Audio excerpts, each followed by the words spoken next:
Roland Shrine Club, Casper Shrine Club, the Lead Shrine Club, Shrine Hospital of Salt Lake City, Carl and Kathleen Rappert, Bill and Terry Pitt, Jim and Julie Lever, Cito and Jody Wallenville, John and Diane Bowes, John and Carol Carolla, It's working. Okay. Richard and Chris Patola.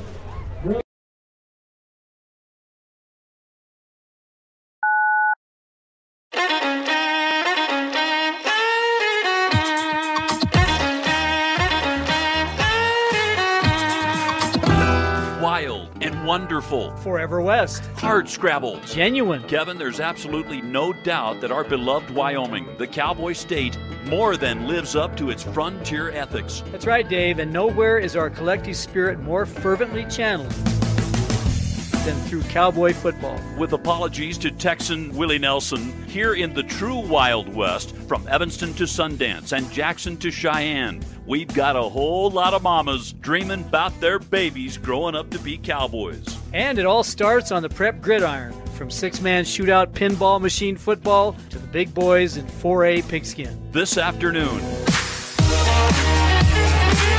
we celebrate the best of the best in Wyoming high school football. Live from Casper's Cheney Alumni Field, it's the Wyoming Shrine Bowl. North versus South.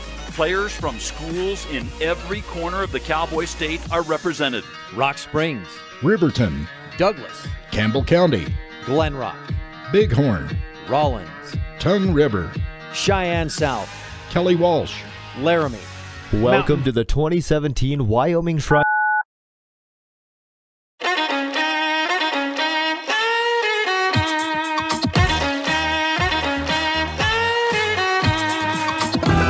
Wild and wonderful. Forever West. Hard scrabble. Genuine. Kevin, there's absolutely no doubt that our beloved Wyoming, the cowboy state, more than lives up to its frontier ethics. That's right, Dave, and nowhere is our collective spirit more fervently channeled than through cowboy football. With apologies to Texan Willie Nelson, here in the true Wild West, from Evanston to Sundance and Jackson to Cheyenne, we've got a whole lot of mamas dreaming about their babies growing up to be cowboys. And it all starts on the prep gridiron, from six-man shootout pinball machine football to the big boys in 4A pigskin. This afternoon,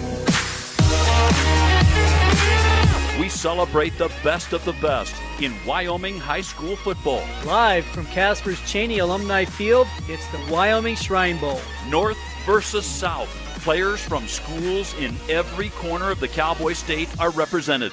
Rock Springs, Riverton, Douglas, Campbell County, Glen Rock, Bighorn, Rawlins, Tongue River, Cheyenne South, Kelly Walsh, Laramie, Mountain View, Powell, Burns, Sheridan, Pine Bluffs, Meeteetse, Pinedale, Shoshone, Evanston, Natrona County, Star Valley, Southeast, Grable, Lyman, Upton Sundance, Farson Eden, Cody, Cheyenne Central, Lovell, Wheatland, Green River, Rocky Mountain, Cheyenne East, Buffalo, Torrington.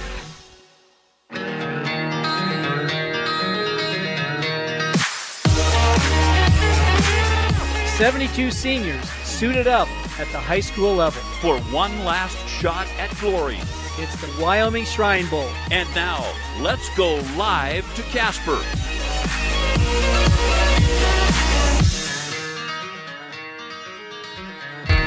Oh, good afternoon. I'm Ryan Steinekert. Alongside me is Joey Savarine. We're at Cheney Alumni Field, Natrona County Stadium, Natrona High School in Casper for the 44th annual Wyoming Shrine Bowl. Joey, you ready for game time? I am ready for game time. We're about 53 minutes away from the most exciting high school football game of the year. It's Shrine Bowl time. There were a lot of festivities this week. We've got a nice day today. It is a bit windy here, but if it wasn't windy, we wouldn't know we were in Wyoming. Exactly, and these quarterbacks, they're the best quarterbacks in the state, and they are used to playing in this wind, and I don't think it'll be that much of a problem at all, Ryan.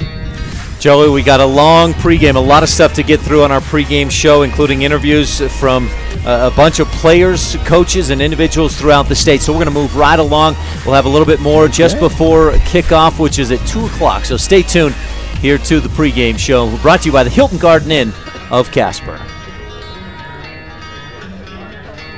Hello, everybody. I'm Kevin McKinney, and this is the Shrine Bowl on the air and online at mylocalradio.com. When traveling with your family, remember that everyone is happier with a good night's rest and a full belly. To make your family trip the best ever, plan to stay at the gorgeous Hilton Garden Inn Casper with spacious guest rooms, a beautiful indoor pool and hot tub, and delicious family restaurant. You'll find everything you need to have a happy family, which means a happy trip. The Hilton Garden Inn Casper. Call for reservations today, 307-266-1300. Hi there, Craig Dearden with Castle Rock Chevrolet right here in Evanston. Of course, it's about finding you that perfect vehicle, but at Castle Rock, it's about a lot more. It's using our experience to get you the best rate. We will get you the vehicle that you've always wanted. It's about knowing your vehicle is in the right hands. Throughout the buying experience here at Castle Rock Chevrolet, we're here for you. If you're ready to buy a new truck, come to Castle Rock. Auto Farm Castle Rock Chevrolet. We're a different kind of dealer.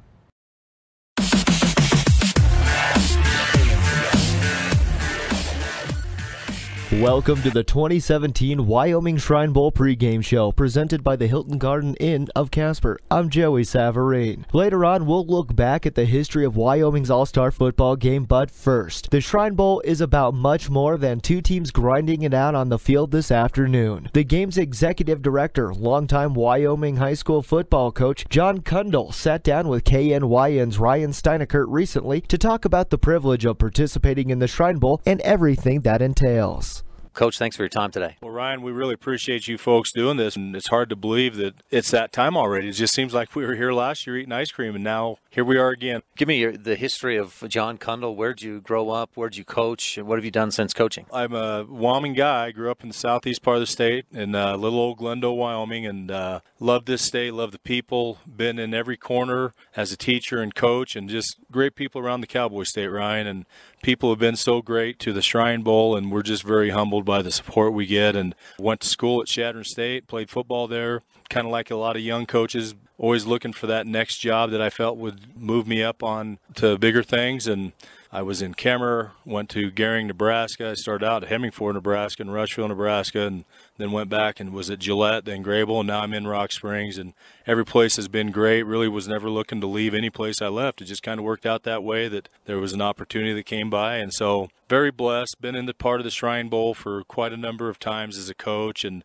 was fortunate enough that they asked me to be the executive director after TJ Klunch retired from it. And so really, really humbled by the whole process, Ryan. Something that guys talk about for years and years. They may remember what happened in the game, but the highlight seems to be that visit to the hospital. That visit to the hospital is really a fantastic trip for these young men. And as a coach, I can remember how humbled I was. And you go and you see that there are people that have some odds to overcome in life that are a lot bigger than the football items that were presented to us at the time. And I see so many smiles there, and people that have a great will. I see people that are so benevolent in the cause that they choose to help these kids, and it's just a fantastic overall experience.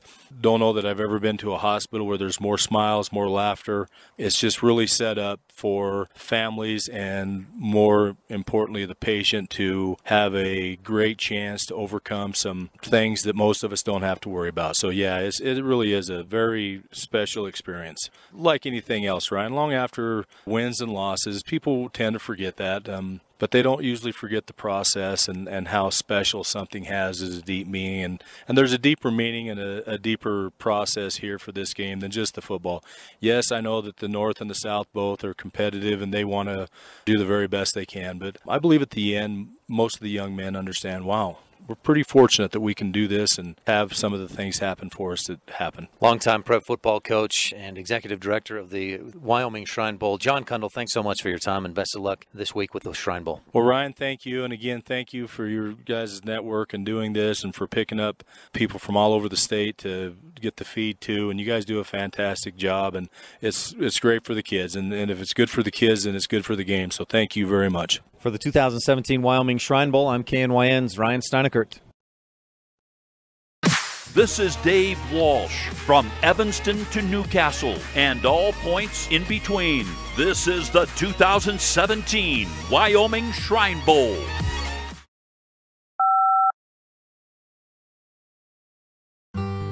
Imagine a mining company who nurtures butterflies. At Monsanto, we plant wildflower seeds on recently mined land. The flowers support a thriving butterfly population, which then feeds small birds, who are in turn hunted by eagles and hawks. By paying attention to nature's detail, Monsanto sustains a broader ecosystem. That's one reason why 6 federal and state agencies have honored us with their highest award for excellence in annual operations. Monsanto. Imagine.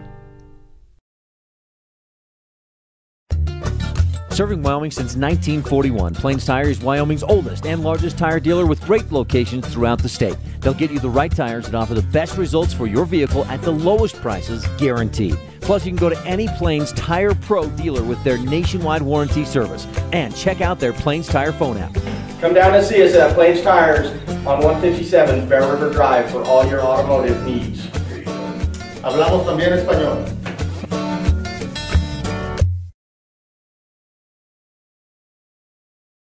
What do you do when you lose a tooth? Put it under your pillow. Under my pillow.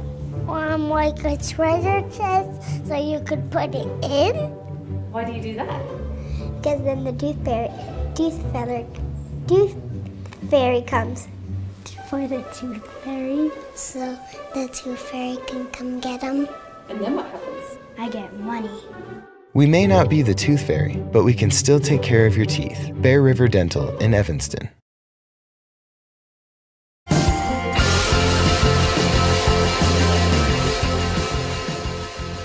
Welcome back to the 2017 Wyoming Shrine Bowl pregame show presented by the Hilton Garden Inn of Casper. I'm Ryan Steinekert. For a look back at the storied history of the Cowboy State's high school football summer all-star game, here's KNYN FM 99.1's voice of the Evanston Red Devils, Jake Hibbert. This is the 44th year Wyoming has sent its best to Casper to do battle on the gridiron. Since 1974, the Shrine Bowl has pitted the North against the South in a storied tradition. The North extended its winning streak to 4 in 2016 with a 41-26 victory over the South and has taken 6 of the previous 7. Overall, the North holds a 22-18 advantage with 3 ties along the way, as the South hopes to turn the tides of recent years. In the first ever Wyoming Shrine Bowl back in 1974, Wyoming Coaches Association Hall of Famer John Detai led his South team to a 37-0 shutout over the North led by Jerry Overton. The South took 4 out of 6 in the 70s before the North experienced a dominating 80s decade, winning 7 of 10. Fortunes flipped in the 90s with the South winning 7 to the North's 2, but since the year 2000, the North has won 12 out of 17. The Shrine Bowl has also seen its fair share of dominating individual performances. Natrona County star Corky Davis set the game's total offensive record in 1978 with 308 yards. That record stood until Brecken Briggs, also of Natrona, shattered it in 2013 with 358 yards. Austin Matthews of Douglas followed that up with 312 yards in 2014. The oldest standing record in the Shrine Bowl belongs to a Kemmer Ranger. Steve Dover rushed for 177 yards in 1975 on just 27 carries. Dover's rush record was matched by Laramie's Travis Bandemer in 1988, although it came on 17 more carries. 3 years ago, Nick Bloom of Rock Springs put his name into the record books with a performance for the ages. Bloom caught 2 touchdowns, tied for the 4th most ever, brought in a game record 13 receptions, and set the receiving yard record at 168. Although it didn't surpass Bloom's totals, Dante Crow of the state champion Sheridan Bronx in 2016 caught a pair of touchdowns as well and racked up 133 receiving yards, the 3rd most ever. Upton's Darren Schiller remains a quarterbacking giant of the Shrine Bowl with his 1984 game, going 22 of 45 for 315 yards and 4 touchdowns. Schiller still stands alone atop the record books for completions and passing yards, but 3 other Shrine Bowlers have matched his mark of 4 touchdowns, including Star Valley's Reese Highbowl last year. Natrona tops the list of schools with the most ever Shrine Bowl selectees in its history with 159. That's followed by Gillette with 125 and Sheridan with 123, But the Shrine Bowl has seen players compete throughout the seasons from all corners of the state. Other schools with 100 or more Shrine Bowl selections since 1974 are Cheyenne Central, Kelly Walsh, Laramie, Cheyenne East, and Rock Springs. Evanston joins the Century Club this year as 2017 selections Caleb Fackrell, Malik Wagstaff, and Jesse Barker will put the Red Devils at a total of 101. Riverton is on pace to become the 10th school to have its 100th member selected within the next few years, as their total sits at 93. The history of the Wyoming Shrine Bowl is a long and storied one and still has much to be written. As the years go by, more records will be set and more will fall. The only question is how and when it will happen, and will you be watching when they do?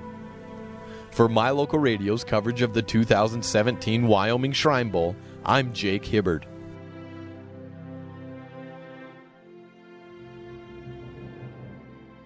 This is Dave Walsh from Evanston to Newcastle and all points in between.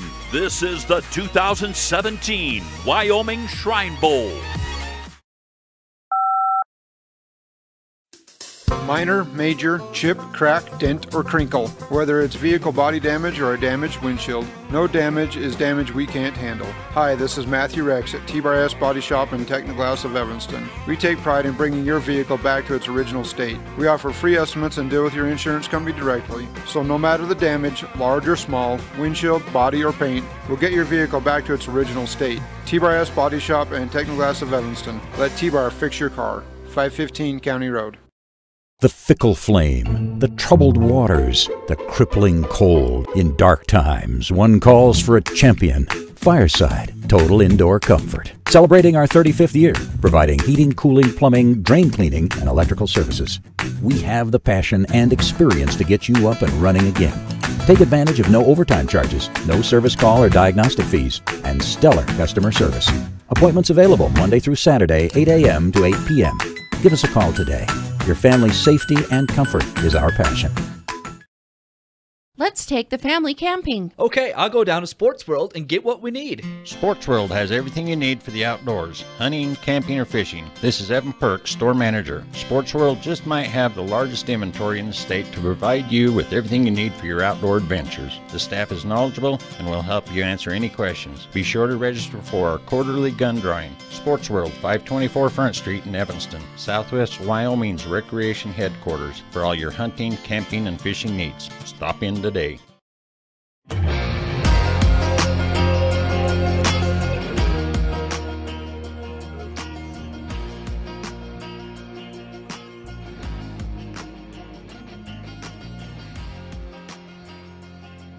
Welcome back to the 2017 Wyoming Shrine Bowl pregame show presented by the Hilton Garden Inn of Casper. I'm Joey Savarine. Later on the pregame show, we'll hear from a number of players from both the North and the South on what it means to participate in this week's activities. But first, who are the Shriners? What exactly do they do? Val Cook, owner of Old West Media, finds out as he speaks with the president of the Shrine Bowl board, Doug Doherty. Thank you so much for spending a little bit of time with us today. I'm sure you're very, very busy on this day. Oh, yeah. Thank you for having me. Well, let's talk a little bit about the Shrine itself. We've got a lot of other people talking about the game that's coming up. Let's talk about the Shriners and who they are. Give us a little history on the Shrine. Who are the Shriners? Well, the Shriners, it all started off a group of Masons. They wanted to start a new organization. I believe this was back in 1870 when they first started, and they decided to start opening hospitals for children. And the very first one opened up in Shreveport, Louisiana in 1920, I believe.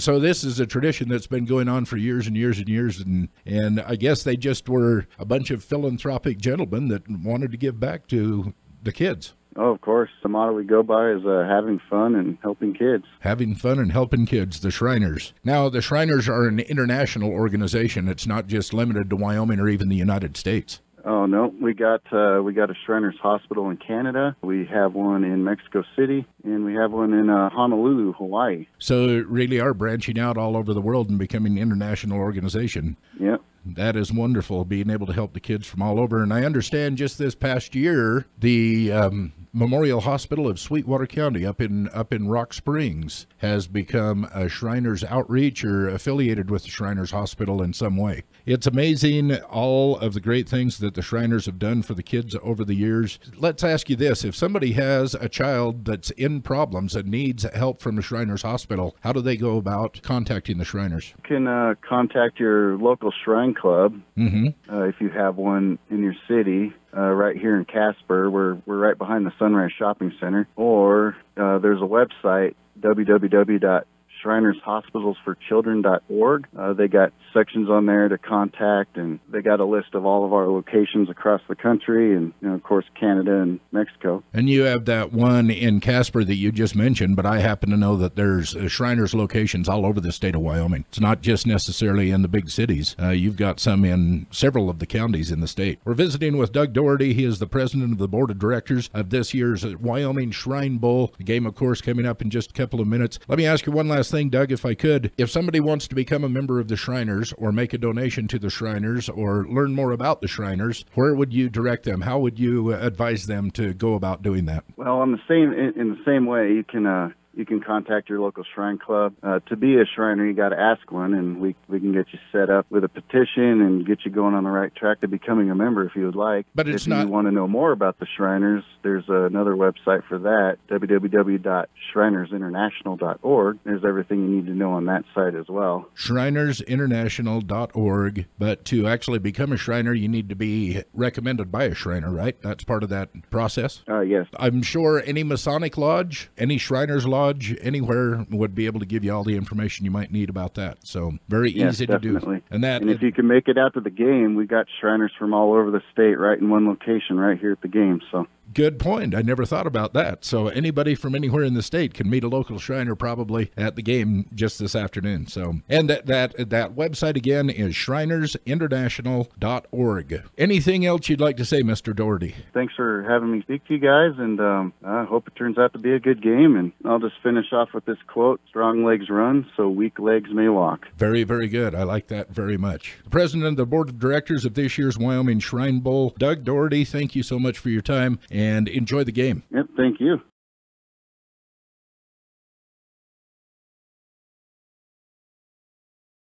Hello, everybody. I'm Kevin McKinney, and this is the Shrine Bowl on the air and online at mylocalradio.com. No more need to head out of town to find that perfect vehicle. Stop into Altitude Evanston. Why Altitude? Because we're elevating the car buying experience to a whole new level. Nate Hamilton here. I'd like to invite you to come down to the old Evanston Motor location, where you will find new owners and a car buying experience without the hassle and games. We'll make your car buying experience unique and help you find the vehicle that best fits your needs. We offer award-winning new Chrysler, Dodge, Jeep, Ram vehicles and a large selection of pre-owned vehicles too. Give us a chance. Stop in today at 100 Wasatch Road, Evanston. When scheduling meetings and conferences in Casper, Wyoming, the best place is the Hilton Garden Inn. With beautifully decorated professional meeting rooms, full meal catering services, and a full service bar, the professional event staff at the Hilton Garden Inn Casper will make sure every detail is handled. You'll reduce the stress of organizing your next meeting or conference when you work with the professionals at the Hilton Garden Inn Casper. Call today, 307-266-1300.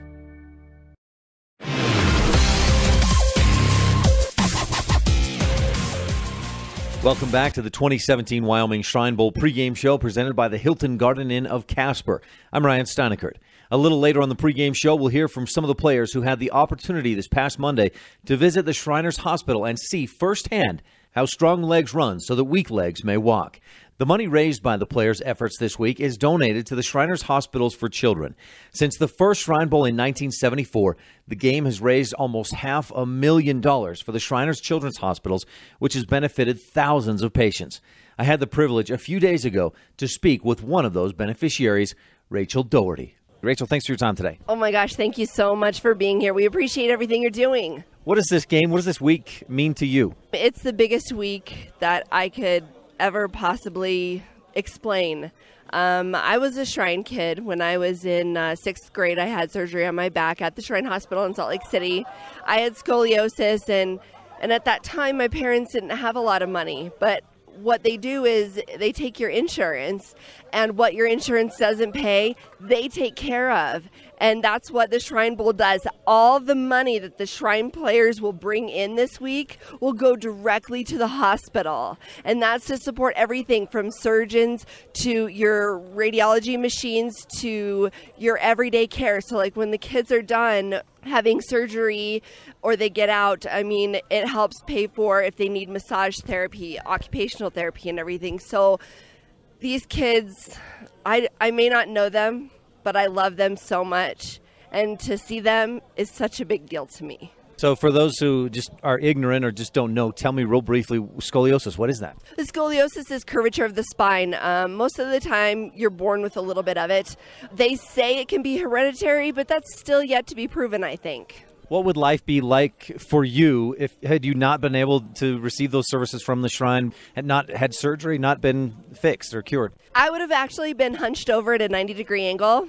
I would have probably not been able to walk again, or I would have been in a wheelchair my whole life. What is life like now? Life is amazing. Actually, in high school, I was able to rock climb and ice climb, and I loved my life. And right now, I work as an airplane mechanic, and I also work as a funeral director's assistant, so my life is pretty good. Rachel Doherty is the wife of Shrine Bowl Board President Doug Doherty. She's a Shrine kid herself. Any effects or lasting issues from scoliosis? Somewhat, yeah. I mean, I have back pain every once in a while, but not very much. I still do have somewhat of a curvature, but it's nothing compared to what it was. I actually had 3 full curves in my spine, so they call it a double S curve. So thanks to the efforts of, like these players are doing this week, raising money for the Shriners, you have been able to live a normal life. Yes, these players mean so much to me each year. All of them do, and the Shriners mean the most to me. And I'm blessed to be married to a Shriner, and I'm just blessed, and I just appreciate everything. It's got to be extra special for you this year to have your husband as the board president, to be involved and go back to the hospital, make that visit, and spend time with the players and coaches and everybody involved. Yeah, it is actually extra special. I still do get involved with this every year and help out where I can. I know Craig Warner, he's actually the president of the club this year. He's also been a past potentate, so he's a really close friend for a while, so it's been great. Rachel, anything else we should touch on? No, just always remember that life is so precious. And what we say in the Shrine Bowl is strong legs run so that weak legs may walk. Rachel Doherty, the wife of Shrine Bowl Board President Doug Doherty. She's a Shrine kid herself. Rachel, thanks so much for your time. For the 2017 Wyoming Shrine Bowl, I'm KNYN's Ryan Steinekert. This is Dave Walsh from Evanston to Newcastle and all points in between. This is the 2017 Wyoming Shrine Bowl. When your children have overnight school events in Evanston, book your room at the Best Western Dunmar Inn. All rooms are on the ground floor with drive-to-your-door access. You'll rest easy in your beautiful, clean room with 7 layers of bedding, including feather pillows. Enjoy breakfast, lunch, and dinner in our full-service restaurant. Located only minutes from schools, the best place to stay in Evanston is the Best Western Dunmar Inn. Call us today to reserve your rooms, 307-789-3770. If receiving the best home health care for you and your loved ones is important, then give the Best a call. Best Home Health and Hospice, serving Southwest Wyoming, is your best option.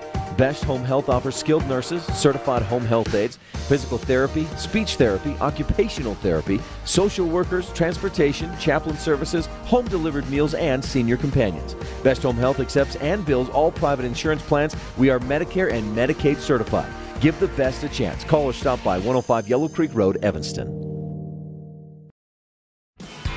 Landmark Plumbing and Heating has added more equipment to better serve your needs. We now have a dump truck for hauling sand, gravel, or topsoil, a skid loader with a jackhammer attachment for construction. It breaks cement in minutes over what can take hours with a handheld unit. And finally, a full-size backhoe for any excavation project. Landmark has it all for both personal and business needs. For any project, you name it, we can do it. Landmark Plumbing and Heating, not the biggest, just the best.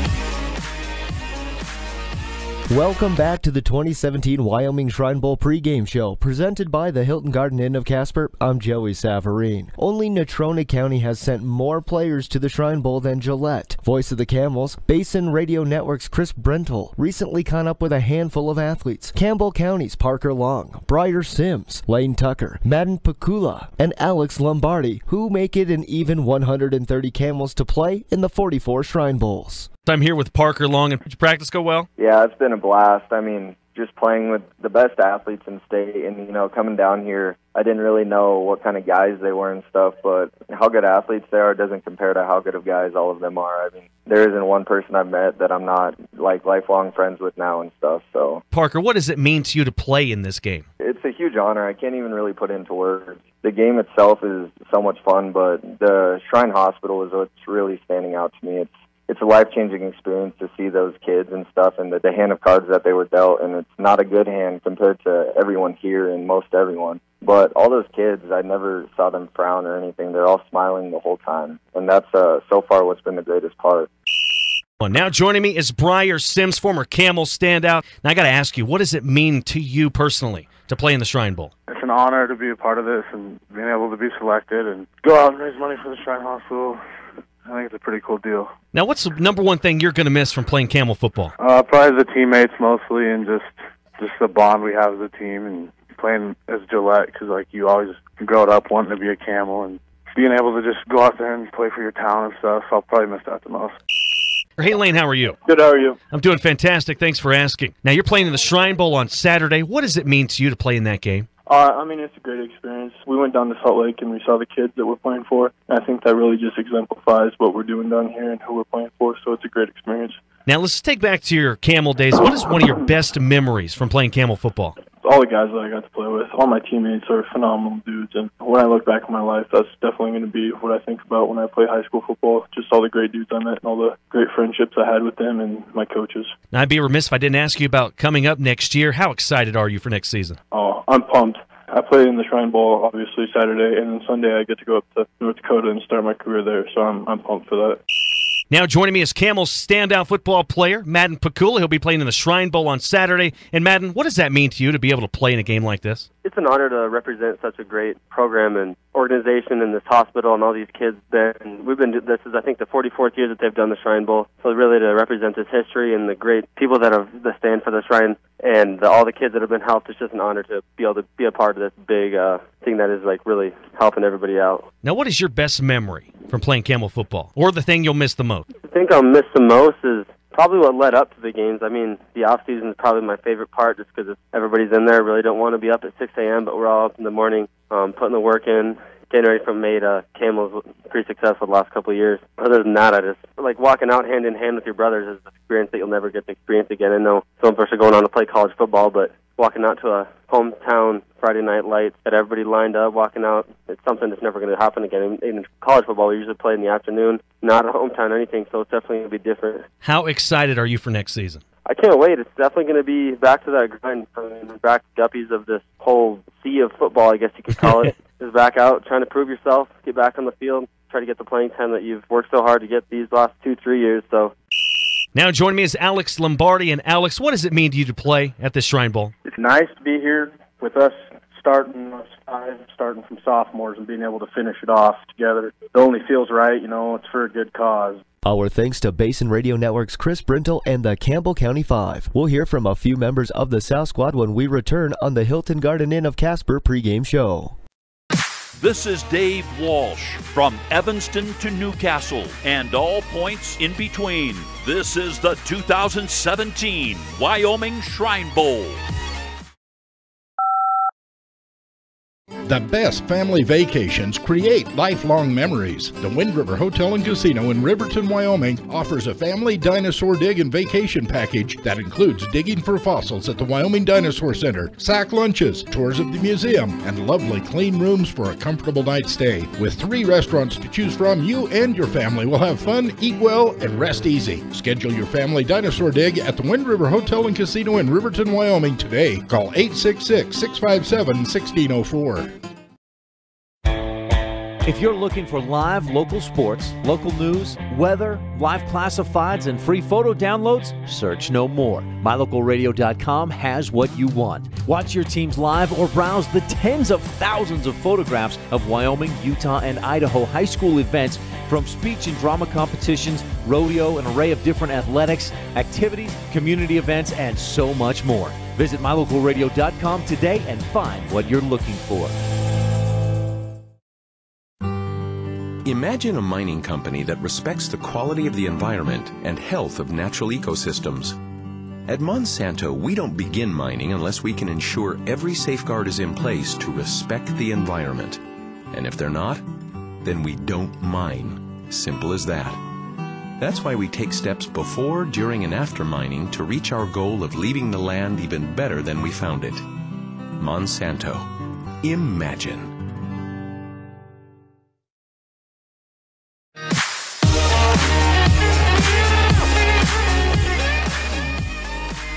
Welcome back to the 2017 Wyoming Shrine Bowl pregame show presented by the Hilton Garden Inn of Casper. I'm Ryan Steinekert. Coming up in our pregame coverage, we'll hear from the coaches leading today's teams onto the field. But first, the North extended its Shrine Bowl winning streak to 4 straight with last year's 40-26 handling of the South squad. Voice of a handful of Southern teams, KTGA's production and sports director Joey Savarine spoke with a number of guys who look to help the South earn its first Shrine Bowl win since 2012. Starting off and joining me here is Rollins' Colton Garlington, J.D. Smith, and Rollins head coach Corey Wheeler, one of the assistant coaches for the South, along with Lyman's Preston Quinney. Colton, let's just start with you going in order. What went through your head when you got the nod to play in the Shrine Bowl? I was pretty happy, you know. It's pretty exciting to get to play with all those other great players that are also seniors. It's going to be really fun. And also that my coach is part of the coaching staff, really, is going to be fun too. So I get to run some of the plays that we ran during the season, so that'll be pretty fun. Colton, who's one of the players on the roster for the South that you are most excited to play with? Probably like Gage Pitt, pretty fast, and me and him together feel like we can do some damage in that receiving core. On the topic of speed, you're known as one of the faster receivers in all of 3A and really throughout the state. Tell me how you use that to electrify your game. When like maybe a corner's trying to jam me or something, I could get off the line a lot quicker in my foot speed, and I could cut routes more precisely than others. Moving us right along here, we'll talk to one of the most feared defenders in all of 3A. That's J.D. Smith. J.D., now I have to ask you, J.D., I have to say, let's switch the focus a little bit. Tell me about maybe one of your all-time favorite memories in your whole football career from little kid till now. When I was in Little League, I was one of the bigger kids, and I always couldn't used to run the ball.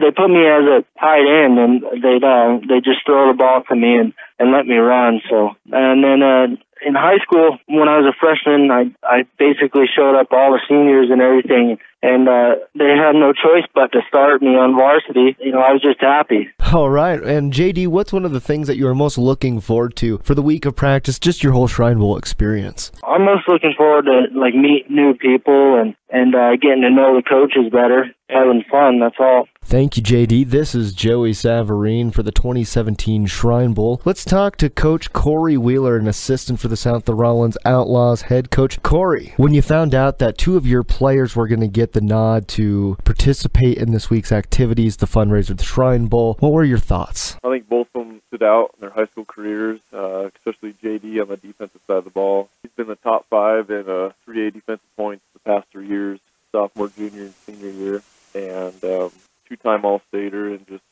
JD's name's kind of well known. So I think JD was kind of a no-brainer. Decided to have him, put him at linebacker, and then Colton was off to a good start this year until we kind of had some injuries and had to move him around. And I think we were looking at personnel and kind of what we were looking for, needing our receiver, and Colton would have been one of the top receivers in the state this year, as he finished second last year in yardage in 3A. Okay, Coach, so you definitely have to have some expectations. I know the week is just a whole bunch of fun, the ice cream social to getting to visit the Shriners Hospital. What were some of your expectations heading into the week? You know, the whole point of it is just to sit back and take in the whole point of, why we're playing the Shrine Bowl game, and that's to support the Shriners Hospital and those children that are kind of less fortunate. I really enjoyed my time down there when I was in high school, but I don't think it really fully set in at that age. So I think going back to that hospital and kind of an eye-opening experience be kind of fun to take in. And then of course, just being able to coach and watch the best athletes in football that we have in the state of Wyoming. The best of the Cowboys state, and thank you, Coach Wheeler. Moving on to another one of the best players here from the South is Preston Quinney out of Lyman, a receiver defensive back. Preston, I want to hear a highlight. What was your highlight from your high school career? What really stood out to you the most? Oh, man.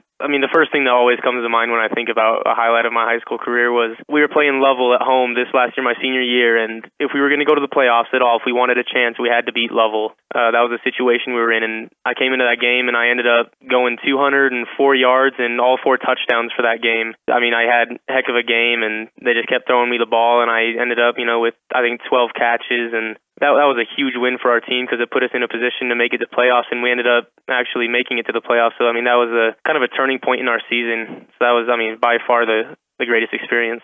No, that is a highlight. Preston, now tell me what it means to you to have a game like that. It's amazing, because then, especially with the small community we live in, everyone, knew about the game, and I'd walk into the grocery store and people would be congratulating me and, talking about it, and it was awesome to see the effects that just that one game, what I did had on the whole community. It was real fun. Well, congratulations on that game. Now, I do have to ask you, what makes you different from the rest? What is all a part of the Quinney game? I try and play for something that's bigger than me. Like this year, right before the season started, my grandma, she got diagnosed with breast cancer, and so I wrote on my cleats, I wrote her initials, and I wore pink gloves and all the breast cancer awareness stuff. So I try to play for a purpose that's bigger than myself. Absolutely inspiring, Preston, and good luck to you along with Colton, JD, and Coach Wheeler. For the 2017 Shrine Bowl, I'm KTGA Bigfoot 99's production and sports director, Joey Savarine. Hello, everybody. I'm Kevin McKinney, and this is the Shrine Bowl on the air and online at mylocalradio.com. Attention sports teams, coaches, athletic directors, administrators, and parents and fans of high school sports all across Wyoming. When you're in Casper, stay at the Hilton Garden Inn Casper. With spacious guest rooms, a beautiful indoor pool and hot tub, and delicious family restaurant, you'll find everything you need to have your athletes rested and ready to do their best. For all of your team and fan hotel accommodations in Casper, call 307-266-1300. The Hilton Garden Inn, Casper. Great things happen every day in Wyoming Public Schools. This year, Wyoming Public Schools were ranked number 7 in the nation and best in the West. Effective school boards positively impact student achievement. By representing the community's beliefs and values, board members help make sure every child receives a high-quality education. The Wyoming School Boards Association supports and provides professional development to Wyoming school board members.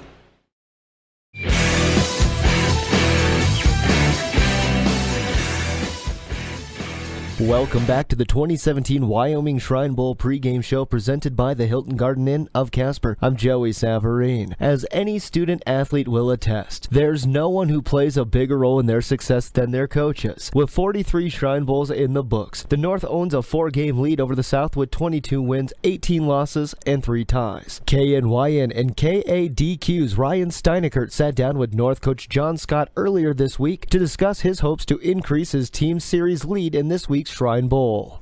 Coach, thanks so much for your time today. Hey, thanks for having us. This is awesome. Tell me about yourself. Where'd you grow up? How long you been coaching? I'm a Kimmer boy, and so I've got to spend a lot of time over in this area here. In fact, as we stand here right now, I look at those softball fields that we used to come over and play on and that. And after Kimmer, I did have a chance to come back to Kimmer in the early years of my coaching, 92 to 95. And then since then, a number of moves. We were in Gillette for a while. We were in Colorado for a while.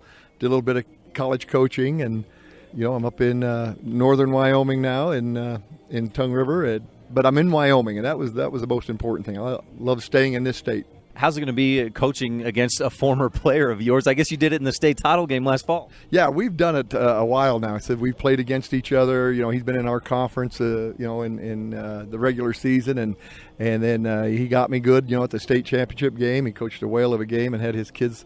They did great things and won it. And so now it's kind of like, okay, doing it again here, and really getting to pick the cream of the crop, though, to bring in and to do it with. And it's the same thing with the coaching staff. So it's so much more about the kids and about what the the purpose of this is, and everybody comes out a winner in this thing. You mentioned the cream of the crop. The North cream has come out on top 5 years in a row. Tell me about the group you've got and what you feel like your chances are this year. When we got together and started to put this team together, one thing that really jumped out is that the North did a good job of throwing the ball around, and we have a good number of athletic, skilled kids. We're fortunate that we've got one of our coaches from Riverton, Pat Patterson, that had one of the top throwing teams in the state this year, and Brady Fullerton is his quarterback in the system. Drew Bodecker, a Sheridan kid, runs a very similar offense, and so we really kind of built things around that. On the defensive side of the ball, we're fortunate that we've got some really good size kids and just some really athletes. So that's who we chose on the team. We're more athletes with the idea that we can kind of plug them in because, again, when you're working with the best 2 or 3 kids from every program, they pick things up really, really quick, and they're unselfish. They just, coach, wherever you want me, put me out there. And then they've got good football fundamentals, and they just apply it to that. So that's kind of been our take on let's fit the system to the kids that we've got right now and see how well they pick it up, and they really pick it up well. We're visiting with Coach John Scott, former head coach of the Tongue River Eagles. He's coaching the North squad this year. Obviously, the game is the culmination of the week, but having been involved with the Shrine Bowl a number of years, Coach, what things do you remember most? What makes it worth it to put in this extra couple weeks of work and time and effort for you in the summer? It's the whole essence of this, from the Shrine organization, the whole thing is giving. These kids also give. The coaches give their time, and it's not a me, I. Look at what I've done. It's really everybody coming together for the common good of making somebody's life a little bit better, a little bit easier for some people. When you look at the contribution that this game and this organization does through the Shriners Hospital. To come to Salt Lake that early in the preparation only adds to that. It was such an impact on me in the early 90s that when you come back, you don't complain about hot days. Those kids that you saw in Salt Lake would trade places with you in a heartbeat. As soon as you walk in, no matter what they're up against, the tough odds, they got a smile as big as can be, and the impact that it leaves on these kids. And I think what they see is it's all about giving. What the Shriners give, what everybody gives, and just like a true team, you don't care who gets the credit. And I believe that that's helped mold me as a coach from my early years of being exposed to this, and each one of these kids can take with them. There's somebody out there with a little bit tougher life than what you got. Take care of somebody else. Coach John Scott, head coach of the North squad in the 2017 Wyoming Shrine Bowl. Thanks for your time, and good luck this weekend. Hey, I appreciate the time and effort you guys put into it, too. It's special. Thank you. For the 2017 Wyoming Shrine Bowl, I'm KNYN's Ryan Steinekert. Our thanks to This is Dave Walsh from Evanston to Newcastle and all points in between. This is the 2017 Wyoming Shrine Bowl. Serving Wyoming since 1941, Plains Tire is Wyoming's oldest and largest tire dealer with great locations throughout the state. They'll get you the right tires that offer the best results for your vehicle at the lowest prices, guaranteed. Plus, you can go to any Plains Tire Pro dealer with their nationwide warranty service. And check out their Plains Tire phone app. Come down and see us at Plains Tires on 157 Bear River Drive for all your automotive needs. Hablamos también español. The fickle flame, the troubled waters, the crippling cold. In dark times, one calls for a champion. Fireside, total indoor comfort. Celebrating our 35th year, providing heating, cooling, plumbing, drain cleaning, and electrical services. We have the passion and experience to get you up and running again. Take advantage of no overtime charges, no service call or diagnostic fees, and stellar customer service. Appointments available Monday through Saturday, 8 a.m. to 8 p.m. Give us a call today. Your family's safety and comfort is our passion.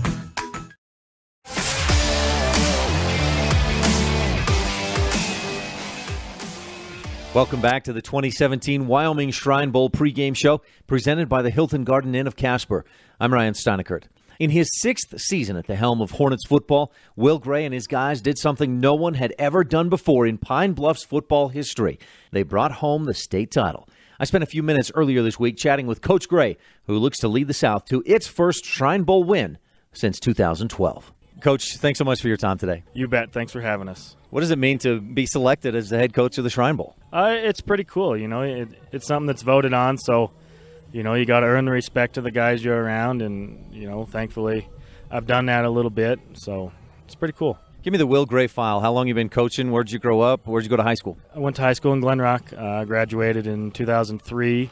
I went to Black Hills and played there for Coach Scott, who's coaching the North. And then I've been in Pine Bluffs 10 years, for 4 as an assistant. Next fall will be my 7th year as a head coach. I was also the basketball coach for the last 5 years, and winning 50 games in a row was pretty sweet. We've had a pretty good 2-year run. So you must have some pretty good athletes there. You did something Pine Bluffs had never done before, a football state title last fall. Yeah, it meant a lot to our community. You know, ever since I've been there, I'm not sure we've ever hosted a playoff game either. You know, unfortunately, this last year we were on the road for everything, but we always told the kids at the beginning of the year when we're in the gym, there's no banner in our gym that says football. You know, who's going to be the group to do that? And this group got it done. What made the difference for you guys versus past years, even the past 6 or 10 years that you've been involved with the program? Honestly, it's the fundamentals, blocking and tackling. There were times early in the year where we weren't very good at either, and it was a year-long or a season-long process. And something, I don't know what it was, clicked with the kids. We're still trying to figure out what made it click, but we started blocking and we started tackling really well. The South has lost 4 or 5 games in a row, and obviously those fundamentals are going to play a big part if you want to get the South back on top in the Shrine Bowl. This is my 3rd time, twice as an assistant, and we won in 2012 when Coach Goff was our head coach, and we were really explosive on offense, and I think that's kind of what we've been missing the last couple of years as a South team, and we've got some athletes. I feel really good about this group. Tell me more about the group, because you hand-selected most of these, or all these guys, right? Looking at film, seeing what they did over the course of their high school careers. Yeah, you know, we've got 2 very good quarterbacks. They're picking our system up, and it's not easy to pick up in a day. They're doing that really well. I like our guys up front. You know, anytime you have Logan Harris on your team, you're going to be all right. But the other 4 guys and our tight ends, I think, can move some people. And our backs they're good. They're downhill runners, which is what we want, and we're explosive on the edge. Defensively, I think we got some linebackers and DBs that can run around and a D-line that can hold their own. Tell me a little bit more about the style of offense you're going to run, Coach. We're a lot of pro-style stuff. We run a lot of different formations, a lot of personnel groupings. You know, we're going to run downhill, but we're going to throw the ball. We like to be pretty even. No one in high school is ever 50-50, but that's the plan and that's the goal. We're visiting with South coach Will Gray of the 2017 Wyoming Shrine Bowl. And, Coach, obviously playing in the game is a big part of the week and practicing, and some of them will play in college, but for a lot of them it's the last time out. But what else is important about the week? Well, I think it's a couple things. Number one is the hospital itself. You know, I have 3 kids, and I'm pretty fortunate to have 3 healthy kids.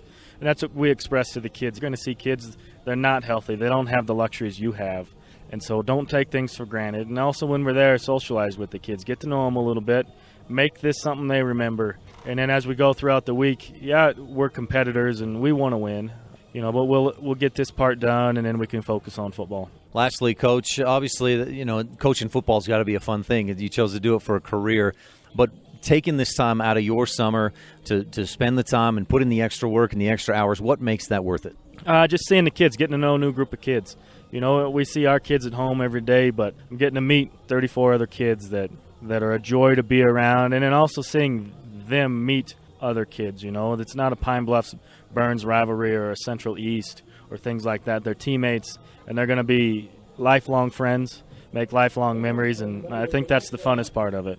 South coach Will Gray, thanks so much for your time, and best of luck in this year's Wyoming Shrine Bowl. Thank you.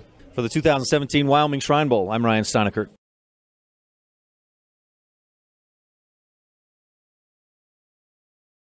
Hello, everybody. I'm Kevin McKinney, and this is the Shrine Bowl on the air and online at mylocalradio.com. When you buy or sell real estate, it's important to work with a realtor that has experience, is knowledgeable about the market that you're interested in, and has your best interest at heart. At Bear Lake Realty, you'll find all of these traits plus more when you work with Gary McKee and his professional team. So whether you're buying or selling land, a home, a summer home, or a quarter share, make sure you're working with the best real estate team. Call Gary McKee at Bear Lake Realty today. When traveling with your family, remember that everyone is happier with a good night's rest and a full belly. To make your family trip the best ever, plan to stay at the gorgeous Hilton Garden Inn Casper with spacious guest rooms, a beautiful indoor pool and hot tub, and delicious family restaurant. You'll find everything you need to have a happy family, which means a happy trip. The Hilton Garden Inn Casper. Call for reservations today, 307-266-1300.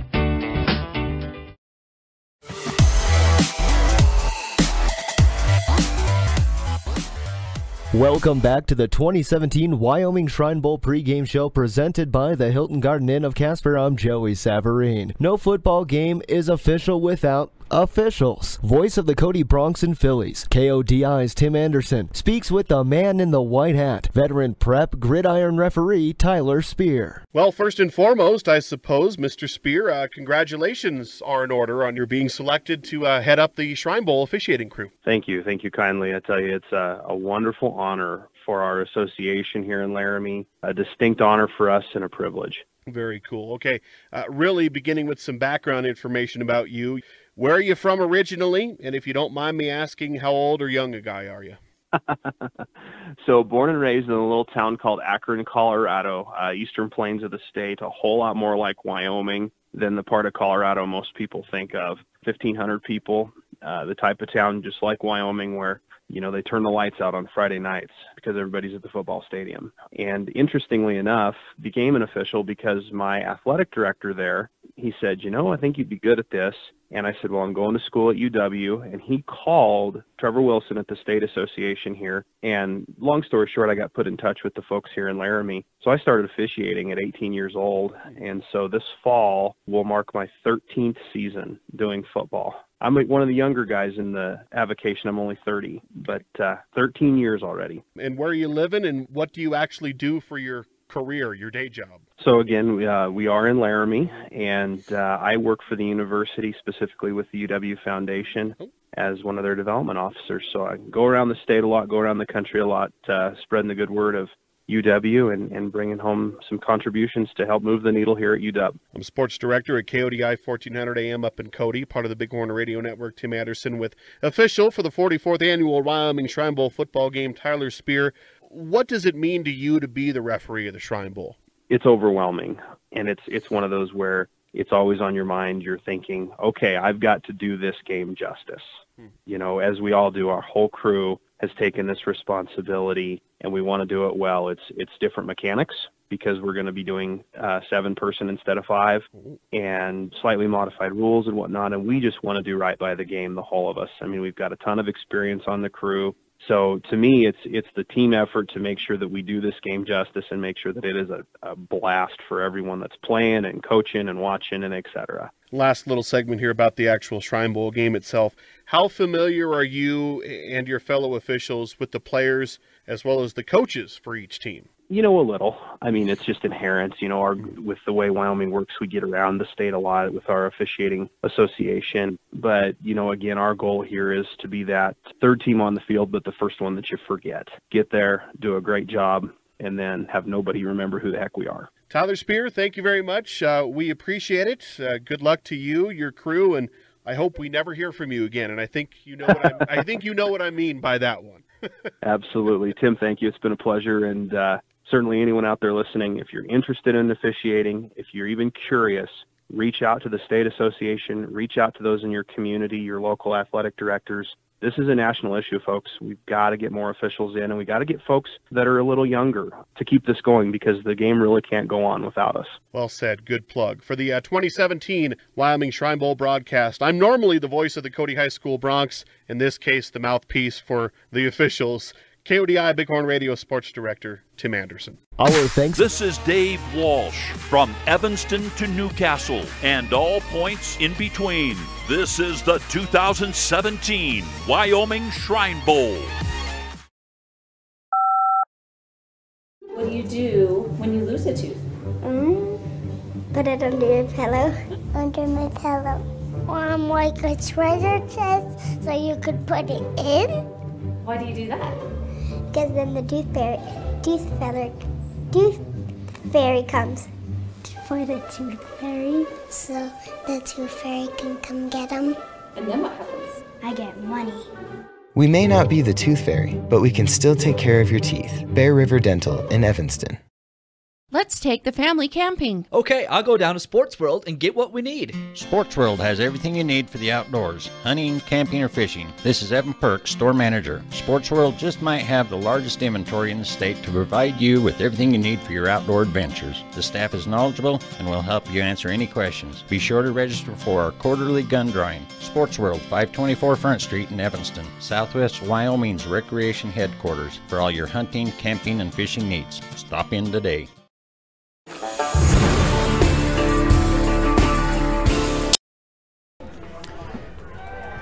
Welcome back to the Wyoming Shrine Bowl. We're just getting set for the kickoff. We thank you for tuning in to our Hilton Garden Inn of Casper pregame show, and now the kickoff, and we turn to play-by-play man Joey Savarine. And the boot from the Norse, Justin Thorin, as the South received. The kickoff from Thorin goes out of bounds right on the 2-yard line. That will give the South good field position starting out. And one thing the South, just a key to the game here for the South, is to use their big offensive line. When you got Logan Harris, a 300-pounder, on your line, you're going to want to get out and push. You got a great running back in the starting lineup, Matt Fowler, 6 foot. He's about 200 pounds himself.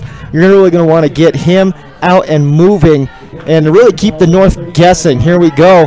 First play from the line of scrimmage. The starting quarterback will be Covington. That is Dane Covington of Mountain View. He'll have trips to the left, including Colton Garlington, Farmer, and Gage Pitt. Farmer from Cheyenne, Pitt from Douglas, Garlington from Rollins.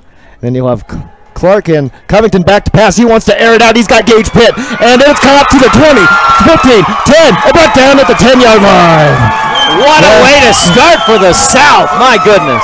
What do you say? My goodness. Really just air that out. And Gage Pitt is one of the fastest players in all of 3A, and he'll be going and continuing his education at Shadron State to run track for the Eagles.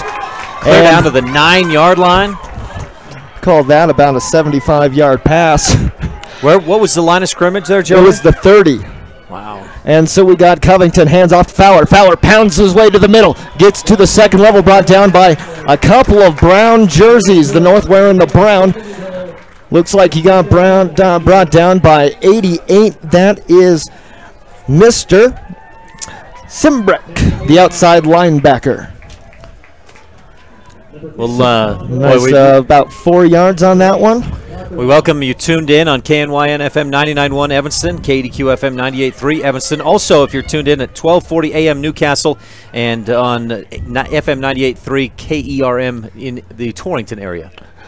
Garlington on the end-around handoff out of the slot. He's brought down in the backfield by 3 defenders. Led the way by number 15, Tom Robitaille, the middle linebacker. Robitaille is out of Natrona County High School, playing on his home field. I don't think so. And South in the huddle. Farmer bringing in the play here. Farmer, a Cheyenne South wide receiver. He'll line up wide left. And Covington wants to pass on the scramble, rolls right, fires into the end zone, just over the hands of Garlington, into the hands of Gage Pitt out of Douglas, touchdown South. An 11-yard strike, and you thought that Covington was going for the man underneath, but Pitt was back there. I don't know if that's fortuitous or if that's who Covington was looking for. I have no idea, because Garlington was just stretched wide out and ended up into the hands of Gage Pitt, the fast man out of Douglas, and he had that first reception of about 70 yards, and then a 4-yard run, and then top it off with the 4-yard touchdown pass, Ryan. What a way to start for the South. We'll take a quick break and be back with more of this first quarter, brought to you by Auto Farm Castle Rock Chevrolet of Evanston.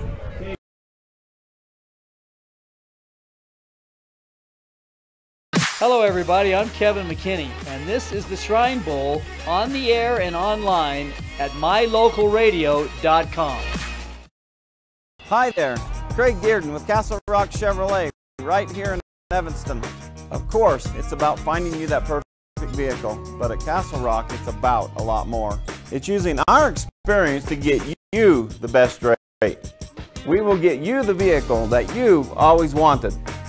It's about knowing your vehicle is in the right hands. Throughout the buying experience here at Castle Rock Chevrolet, we're here for you. If you're ready to buy a new truck, come to Castle Rock. Auto Farm Castle Rock Chevrolet. We're a different kind of dealer.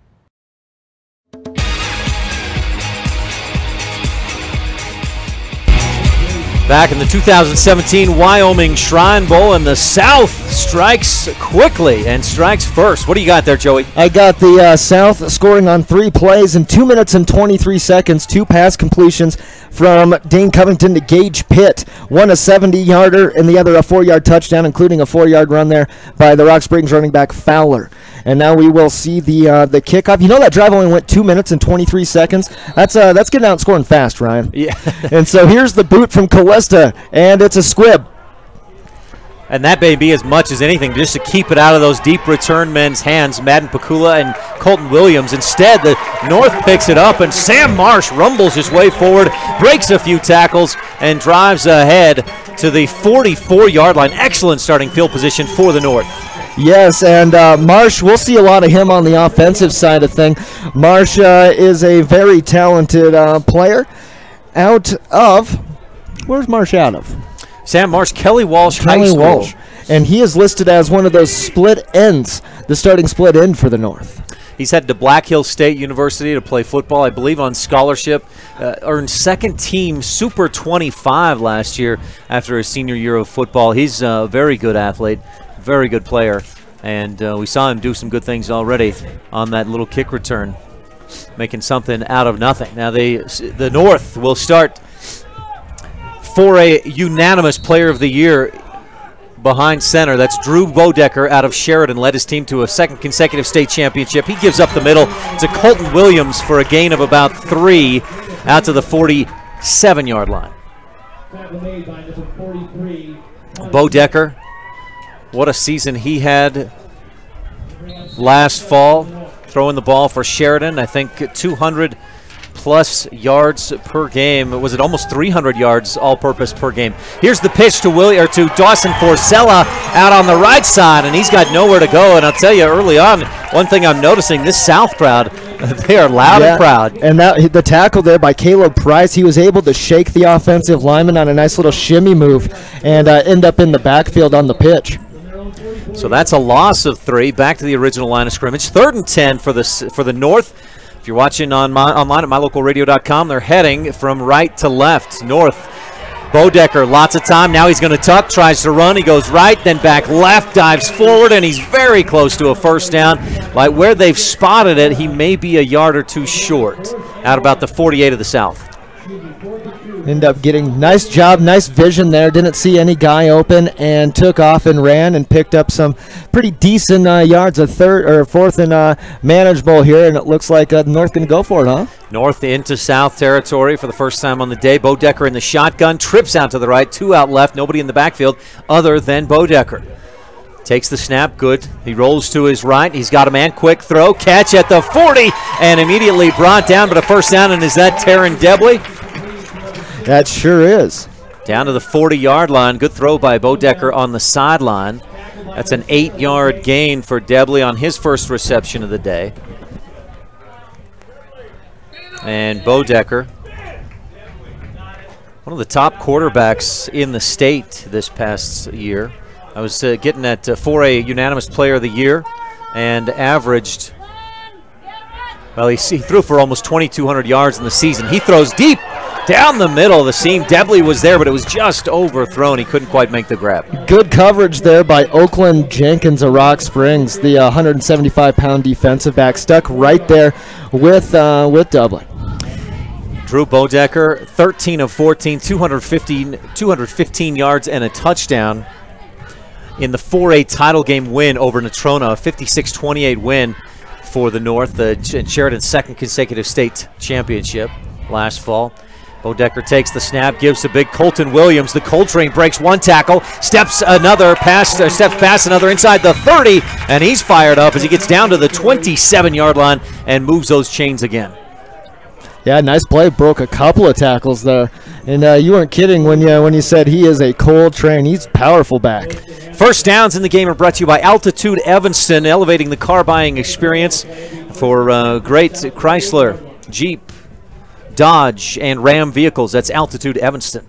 Bodecker from the shotgun takes the snap. Again, the give to Williams. This time nowhere to go. That was Dawson Forcella on the carry, and he got a little push from the offensive line, gained a yard or two.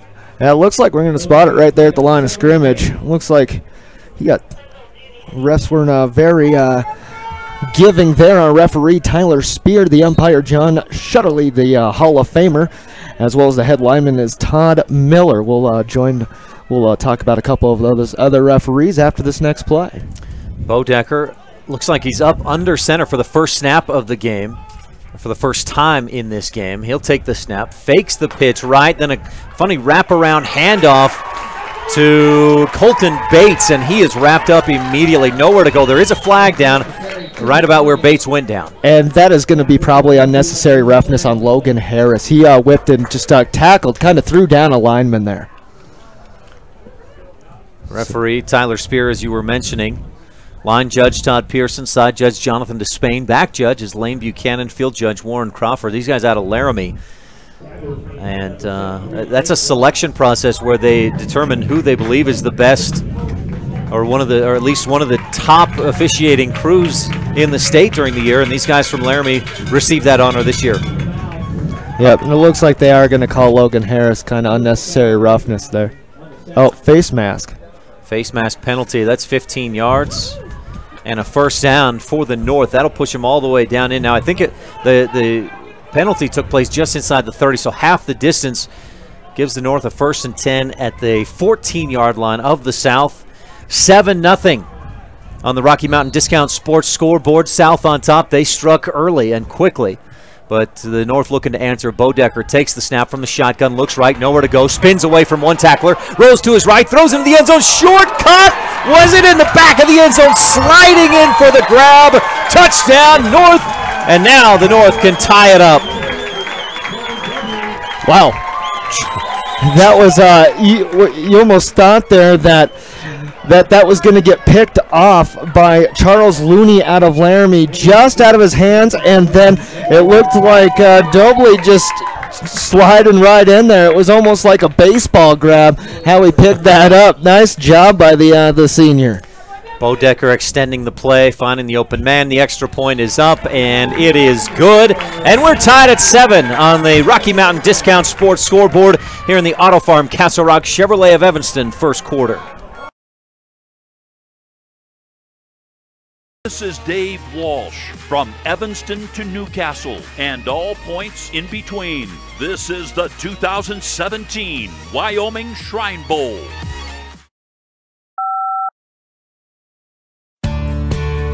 A car crash, no matter how minor or serious, can cause a nasty financial burden. Let me help take some of that burden away. This is Matthew Rex, owner at T-Bar S Body Shop and Technoglass of Evanston. We work directly with your insurance company so you don't have to, and we will get your vehicle back to the way it was. Stop by or give us a call for a free 10-minute estimate. Don't worry about the wrecked vehicle that's causing your headache. Let T-Bar fix your car. T-Bar S Body Shop and Technoglass of Evanston, 515 County Road across from the cemetery.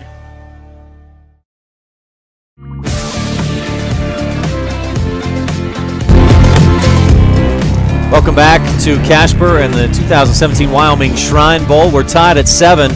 South struck first, the North answered, and the North is set to kick off, and it's Jason Thorin, a phenomenal athlete from Shoshone, 6'4", 195, heading to UW this fall to study technical education to do the kicking. North kicking south to north. They've got a little bit of wind at their back. It's a nice high kick. And it is returned by Farmer. Farmer at the 10, cuts up towards the middle, 15 spins, brought down right at it seems like where they're going to mark it. They're going to mark it at the 17-yard line, and that's where the South will try to add to their 7 points. We're 7-0 on the Rocky Mountain Discount Sports scoreboard with 6:54 remaining in the first period, playing 12-minute quarters here at the 2017 Shrine Bowl. And that's a little twist that we need to look into, Joey, because we were told, and the rules specify 15-minute quarters.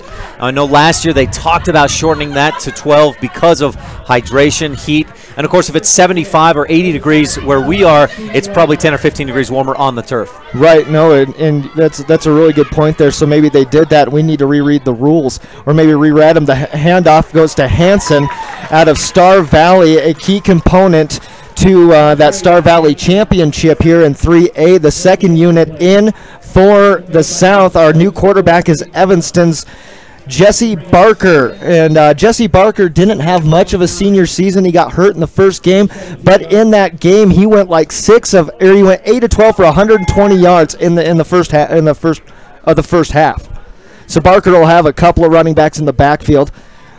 He'll have that wishbone. It'll go to Hansen. Nope, he's going to keep it, and he's going to go out and pile out, and he's going to pick up about 3 on the play to bring up third down for the South. Jesse Barker made a nice extra move there. He's shifty, and he started in, then shifted out, then back in, was able to dive forward for an extra yard or two that he wouldn't have gotten without that shiftiness. You know, and from what I'm gathering is, and originally he was listed as a defensive back before a couple of roster moves happened where a couple of players decided not to play. He's a late addition as a quarterback to the Shrine Bowl, and it looks like we're going to have a timeout by the South. The coaching staff will talk that over. Gray and his coaching staff will take that over. What do you say, Ryan? We'll take a quick timeout as well, Joey. We're tied at 7 on the Rocky Mountain Discount Sports of Casper scoreboard. Hello, everybody. I'm Kevin McKinney, and this is the Shrine Bowl on the air and online at mylocalradio.com. Hi there, Craig Dearden with Castle Rock Chevrolet right here in Evanston. Of course, it's about finding you that perfect vehicle, but at Castle Rock, it's about a lot more. It's using our experience to get you the best rate. We will get you the vehicle that you've always wanted. It's about knowing your vehicle is in the right hands. Throughout the buying experience here at Castle Rock Chevrolet, we're here for you. If you're ready to buy a new truck, come to Castle Rock. Auto Farm Castle Rock Chevrolet. We're a different kind of dealer.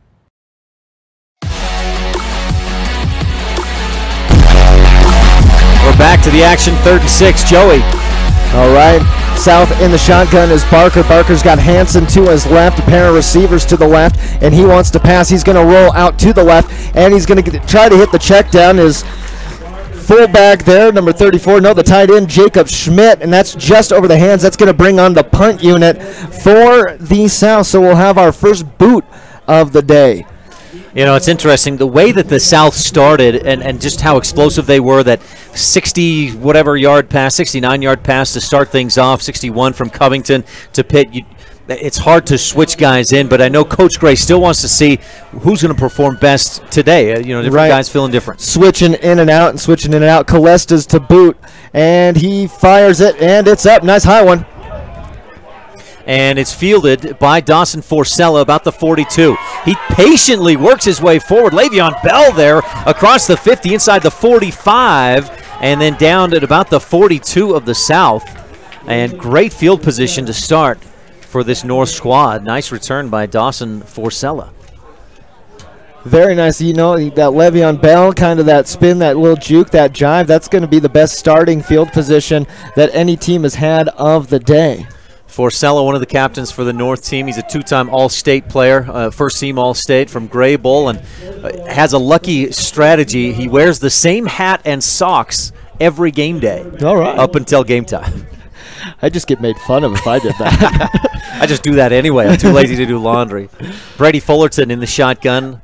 Bo Decker led the offense on the first drive. Fullerton in there from Riverton. He'll throw quickly out to the left side. Sam Marsh breaks one tackle, dives ahead, and he's hit down at the 37-yard line. Nice little pickup of about 5.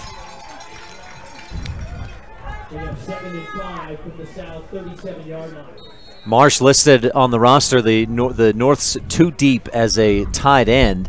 but they're not running a lot of sets with tight ends. He's more like a Gronkowski lined up as a slot or out to wide out. Fullerton steps back, tucks, he heads forward, caught from behind, but not until he picks up another 10 or 12 yards from the 37 all the way down to the 24, 13 yards on the ground for Brady Fullerton. Nice play by Fullerton there, but he wants to keep himself in the game. I mean, he got barreled down there by Jacob Ross out of Cheyenne. He's 6'7", 220 pounds, hunted him down like a wolf. Fullerton led, I think, everybody in the state, didn't he? 324 all-purpose yards per game. He sure did. Rolls to his right. Nice move to free himself up, buy some more time. Throws on the sideline. Is it caught for a first down? It looks like it is. And that's Madden Pakula, the Campbell County Camel, on the catch. From the 24, they make it down to the 21-yard line. So that's a 3-yard gain on that pass and catch. Fullerton again in the shotgun. Takes the snap. Fakes. No, he does give it to Forcella, or was that Williams up the middle? And he had a nice hole initially, closed up quickly, gained a few. Yeah, how big the South is. It's going to be tough for the North to run up the middle today, I do believe, Ryan. That was one of my keys of the game. I'm glad you brought that up, Joey, is the North is a little outsized, and that's different than it's been in the past. But if you look at some of those big boys, Blake Murray, 300 pounds, and a few others for the South. Here's Fullerton throwing the fade into the end zone. This one go out of the end zone. It's caught by Kyron Higgs. What a grab, but he's out of bounds, incomplete. Just a little too much, just a bit outside. That's right. That'll bring up a 4th down and 3 for the North. They're down at the South 17. That incomplete, or that catch out of bounds, allows the South to change up a little bit of personnel. North lines right back up, the no huddle. Fullerton in the shotgun again, 4th and 3. He'll roll to his left. Good block by Williams. Gets around the outside. Fullerton still looking. Tucks it. Sidesteps one man down inside the 15 to the 10. Almost. We'll mark it at the 11. The ball came loose, but the ground caused that fumble. And Fullerton, again, moves the chains with his feet. Another first down brought to you by Altitude Evanston. Brought down by a diving 300-pound Logan Harris. How long of a gain was that? 7 yards for 7 Fullerton? yards, that's what I've got.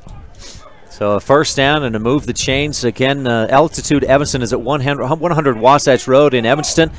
They've got you have award-winning new Chrysler, Dodge, Jeep, and Ram vehicles, plus great certified pre-owned vehicles. Fullerton under center this time, offset eye in the backfield. He'll take the snap, stumbles a little bit, but gathers his feet, throws into the end zone again, through the hands of the South defense and into the hands of Pakula, but through his hands and incomplete in the end zone. And Jenkins almost with the interception there for the South. And that's the second time. I don't think he's going to get beat again. You get beat twice like that, and he's starting to question himself and maybe make some new effort, right? Yeah, you'd have to think so. 2nd down and 10. The North just outside the 10-yard, 11-yard line of the South. Fullerton in the shotgun. 2 receivers right, 2 out left. Williams beside him. Fullerton, with a lot of pressure in his face, gets away from it, scampers forward, starts right, dives left to the end zone. Touchdown, Brady Fullerton from 11 yards out. He runs it in himself, and the North takes the lead, 13-7. Wow. So Brady Fullerton showing that, he is one of 3A's premier best throwers, but he's proven that he can get it done with his legs. 324 all-purpose yards per game. His passer efficiency rating, 166.7, and threw for 271 yards per game, ran for another about 50 this past season for Riverton. And that drive only took 2 minutes, 4 seconds. That no-huddle offense, it's like the old Oregon, well, not old, just not last season, but the Oregon Ducks with the no-huddle, hurry up. Right, and Fullerton will put the extra point through even. Boy, Fullerton did it all on that drive. He went 2 for 4 for 8 yards through the air, ran for 31 yards and the score, and kicked in the extra point. And Fullerton will head to Central Wyoming College to play basketball. Joey, our first quarter is brought to you by Auto Farm Castle Rock Chevrolet of Evanston. They have your choice for new Chevy cars, trucks, and SUVs, and Southeast Wyoming's largest selection of pre-owned vehicles from every brand. That's Auto Farm Castle Rock Chevrolet, a different kind of dealer. You know, and they even have a full range of maintenance, repair services for your Chevy car or truck, too. Great service there. Craig Dearden and the team at Auto Farm Castle Rock Chevrolet. Just nice folks. It's always a pleasure to go in there. And we thank Auto Farm for their sponsorship of today's first quarter action. It's the North leading 14-7. The South struck first, but their second possession stalled, ended up in a punt. North has scored on both of their first couple of drives. We invite you to stay tuned for our Wyoming School Boards Association halftime show. We'll hear from some of the players in today's game, including Pine Bluff's Kyle Steger, who helped his team to a first-ever football state championship for Pine Bluffs. We'll also hear from a couple of Evanston high school kids during that Wyoming School Boards Association halftime show. North to kick off here, and it's Jason Thorin, the athlete from Shoshone. Low line drive. That's a boot, and that is way into the back of the end zone. Farmer thought about catching it. Keyshawn Farmer was like, no, I'm going to go ahead and let that one go. I know I can bring it out, which is a rule change to the Shrine Bowl, or an adaptation to the Shrine Bowl, but decided, you know, that one's just going to go over my head, and we'll see what the offense can do here. And the offense, it looks like we are going to have Farmer's going to stay out there. Gage Pitt, it looks like the first team, or at least the first depth charted team is out there, depending on what personnel it is. They do bring out looks like the tight end will be Farjan. Nope, Farjan's going to come running off the field. Too many players on the field here. Don't want to get a penalty for that, as they're going to start on their 20-yard line. And we got Covington in the shotgun, the Mountain View gunslinger. 4 receivers to the right. We got Farmer in motion. He'll line up next to Steger. Steger, the fullback, and Covington wants it. Got his check down. That's Farmer. Farmer brought down for about a 9-yard gain, though. Nice job by Covington to roll out under pressure and find his check down. Farmer for a 9-yard gain. And that puts Covington so far at 3 for 3, 79 yards, and a touchdown. Not a bad way to start out the Shrine Bowl, I'd say. And I told you wrong. That's 4 for 4 for 88 yards and a touchdown. Well, all right. Farmer's in the gun. He'll have Fowler next to him to the left side. He'll have Steger creeping in motion. They're going to go ahead and give it to Fowler. Fowler to the outside. He breaks one tackle, and he's brought down. He may have enough for the first, but it looks like he may, and he's got some words for number 34. That is Abraham, the captain, and the cornerback. Fowler's a big guy especially for a high school running back, 6 foot, 195, and the North did what they need to do against him, and that's force him to bounce it outside. If he gets those shoulders squared and just drives in, he's going to bowl some people over. And this time it's a 3rd and 1. It is, so no gain there. Covington got an I formation, 2 receivers to the left, and they are going to go ahead and give it to Farmer. Farmer's got the first down, maybe, depending on the spot.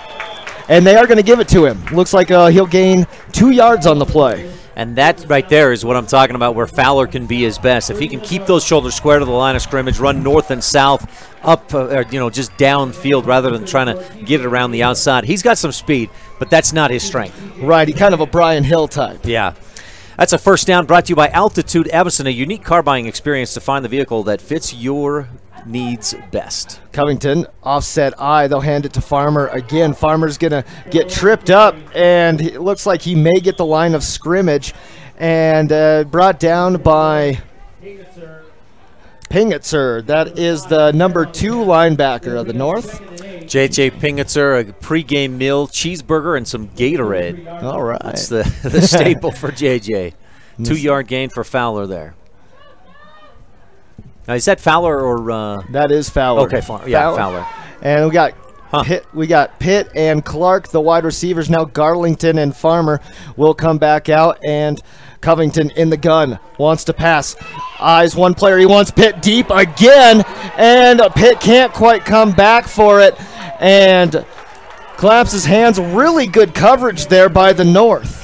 Mason Olson was there on the coverage, and his timing was fantastic. He got in there. He didn't make the contact early on Pitt, but he forced the incompletion. Right, and really what he did is kind of just stayed just enough behind him where he had the reach, but he didn't. The pass just a little bit behind Pitt, and just to let his body do the work for him.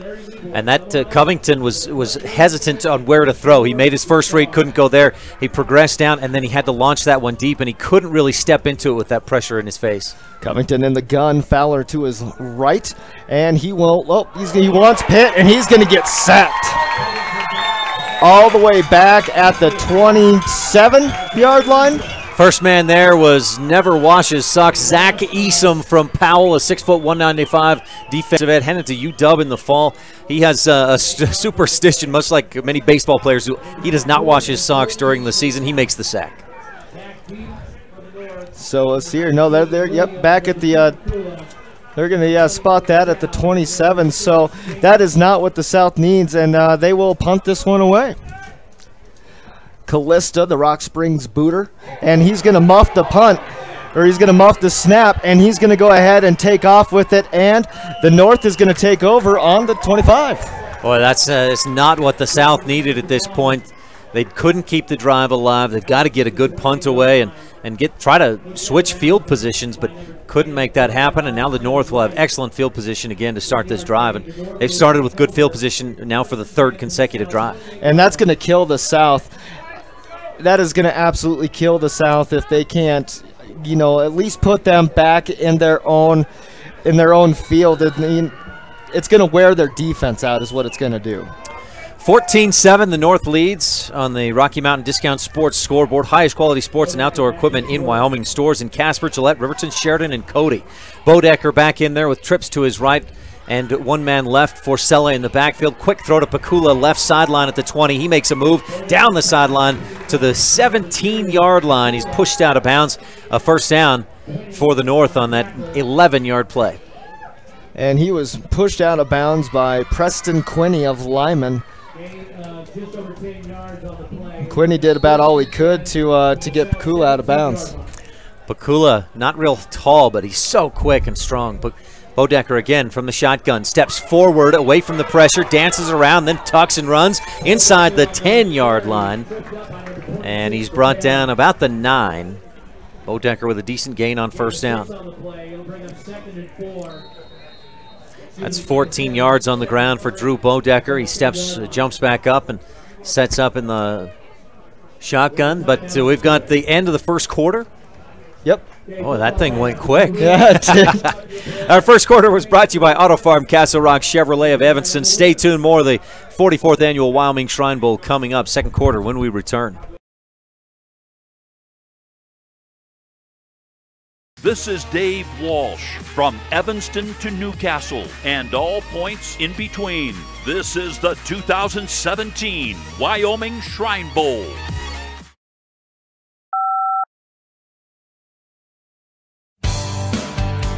When you follow your students' school activities from one end of the state to the other, it can get expensive. Whenever you're in Evanston, save money and eat healthy at the Legal Tender Restaurant inside the Best Western Dunmar Inn. Serving breakfast, lunch, and dinner daily, you and your family can eat a balanced meal without breaking the bank. The Legal Tender Restaurant is located close to the Evanston schools. For directions, visit bestwesternwyoming.com.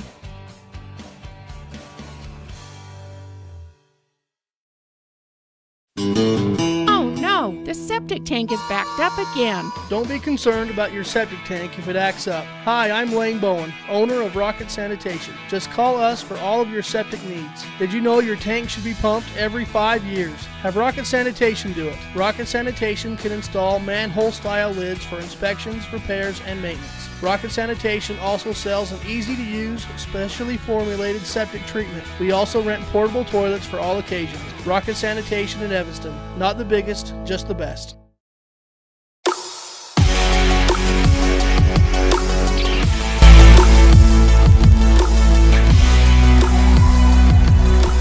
The North right back into it. Pass to the back of the end zone from Bodecker to Pakula. One-handed grab. Touchdown North. Wow. What a grab that was by Pakula, who just ran straight around the South's coverage. Not a long pass there. What was that, 10 yards? 10-yard TD pass, and really a 27-yard drive on 4 plays. We talked about how well Covington has started. Drew Bodecker, 4 of 5, 43 yards, 2 touchdowns, and 14 yards on the ground, and 2 drives that have ended in touchdowns for the North. And that took 31 seconds. Man Pakula with his 3rd catch. The extra point is up, and no good. All right, well, that's good news if you're from the South. That'll leave the door open at least a little bit for the South. They need 2 scores. They could take the lead.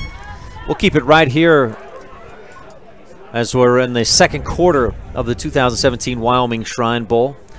Joey, we mentioned the officials. There's so much to talk about with so many different players going on to play college football and other sports. I remember, is it Kyron Higgs from Riverton is going to go walk on, play baseball somewhere. You've got some guys that are just phenomenal track athletes. Logan Harris, the state champion in the shot put. Yeah, no broke kidding. a 27-year record.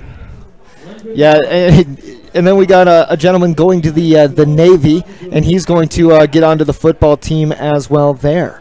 And another going to the Coast Guard. Yep. An Air Force Academy. I mean, it's just the athletes that you see at this Shrine Bowl. A handful of kids going to Shadron, right, to play football. Bethany College, Montana Tech, Rocky Mountain, Dixie State, play a little baseball there. Well, the North leads 20-7 on the Rocky Mountain Discount Sports scoreboard. They have quality guns and ammunition, supreme fishing and bow and arrow equipment, plus durable outdoor footwear and so much more. And with stores in Casper, Gillette, Riverton, Sheridan, and Cody, they're where you are. They're where you need to be. That's Rocky Mountain Discount Sports. And the North to do the kickoff here as they lead 20-7. Scored for their 3rd consecutive drive. That's 3 possessions, 3 touchdowns for the North. That sure is. And that is success to winning. And for the South, you need to limit, you need to take something of the North away. And it's got to be, you got to put, and it's like if you put pressure on that quarterback, he seems to get out of it. All right, we have the kick, and it's going to be Farmer who's going to pick it up about the 11-yard line. He makes a move, trying to step out of a tackle, then met by the Sea of Brown. He's going to get brought down about the 14-yard line, getting tackled by number 5. That is Brennan Katera, one of the captains for the North. Boy, and Farmer there, tough job there as far as it was a short kick. It had a little bit of air underneath it. And you got to wonder if you're the South right now, hopefully guys don't try to do too much. Right? Yeah. They still got to stay within the offense. It's just a 2-touchdown deficit. And we got the 2nd offense in. That's Jesse Barker of Evanston at quarterback. Wants to pass. He's going to air one out. He wants Pitt. Pitt's going to come back for it. Could be pass interference here. And it is. They were looking for it, and it took a minute, but 2 flags come flying out. Some laundry finally comes out for the North. That's the first penalty on the North. We got 1 penalty on each side. That's going to be a pass interference. That's going to be a big time. That's going to be a big time bonus for the South here, as Pitt seems to be the favorite target for the South so far. Well, and you see Jesse Barker make that throw, and understand why he's a 2nd-string quarterback in this game, or one of the top 2 quarterbacks for the South. That was a pretty spiral, nice throw. Yes, no, that was absolutely gorgeous. So they are going to go ahead and take that up to the 30-yard line. So that's going to be a pass interference, 10 yards to the 30. All right. So we're going to have Barker under center. Henson, the Star Valley back, is going to get it out of the backfield. He's got a hold. He's to the 2nd level for a 5-yard gain. And that's what the North or the South needs to do, is they've got to find some room to open things up on the run. They got that big pass on their first play from scrimmage from Covington to Pitt, but the passing game hasn't been there a whole lot since then. No, and it really hasn't. A couple of checkdowns is what I've got down on the stat sheet, and we're going to have Barker in the gun. He's got 2 backs, a 2-1 personnel with Steger in motion. 2 receivers to the left, 1 to the right. Pitt in motion. They're going to fake the handoff to him, give it up to Hanson. Hanson's going to get back to the line of scrimmage before getting brought down by a big old defender there, and Hanson helps him up. Some good sportsmanship out onto the field today, Ryan. Yeah, he definitely got that. Coaches talked about that, and talking with some of the players, I know you did as part of our pregame show, brought to you by the Hilton Garden Inn of Casper. These guys, they're just, a number of them said, as good of football players as they are, they're better guys. Right, yeah, no, of course. And so we got a score of 20-7 in favor of the North on the Rocky Mountain Discount Sports scoreboard. 10:27 left of the first half. Barker under center, the handoff to Hanson. Hanson gets stopped, and looks like he may get one on the play. And he does get one. That's another 4th down for the South. So out to the 36-yard line. 16 yards on the drive so far, and 10 of that has been because of the pass interference. And it seems like, are we going to have a kick here? You'd think so. This deep in your own territory, already down by a couple of scores. You don't want to give the North excellent field position again. Very true, and we are going to have a kick, and that is by Callista. Marcus Callista, the kicker out of Rock Spring. No, we're going to be in the gun. My mistake. Barker in the gun, 2 running backs. And we're going to have a timeout, and that's going to be timeout South. We'll go ahead and take it with them with 9:37 left in the first half. The Rocky Mountain Discount Sports scoreboard reads the North 20, the South 7. Hello, everybody. I'm Kevin McKinney, and this is the Shrine Bowl on the air and online at mylocalradio.com. No more need to head out of town to find that perfect vehicle. Stop into Altitude Evanston. Why Altitude? Because we're elevating the car buying experience to a whole new level. Nate Hamilton here. I'd like to invite you to come down to the old Evanston Motor location, where you will find new owners and a car buying experience without the hassle and games. We'll make your car buying experience unique and help you find the vehicle that best fits your needs. We offer award-winning new Chrysler, Dodge, Jeep, Ram vehicles and a large selection of pre-owned vehicles too. Give us a chance. Stop in today at 100 Wasatch Road, Evanston. Welcome back to In Progress, going for it and can't get it. And as Barker rolled out and got hit as he threw, looking for once again the speedster out of Douglas Gage Pitt. It's a turnover, and once again the North, Ryan, is going to start on the South's 36-yard line. And I think, one of my keys of the game for the North was to limit mistakes. The South has had a couple of mistakes, that muffed punt and then going for it there on 4th down and coming up well short of moving the chains. That's a couple big mistakes that's given the North a lot of extra life, extra opportunity. It really has, and I think one of the biggest differences for the South is the style of quarterback play versus this scheme of things being a pro style. Brady Fullerton under center. He's back in there. He's 2 for 4 so far in the game, 8 yards. Hands off right side. Colton Williams picks his way forward, a gain of a couple down near the 35 of the South. That's 3 yards on the game.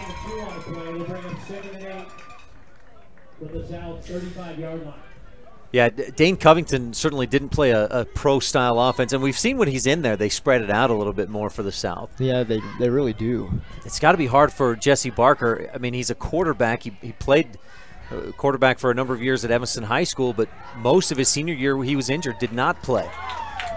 Brady Fullerton again drops back to throw, goes left side, and he finds his man Kyron Higgs for the catch on the left hash near the first down, a couple yards short. Get into the 29 there.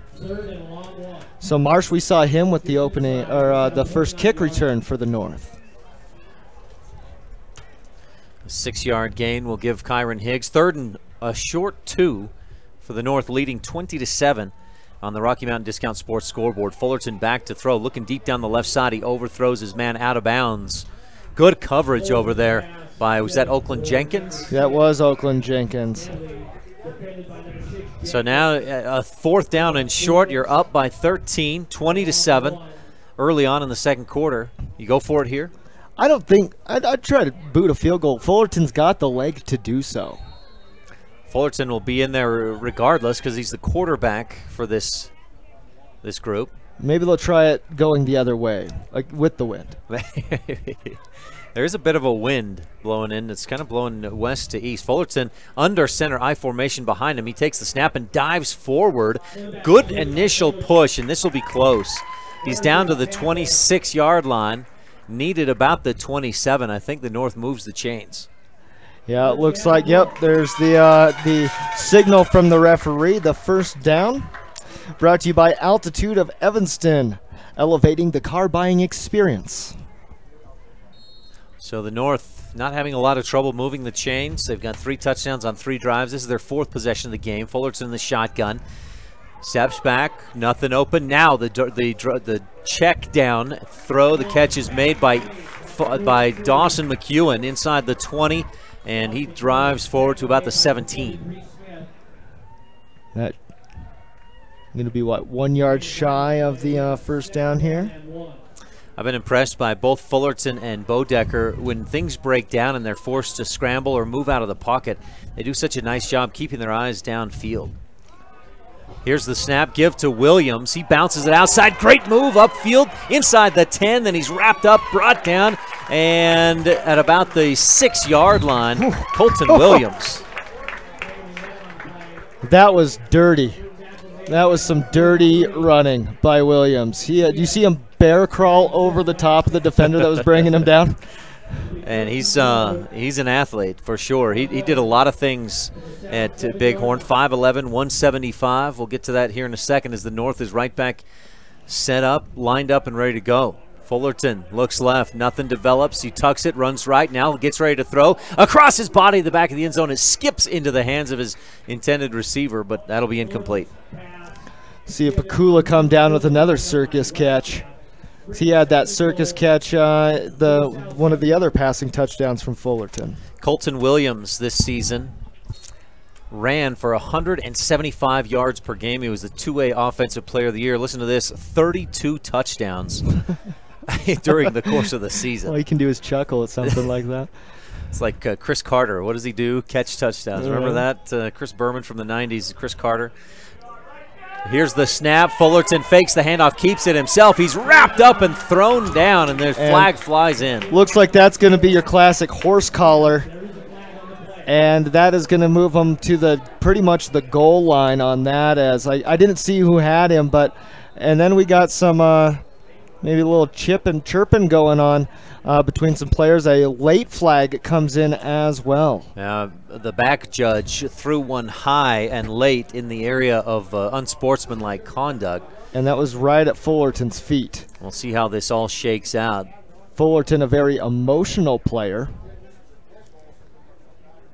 Of course, Fullerton, part of that Riverton team that lost just one basketball game the entire season. Was that Riverton's first ever state title in basketball? In 3A. In 3A. They had moved down to 3A this past season, and it was Douglas was the favorite at the beginning of the season. And Fullerton is headed to Central Wyoming College. He'll play basketball and study to become an architect. If you're a Seinfeld fan, we might call him Art Vandelay through the rest of the game. So Fullerton had picked up about six yards on the carry before the flags flew in for what looked like a horse collar tackle. And and that was a legal play about 5 years ago. Now, for referee Tyler Spear talks with Coach John Scott, and Coach Scott made the indication of declining something. There may be 2 penalties. We'll just have to see how it shakes out here. Coach Will Gray gets an explanation from Spear. Our scoreboard today is brought to you by Rocky Mountain Discount Sports, with the highest quality sports and outdoor equipment in Wyoming. And here's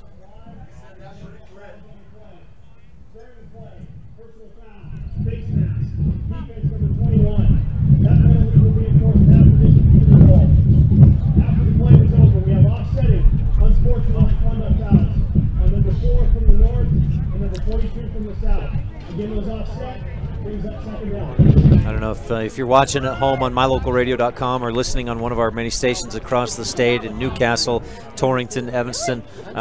There was a face mask is what they called, and that takes it half the distance to the goal, then offsetting unsportsmanlike conduct. So it'll keep it right there at that half the distance to the goal, and the North will be knocking on the South's door from about the 2-yard line. So that it was a total of a gain of plus 4. So that ended up being a 10-yard play. Down to, are they on the 1, about 2-yard line? It's a second and short, second and goal for the North, and they bring in a more of a goal line looking package, but two receivers are standing on the left side of the line. Offset eye in the backfield behind Fullerton, under center this time. Takes the snap, turns, Williams, shifty, spin move into the end zone. Colton Williams, 32 touchdowns during the regular season. There's his first of the Shrine Bowl. It puts the North up 26-7. Wow. I can understand why he cruised through cruised through the 2A circuit. Colton Williams, 5 carries, 31 yards in the game. That touchdown there puts the North up again 26-7 on the Rocky Mountain Discount Sports scoreboard. And that was a drive of 2 minutes 20, like 5 seconds. And the North looking like they'll go for 2 here to try and put it to a full 28 points, the 3-touchdown lead. Kyron Higgs comes late onto the field, and it looks like the North may have to take a timeout to avoid a delay of game. That's exactly what they're going to do. So we'll keep it right here with 7:03 left to go in the second quarter. We've got a couple of timeouts to get to, but I have a feeling this is going to be a real quick one, and I don't want to miss the play. So, key to the game time. Yeah, here we key go. to the game. Keys to the game time. Take away something from the North's offense. The South has either got it, and I kind of want to say that they need to put a linebacker on a quarterback contain, where he does not let that quarterback out of his sights, and he just kind of stays in front of the quarterback to make sure that Bodecker or Fullerton can't run, because they're tearing the South defense on with how smart of the how high of an IQ they have for reading the field. Yeah, both those guys are threats with their arms, they're threats with their feet. A spy could certainly help the South defensively.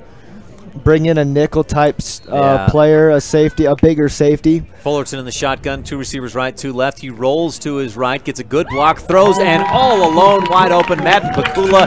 The 2-point conversion is good, and the North extends the lead to 3 full touchdowns, 28-7 on the Rocky Mountain Discount Sports scoreboard. We'll take a quick break and be back with more of the second quarter from the 44th Annual Wyoming Shrine Bowl.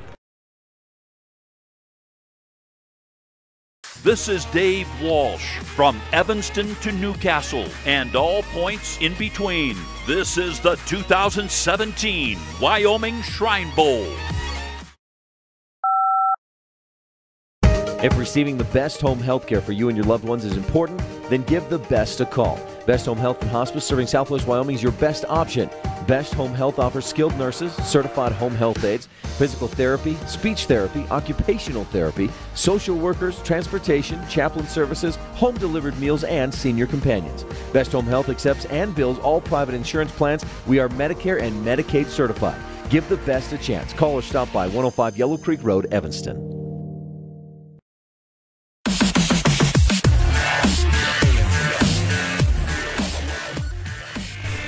Welcome back to the 2017 Wyoming Shrine Bowl. Ryan Steinekert here with Joey Savarine, and the South struck first on their first possession, but their offense has gone quiet. The North is 4 for 4 possessions for touchdowns.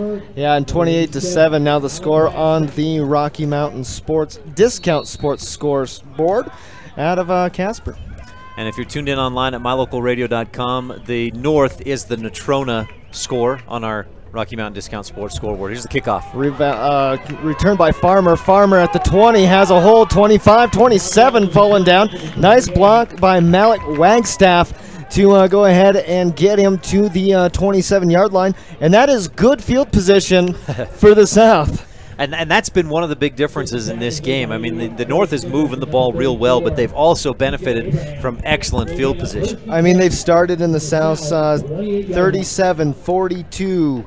I mean, they have yet to be in their own. Right. Their worst starting field position was their own 44 or 45 on that first possession. All right, and Covington, the first team back in. Fowler and Steger in the backfield.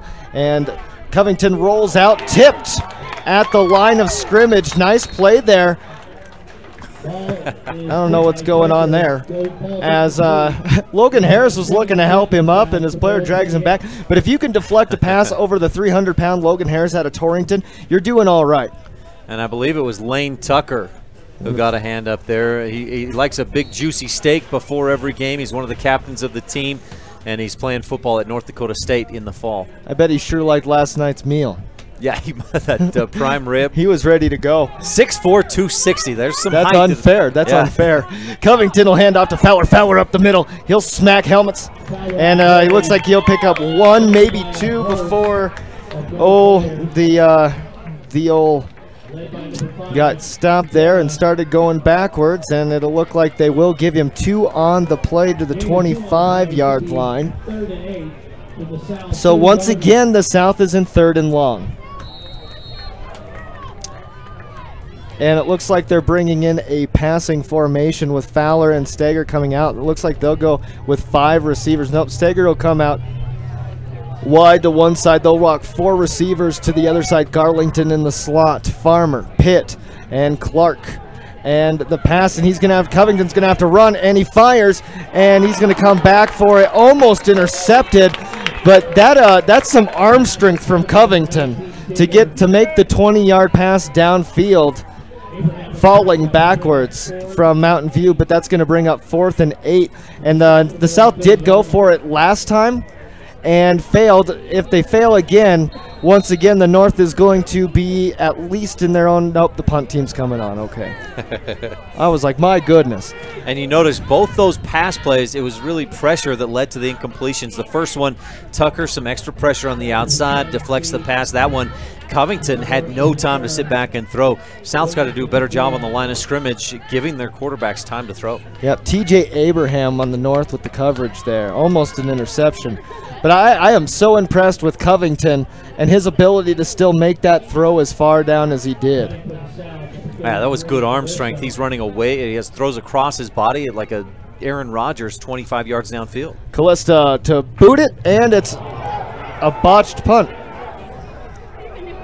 Wow, and it takes a North bounce at the 30 down to the 25-yard line. The North picks it up and heads for the end zone. Kyron Higgs to the 15, ball stripped free, and it's on the ground at about the 12. I don't see who has it. The South saying they do. Don't they always, though? They always do. Anyone's like, no, it's mine. I got it.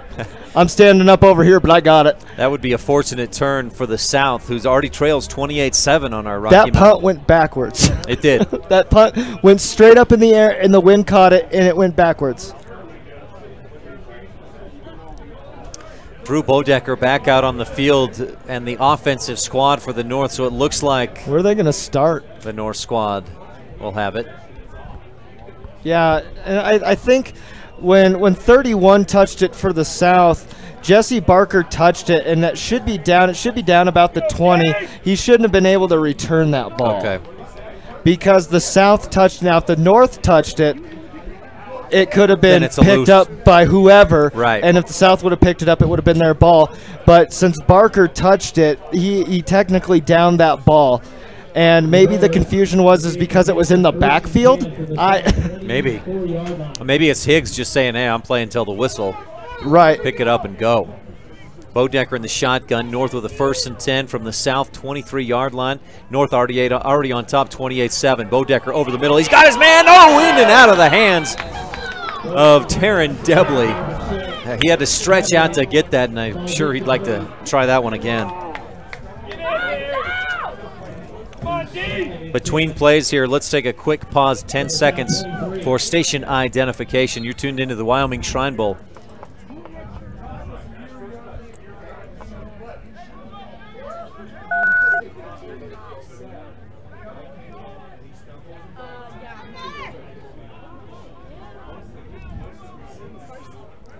Bodecker takes the snap, this time gives up the middle to Forcella. He runs into his own man, the back of one of his linemen, and then drives forward for a gain of a couple down near the 20. It'll be 3rd and long. Tackle made by number 51, Sparks. It'll be 3rd and 7 for the North, just inside. So Forcella actually picked up about 4. Give him the 19 is what they're going to give him. Gracious spot there. Bodecker on 3rd and 6, steps right, and he's tripped up and brought down. First sack of the day, and that's what the South needs, is to put some pressure on and keep Bodecker and or Fullerton in the pocket and from breaking free. Jacob Ross, the 6'7" Cheyenne East graduate, is going to get credited with that sack. That's a loss of 2. Brings up 4th and 9. North, no hesitation, they're going for it. Bodecker looks right, steps left, pressure comes, he'll run.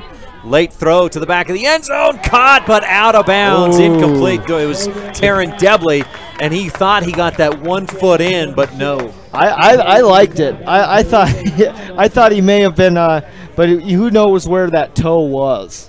There's also a flag down at about the 21, and I think Bodecker was beyond the line of scrimmage when he made that throw. He may have been thinking the line was the 20. It was back at the 22. The South will likely just decline and take over 1st and 10 on the turnover on downs. All right, so that is the best defensive stand we've seen by the South on what was crazy, and that Callista's punt went backwards. And the South takes over about where Callista punted from at the 21-yard line. It's all too familiar. 22.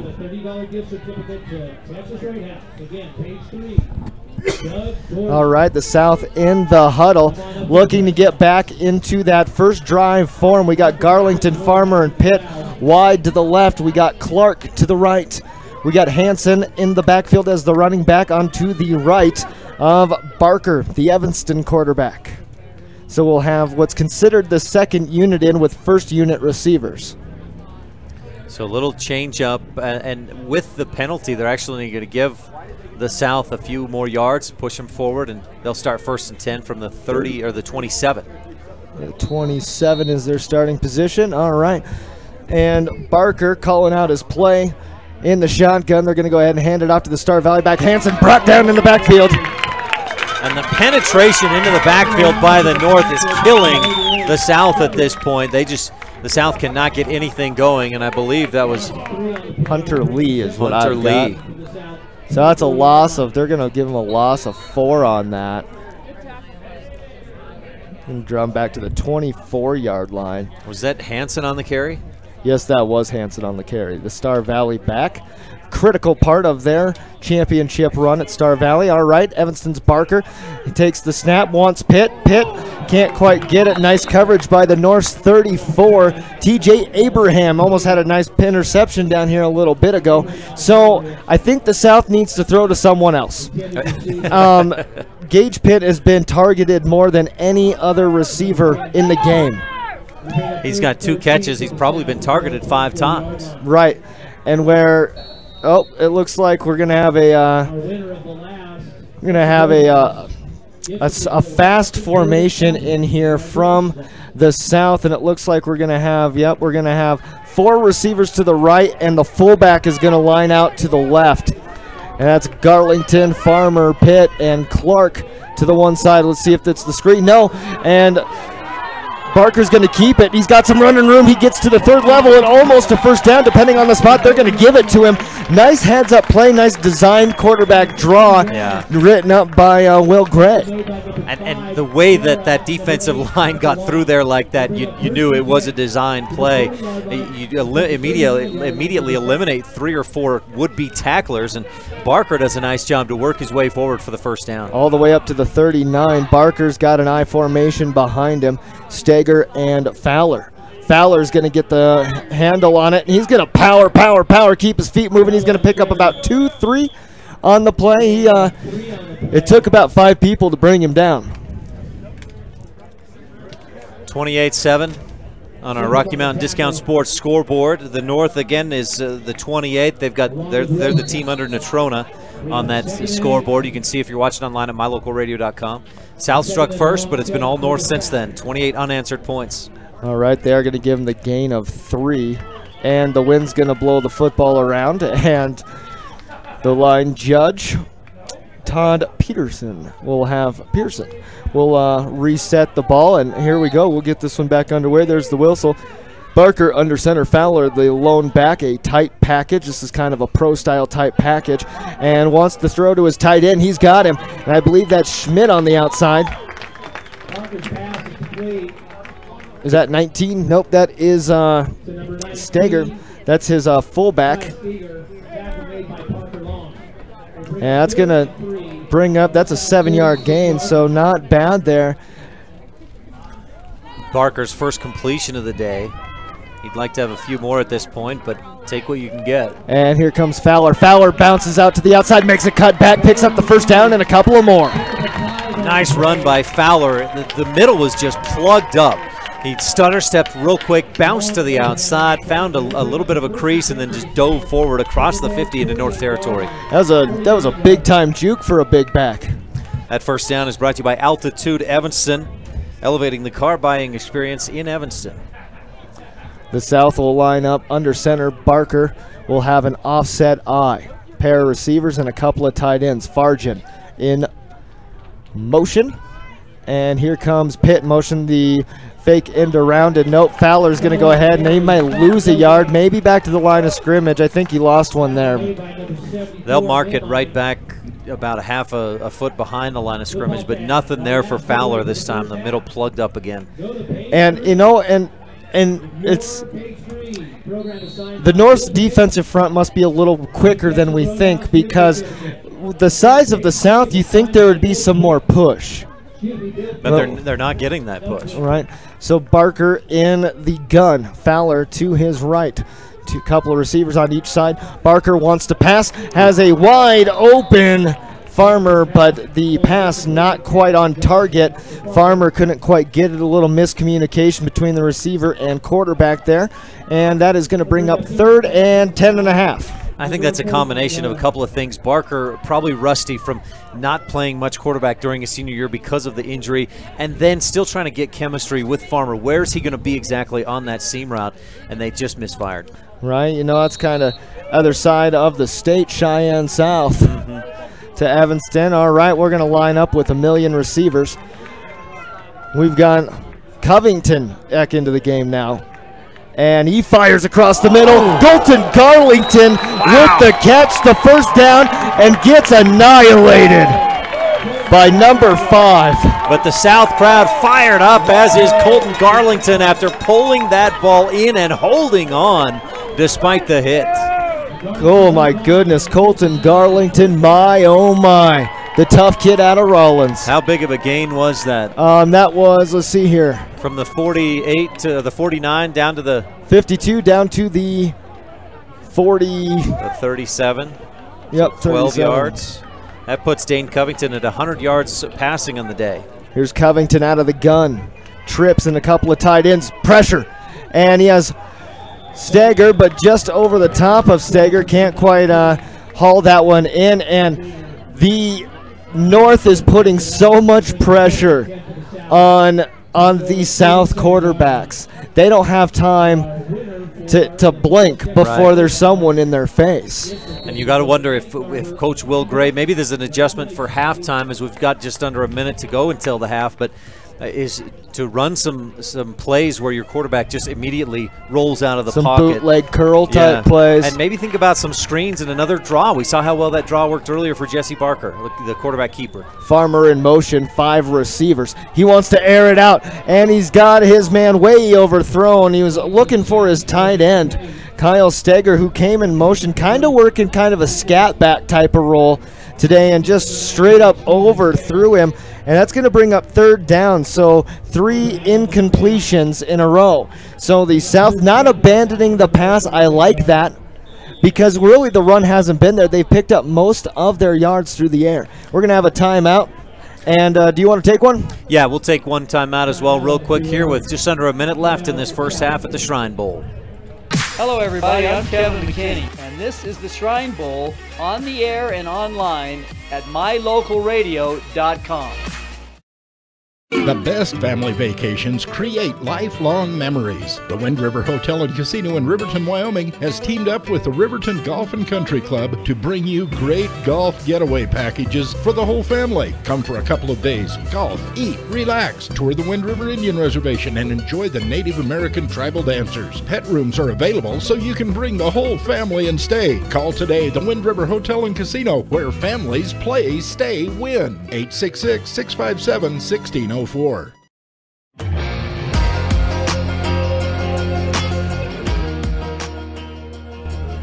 Second quarter action at the 44th Annual Wyoming Shrine Bowl. The North leads 28-7 after the South took an early 7-0 lead. They scored on their first drive but haven't scored since then. They're knocking on the door here with under a minute to go in the second quarter. And we give it back to Joey Savarine. Thank you, Ryan. And just under a minute, like you say, on the Rocky Mountain Discount Sports scoreboard. And Covington, the Mountain View gunslinger, will have a pair of running backs.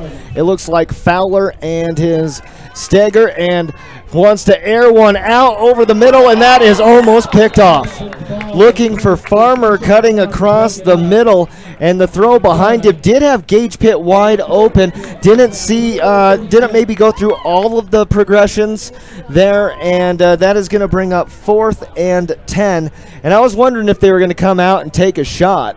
A couple things they did there. Those two backs, both of them stayed in to block. That gave Covington a little extra time. Pitt was wide open, but so was it? You said it was Garlington on the intended receiver? That was Farmer. Oh, Farmer, thank you. I mean, he was open. Covington just missed him. All right, here we go. Covington on the run. He's scrambling. He's going to step up in the pocket. He's got the first down to Garlington. Garlington puts on a spin move, takes 3 defenders to tackle him. He's got the first down. And now you wonder if the South, I mean, they've got no timeouts left, so they've got to hurry here. But a nice job by Covington doing what we've seen the North quarterbacks do, and that's evade pressure, step up in the pocket, make a nice throw. And since it is a first down, it will stop the clock. I don't know. Yeah, they stop it for a second. Covington just threw it into the ground. And then so he'll spike it. So Covington to Garlington's been a good connection the last couple attempts. Right, that's been got about 20, 25 yards between the two of them here on this drive. 16 yards on that last completion. Yeah, that's 25 yards between the two on these last. And he's the only guy that's caught a pass from Covington, who started 4 for 4, but he's just 2 of his last 8. All right, and we'll have Fowler in the game. We'll have a double tight end set, Fowler in motion. We'll have Gage Pitt and Keyshawn Fowler. And he wants Pitt into the back of the end zone, or just overthrown. I think if Pitt would have laid out, I think he probably could have had that one.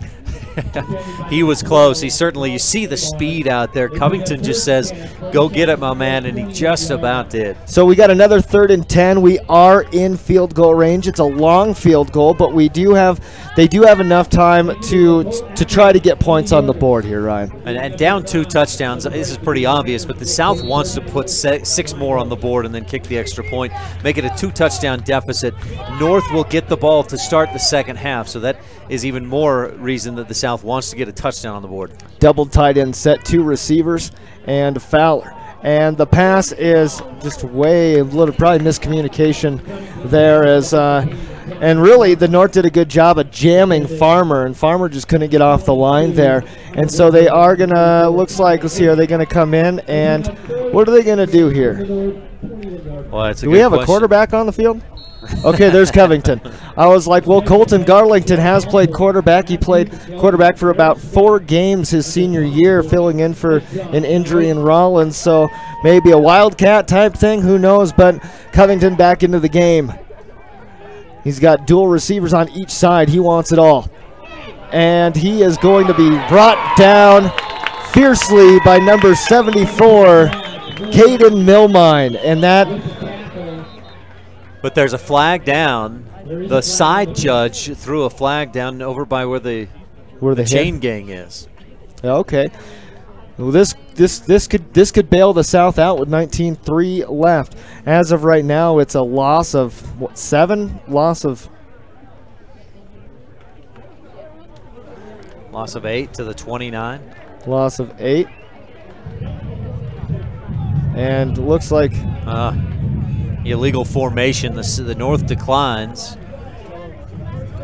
take the result of the play, the sack loss of 8. And that'll bring the North back on offense back out.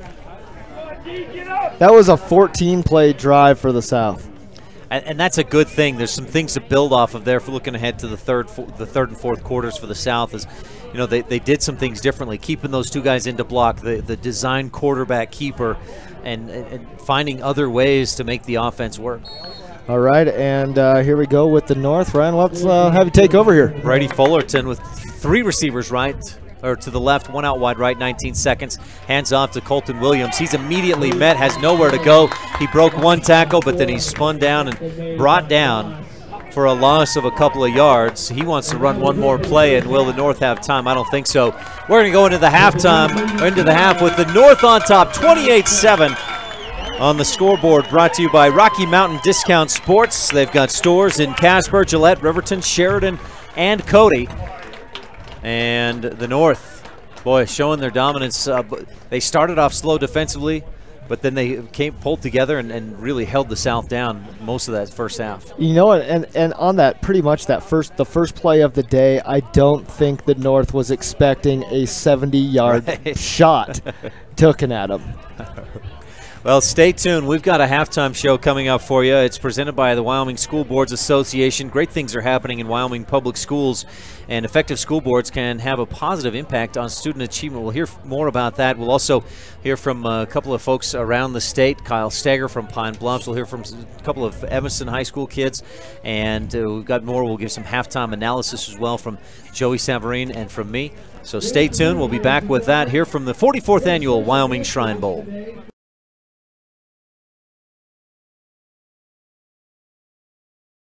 Hello everybody, I'm Kevin McKinney, and this is the Shrine Bowl on the air and online at mylocalradio.com.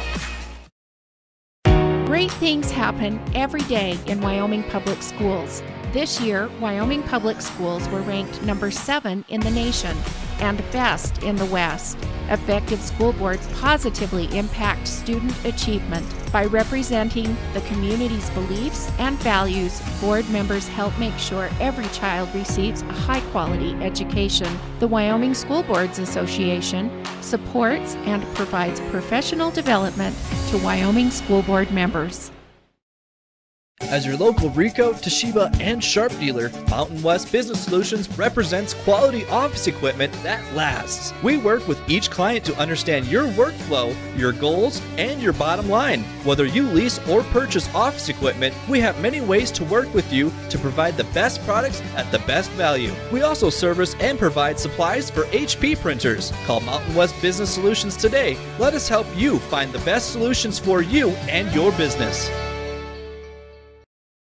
Let's take the family camping. Okay, I'll go down to Sports World and get what we need. Sports World has everything you need for the outdoors, hunting, camping, or fishing. This is Evan Perks, store manager. Sports World just might have the largest inventory in the state to provide you with everything you need for your outdoor adventures. The staff is knowledgeable and will help you answer any questions. Be sure to register for our quarterly gun drawing. Sports World, 524 Front Street in Evanston, Southwest Wyoming's recreation headquarters for all your hunting, camping, and fishing needs. Stop in today.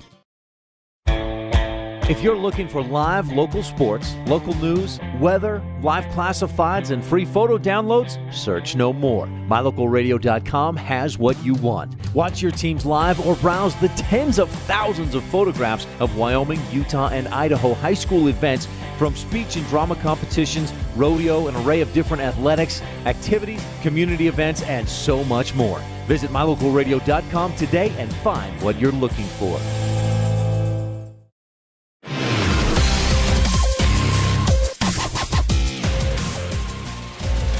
Welcome back to the 2017 Wyoming Shrine Bowl halftime show presented by the Wyoming School Boards Association, providing advocacy, support, and professional development to Wyoming school boards. That's the Wyoming School Boards Association. Ryan Steinekert here along with Joey Savarine. And Joey, the South struck first, but it was all North after that.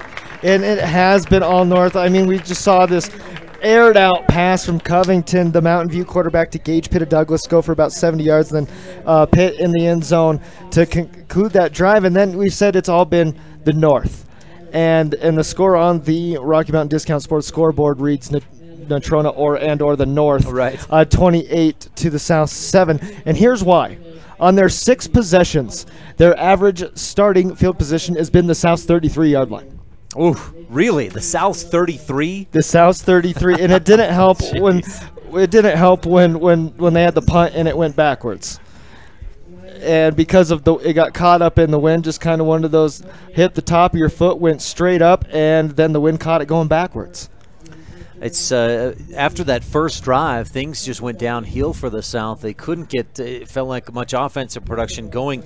They actually, by my stats, and mainly because of that first drive, but I've got the South with 151 yards of offense, rushing and passing, and then the North with just 148. But the North hasn't had to go, as you said, they haven't had to go very far. And Dane Covington and the South quarterbacks, Dane started 4 for 4, 88 yards, a touchdown. Since then, 2 of 10 for somewhere in the ballpark of 20, 18 yards, or about almost 30 yards. So after that first 4 for 4, and Jesse Barker went just 1 for 5 for 4 yards, so they haven't been able to do much in the air, especially not consistently. Right, and on the South, there's only been really the one receiver with any substantial amount of yards, and that is Gage Pitt of Douglas. We did see in this last drive, the South did take 14 plays. As you're saying, that is something that the South's going to want to build in, but we saw Colton Garlington come down with a couple of catches. Garlington had some big grabs. The one he caught and got hammered and held on to it. He's been impressive, but the South just needs to come up with, I feel like, more consistency. They've had some good firepower, just haven't found that consistency on offense, and a big part of that has been the pressure that the North line has been putting on the quarterbacks. And which just doesn't seem to make sense. That's right. Based on looking at paper, on paper, the South line should be dominating this North defense, and they're just not. Joey, let's take a break. We'll have some more time to talk about the half and that first half, some stats and things. But first, in just a minute, we're going to hear from Jake Hibbard from KNYN in Evanston. We'll hear from a couple of players from Evanston, one of the players, and also a student manager. So stay tuned. We'll be back to hear from them a little bit later on our Wyoming School Boards Association halftime show at the 44th Annual Wyoming Shrine Bowl.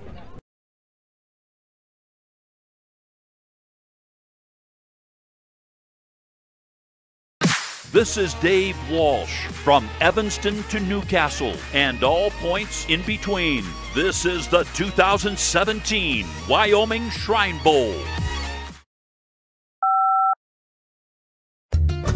Serving Wyoming since 1941, Plains Tire is Wyoming's oldest and largest tire dealer with great locations throughout the state. They'll get you the right tires and offer the best results for your vehicle at the lowest prices, guaranteed. Plus, you can go to any Plains Tire Pro dealer with their nationwide warranty service. And check out their Plains Tire phone app.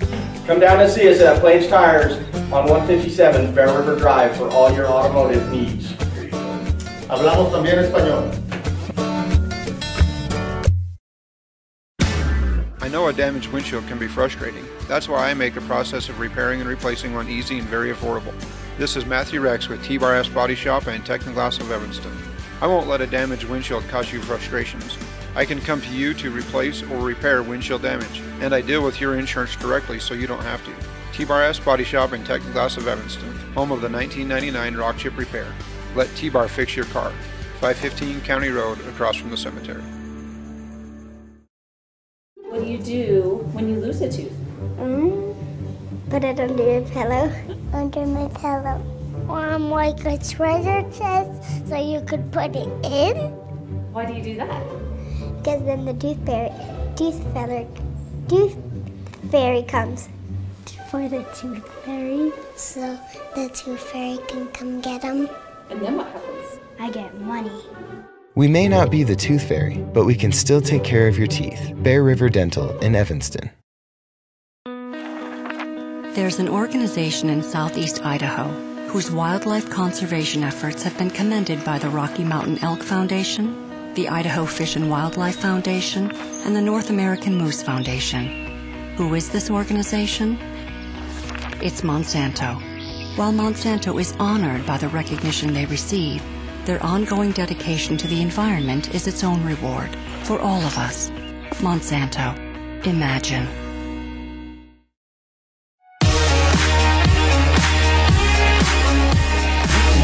Welcome back to the Wyoming School Boards Association halftime show. On the half on the Rocky Mountain Discount Sports scoreboard, it's the North leading the South 28-7. We had planned in this segment of the halftime show an interview with some Evanston High School players. The Evanston High School becomes the 9th team to surpass the 100 mark in total players selected to the game, but they shortened halftime on us, so we've got to jump right along in our halftime show. We'll be back to hear from Pine Bluff's Kyle Steger, who is interviewed by Jordan McCamey when we return here on the Shrine Bowl on mylocalradio.com. Everybody, I'm Kevin McKinney, and this is the Shrine Bowl on the air and online at mylocalradio.com. Great things happen every day in Wyoming Public Schools. This year, Wyoming Public Schools were ranked number 7 in the nation and best in the West. Effective school boards positively impact student achievement. By representing the community's beliefs and values, board members help make sure every child receives a high-quality education. The Wyoming School Boards Association supports and provides professional development to Wyoming school board members. No more need to head out of town to find that perfect vehicle. Stop into Altitude Evanston. Why Altitude? Because we're elevating the car buying experience to a whole new level. Nate Hamilton here. I'd like to invite you to come down to the old Evanston Motor location, where you will find new owners and a car buying experience without the hassle and games. We'll make your car buying experience unique and help you find the vehicle that best fits your needs. We offer award-winning new Chrysler, Dodge, Jeep, Ram vehicles and a large selection of pre-owned vehicles too. Give us a chance. Stop in today at 100 Wasatch Road, Evanston.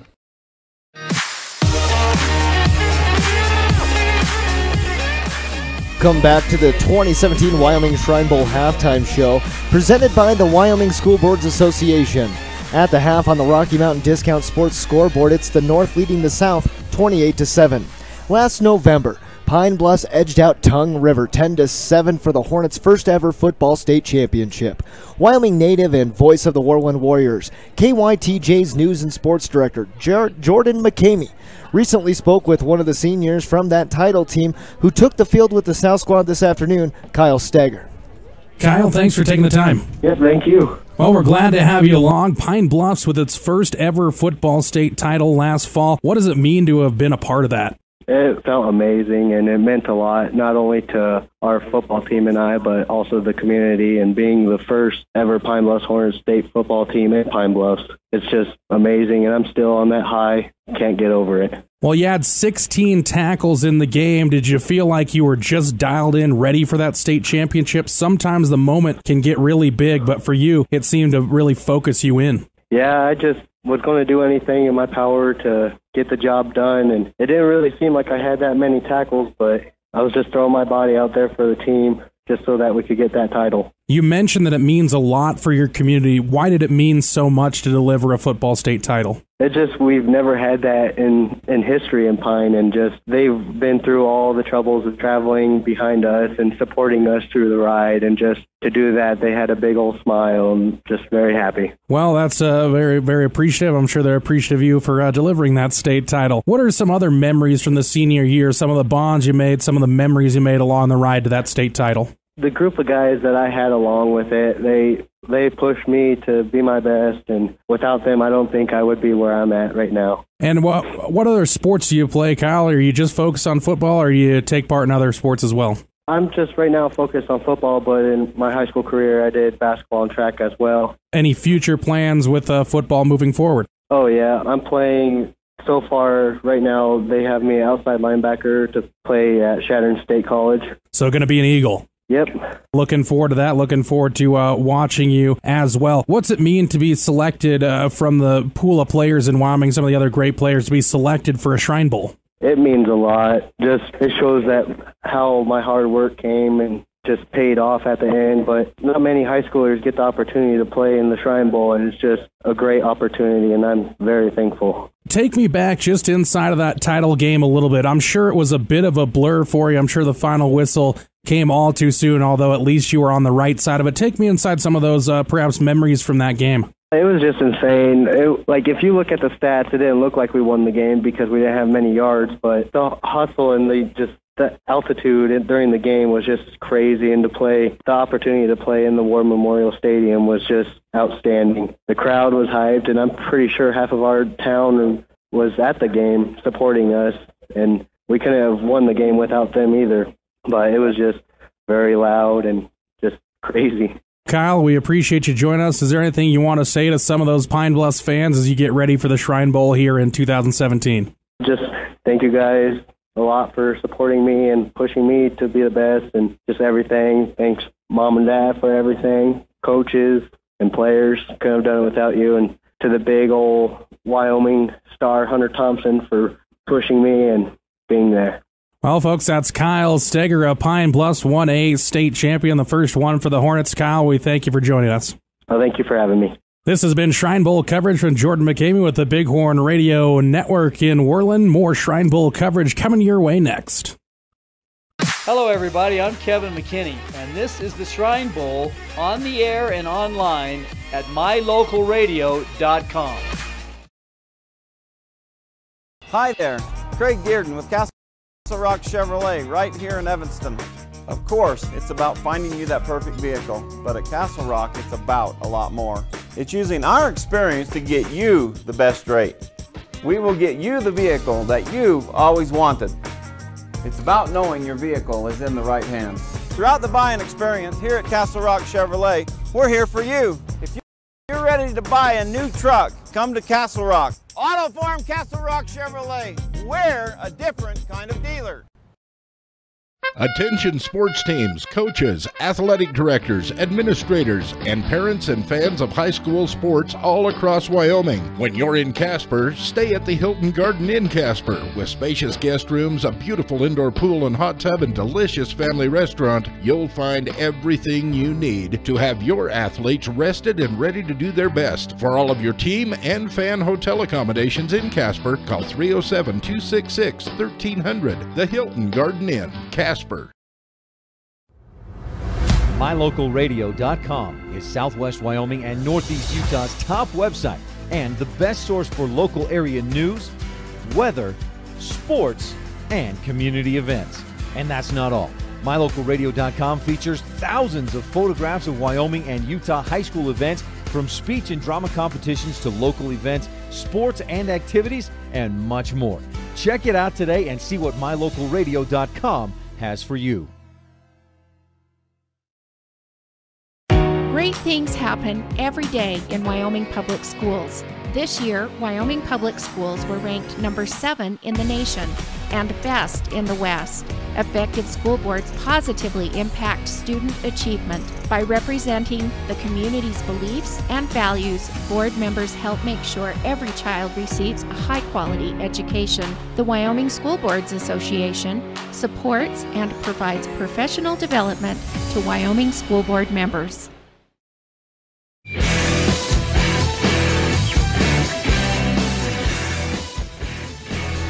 Welcome back to the 44th Annual Wyoming Shrine Bowl. Ryan Steinekert here with Joey Savarine. We're at the half, brought to you by the Wyoming School Boards Association and on the Rocky Mountain Discount Sports scoreboard. The North leading 28-7. The South struck first. North answered with 28 unanswered points. And how did they do that?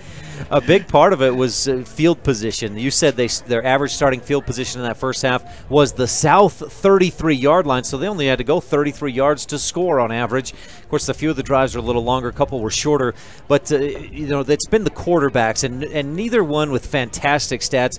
Bo Decker, 4 of 7, 43 yards, 2 touchdowns. 43 yards and a half is not fantastic, but he's getting it done on the ground as well. 12 rushing yards, and just being that dual threat.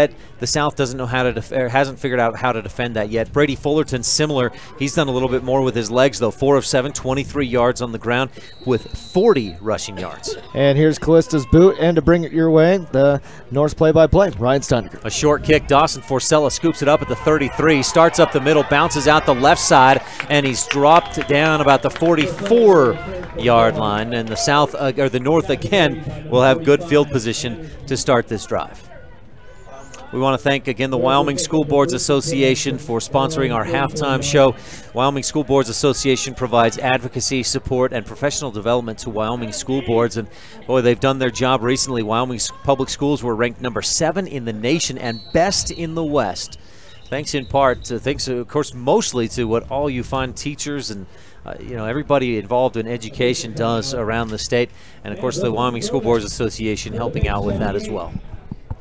You can't beat education. I know I've got a son in first grade. Yeah. And just the personal attention, the variety of educational opportunities and subjects they get, it's fantastic. Love it. Really advancing. Oh, yeah. And they've found ways to keep the arts, the musics, the different activities. They have PE, and they're moving into the future with all the technology the kids are learning. It's really great. Well, and I'm really happy to hear that they're keeping the music, the arts, and the things that help motor skills. Oh, yeah. Brady Fullerton gets the nod to start this third quarter, brought to you by Wyoming Department of Transportation, the YDOT of Rock Springs. In the shotgun, he gets the snap, pitches right side. Colton Williams bottled up on the right. He breaks a few tackles, tries to get back to the line, but the South with some good gang tackling.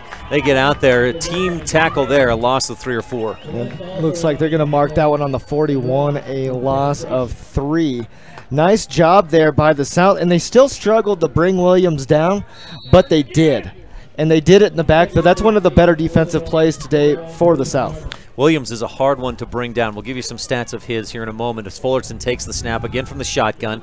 Quick throw to the right side. Sam Marsh makes the grab, breaks a tackle at the 50 to the 45, and he's brought down. First down territory inside Southland at the 44-yard line. Sam Marsh with his second reception of the day from the 41 to the 30 or to the 44. And let's see here. And Williams, we were talking about him. If I can find him here. Fullerton takes the snap, throwing deep down the left sideline. He's got Debley caught at the 10, down the sideline, breaks a tackle into the end zone. Did he step out? No, he did not. He did not. Touchdown North. My, oh my. And that's one of those plays. We were talking about that before we even went on the air today, that those two were going to hook up the old Riverton team there. 44 yards from Brady Fullerton down the left sideline to Taryn Debley. And tell you what, that was a couple of guys who've played catch a few times in the past. Yeah, and 6 touchdowns for Debley. Caught 6 touchdowns from Fullerton during his senior season. That's Debley's third touchdown, or third catch of the day, second touchdown. Fullerton kicks the extra point through, and the North extends the lead. It's 35-7 on the Rocky Mountain Discount Sports scoreboard. We'll take a quick break and be back with more of the 44th Annual Wyoming Shrine Bowl.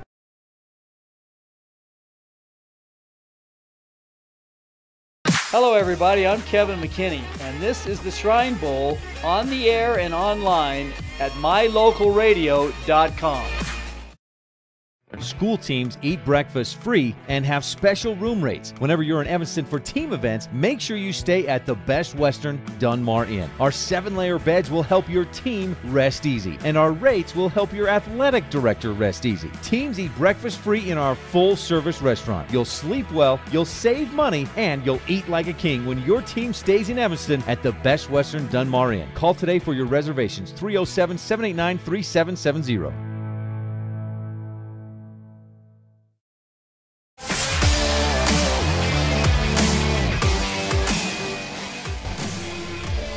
3 plays. Again, a short field for the North, but they go 54 yards. 44-yard touchdown pass from Riverton's Brady Fullerton to Riverton's Taryn Debley. And those two, the chemistry, the timing was perfect. Right, no kidding. And they've done that a whole lot. 54 yards in 54 seconds. To kick off is Jason Thorne. Long, high kick. And Farmer will take it at the 2. He's up to the 15. Makes a cut to the outside. Stiff arm to the 15. Wants the corner. Can't quite get it. Does able to stiff arm a guy straight in the face, straight down. But looks like they will take over at the 18-yard line is where the South will start. Sounds about kind of been where about right where they've been starting. And number 14 for the North has got a boot, the Shoshone product, Thorin. Yeah, he can do a lot, and I'm sure folks from Shoshone who saw him play during the season saw a lot more of what he can do on various positions around the field. Yeah, no kidding. All right, the South looks a little confused of how they want to come out and line up. They've got a crazy lineup here. This is how they got that illegal formation penalty the last time. Covington into the game, has Garlington on the screen pass. Garlington breaks 1, 2, 3 tackles before getting brought down, a pickup of about 4 for the Outlaw. And again, even the passes, we saw that one early on. First play from scrimmage, Dane Covington hits Gage Pitt down the middle of the field for 61 yards. But since then, the biggest pass play, a 16-yard pass and catch, also to Garlington. And most of them have been little pick away, 2, 3, 4 yards. They've tried to take a couple of shots to Gage Pitt, but they've just been unsuccessful. Covington under center has I formation. He'll hand it to Fowler, the big back out of Rock Springs, who's going to be met by about 5 North players. He is going to pick up, I think they're going to give him 3 yards on the play. Nope, they're going to give him a couple on the play, and then they'll be at the 24-yard line is where they'll bring up 3rd and 6 for the South. So remember, though, that this game is marked by a winner or a loser, but the Shriners Hospital, the real winner here today. Matt Fowler, 10 carries, 22 yards by my stats. And Fowler to the left of Covington in the backfield, the Mountain View gunslinger, has Gage Pitt onto the outside of the 20, and he'll dance around. He's actually going to lose a yard because of it, and trying to get around, and what it just ended up happening was the North just crashed on him so hard. And that's what I was referring to earlier, at least I feel like, was with North players or South players trying to do too much to get things back close. It's 35-7. The North is on top. And Pitt, maybe if he just lowers the shoulder, puts it into 5th gear, and goes, he certainly would have gotten closer to a first down. And maybe I think Pitt may be doing that kind of thing where he's like, hey, I'm going to be running track. I'm only 5'10", 150 pounds. Well, Callista's on to kick. Much better kick this time. Well, he got a lot more on it, but the angle was wrong. It goes out of bounds, and the North again will get fantastic field position. They're going to start in South territory. And that's been maybe the story of the day. The South has actually got, before those last 2 drives, the South had more total yards than the North did, but the North leads 35-7 in big part because of field position. Wow.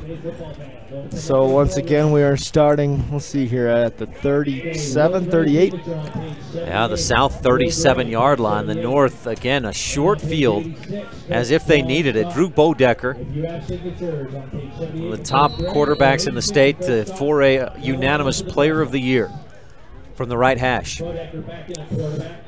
Excuse me, Bodecker takes the snap, gives to Dawson McEwen, and he is bottled up. He tried to go right, then left, broke a tackle or 2, and then he stood up and pushed back.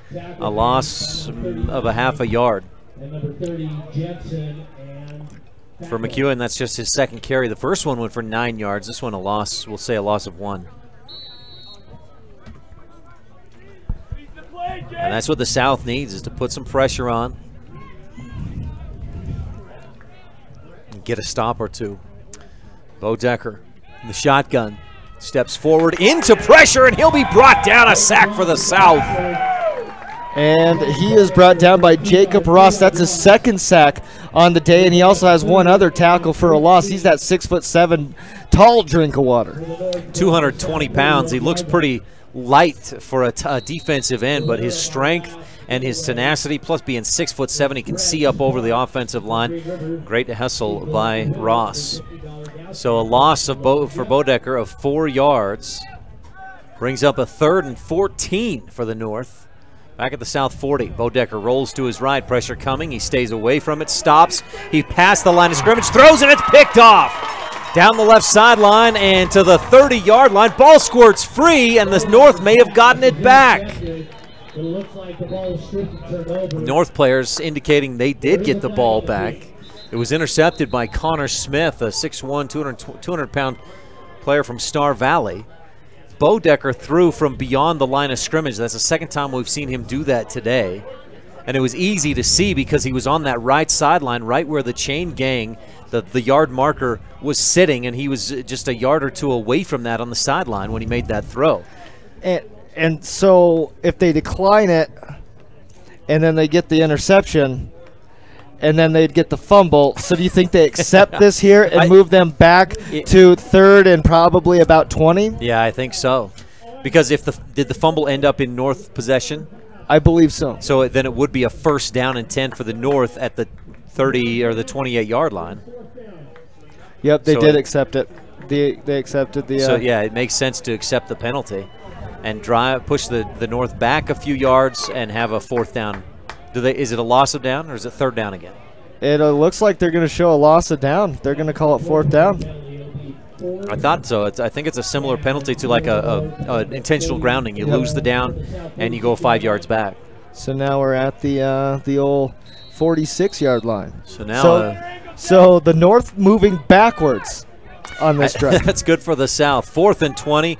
North on top, 35-7 on the Rocky Mountain Discount Sports scoreboard. Bodecker rolls left, then he goes back to his right, throws over the middle of the field. He has Jason Thorin, but he can't make the grab. There's also a flag down, and I think that was one of Bodecker's linemen holding to protect his quarterback. Right, yeah, because Doss is using his big arms, that 6'7" arms, to just move around people.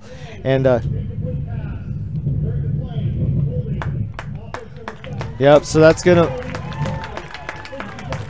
So the South will decline the penalty and take over on downs, and I believe in their best starting field position of the day at their own 46. And I can see if that's true, and that is true. So Bodecker started off 4 of 5 for 43 yards, 2 touchdowns, but incompletions on his last 3 attempts. His stats look a little more pedestrian now as the South takes over, Joey. Yes, and the South needs to capitalize on this. They've got a little bit of momentum. Their defense, that was the best drive the defense have had all day. They need to capitalize off this. Jesse Barker needs to show what everyone missed his senior season.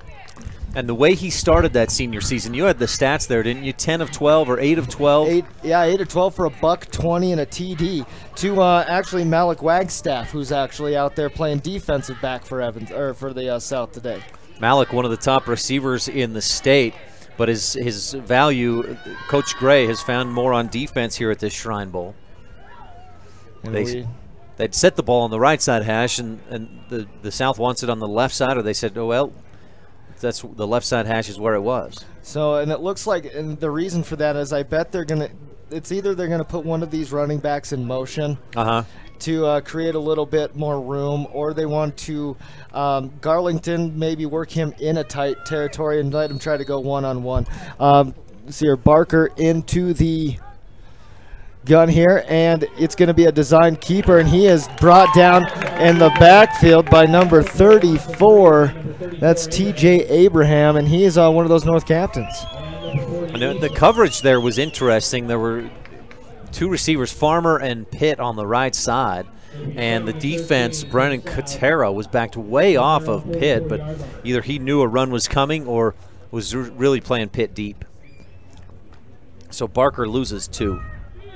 So we're back at the 44-yard line, and here's Barker in the gun, has Hansen to his right, and he's going to roll out and gets a nice block, nice check down to his Steger, and he's going to pick up a gain of,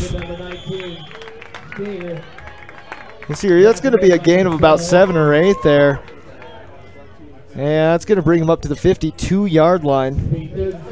So that is a 8-yard gain. And that was literally just a roll out and kind of a dump pass saying, hey, you do this. Yeah. I don't want to get hit again. That's exactly right. It was a great dump pass. Barker took a big hit just after he delivered that dump off, and it was a nice positive play, 8 yards for Steger. And Steger, the fullback, played a little tight end last season as well. Our third quarter is brought to you by Wyoming Department of Transportation. That's YDOT of Rock Springs, reminding you, don't drink and drive. Always wear your seatbelt, and don't drive drowsy. Look at this. We got 3 wishbone, and that's going to be an illegal motion, as a running back cannot run forward more than a step. And they're going to call a timeout. That's fortunate for the South. They get the timeout before the penalty. We'll take a quick timeout as well here at the 44th Annual Wyoming Shrine Bowl.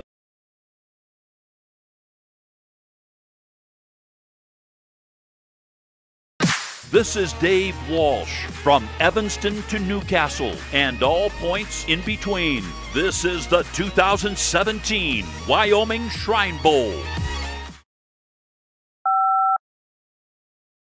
The fickle flame, the troubled waters, the crippling cold. In dark times, one calls for a champion. Fireside, total indoor comfort. Celebrating our 35th year, providing heating, cooling, plumbing, drain cleaning, and electrical services. We have the passion and experience to get you up and running again. Take advantage of no overtime charges, no service call or diagnostic fees, and stellar customer service. Appointments available Monday through Saturday, 8 a.m. to 8 p.m. Give us a call today. Your family's safety and comfort is our passion. Welcome back to 2017 Wyoming Shrine Bowl. Joey Savarino alongside Ryan Steinekert. And to avoid the penalty there, the South had taken a timeout for some illegal motion. Farjan gets his motion correct as they go to run the same play. And what it was a triple option play where they faked it to Farjan there and went around as Barker was trying to get to the outside and into the hands of Hansen, which would end up getting the first down, but there was a penalty on the play. Ryan, what was called? An illegal shift is what they called, Joey, and it may have been Farjan, again, moving forward as he went in motion. Instead of, because you cannot come up any past your quarterback if you are lined up behind your running back like that. So instead of moving the chains and picking up an Altitude Evanston first down, the South backs up 5 yards and it goes back to a 3rd and 9 from their own 47. All right, and Barker in the shotgun. He'll have Hansen in the backfield, 4 receivers. And it is a design draw play. Barker puts the stiff arm. He's got the first down and a little more on top of that. So Barker in that designed draw has picked him up 2 first downs in this game. And that one goes for 12 yards. Barker actually with that carry is the leading rusher for the South, 27 yards on 4 carries. Not too shabby, huh?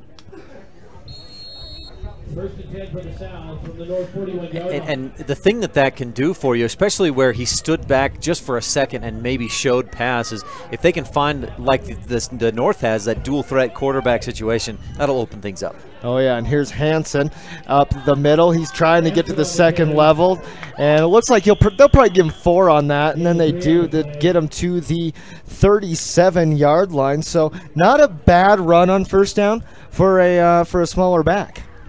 Kellen Hansen, 6 foot, 180, has 4 carries, 6 yards in this game. Part of I think Star Valley had 8 or 10 All-State players last year. Yeah, they did, and winning the state title. He had 2nd and 3A. He averaged 108 yards a game, right above Rollins' Damon Taylor. So here we are. And it looks like it's another design run. Now he's going to draw back and go to pass, and he's going to get hit back at the original line of scrimmage at the 41-yard line. So we're going to go backwards, and that's going to be a loss of 4 for the South, and that's going to put them in 3rd and long. It is 3rd and 11. They're actually going to move them back to the South from the North 42-yard line. The 42. Indecision certainly didn't help Barker on that one, but the real problem is so much pressure in the backfield. He takes that ball and immediately has to make a decision of, do I tuck it and run, or do I try to just throw something up there? And I'm surprised they're not using a bigger tight end package here. And there's Garlington onto the outside, gets a nice block, turns the corner. He's going to make contact, almost gets the first down, maybe. The first down, it's going to be 4th and inches, if not. And if he gets that first down, give a big assist to Keyshawn Farmer from Cheyenne South. He made the block that sealed the defender on the inside, allowing Garlington to get around the edge and get at least close to that first down. They're going to mark him out a couple of yards shy. Garlington took another big hit out on that sideline, so that's going to be a pickup. Garlington's 5th reception of the day. To the 32, that's a 10-yard gain. And here is Fowler. Fowler powering his way, and he's not going to get it.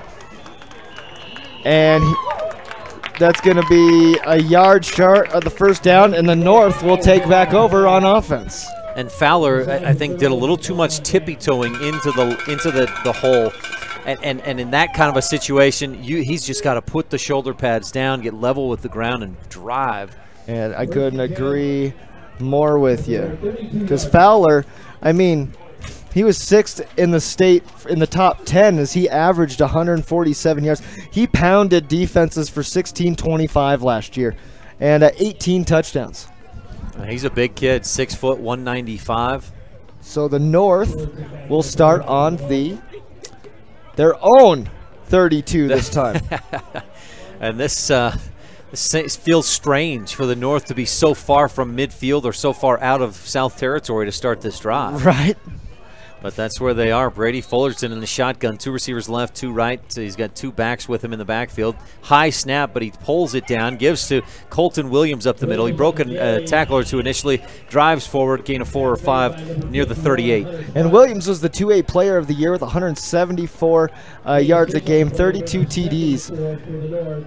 He had 32 carries for 271 yards and 2 TDs, and the title game win over Grable.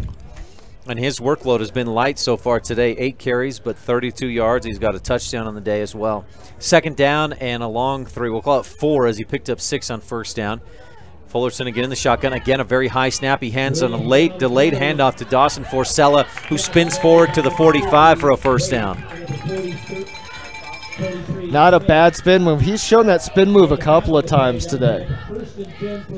Another 6-yard gain for a North back. They lead 35-7 on the Rocky Mountain Discount Sports scoreboard. North with the lead over the South as Fullerton takes the snap. This one a little bit lower. He rolls to his left, hesitates, looks, finds Madden Pakula on the sideline at the 48-yard line. That's a short gain, but it is a positive play. He was ripped down, met immediately by Malik Wagstaff of Evanston. So a gain of 2. Brings up a second down and 8. Madden Pakula, his 4th reception of the day. 27 yards and a touchdown. Handoff to Colton Williams. Hesitates, stutter steps, and he's hammered from behind. Big wrap up by Jacob Ross. Gain of just a yard. Gain of 2 on the play. It'll be 3rd and a long 5. Ross is having one heck of a game defensively.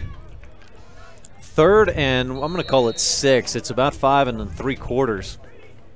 North needs the South 45-yard line. The ball just on the north side of the 50. Fullerton takes the snap again a bit high, fakes the handoff right, runs left. Some defense is there, but he splits the 2, drives forward inside the 45.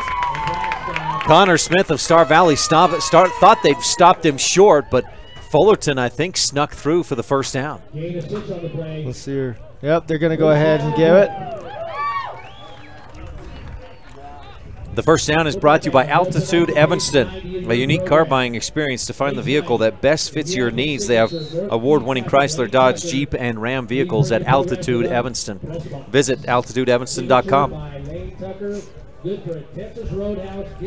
North moves the chains into South territory at the 44-yard line, a 1st and 10, ball on the left hash.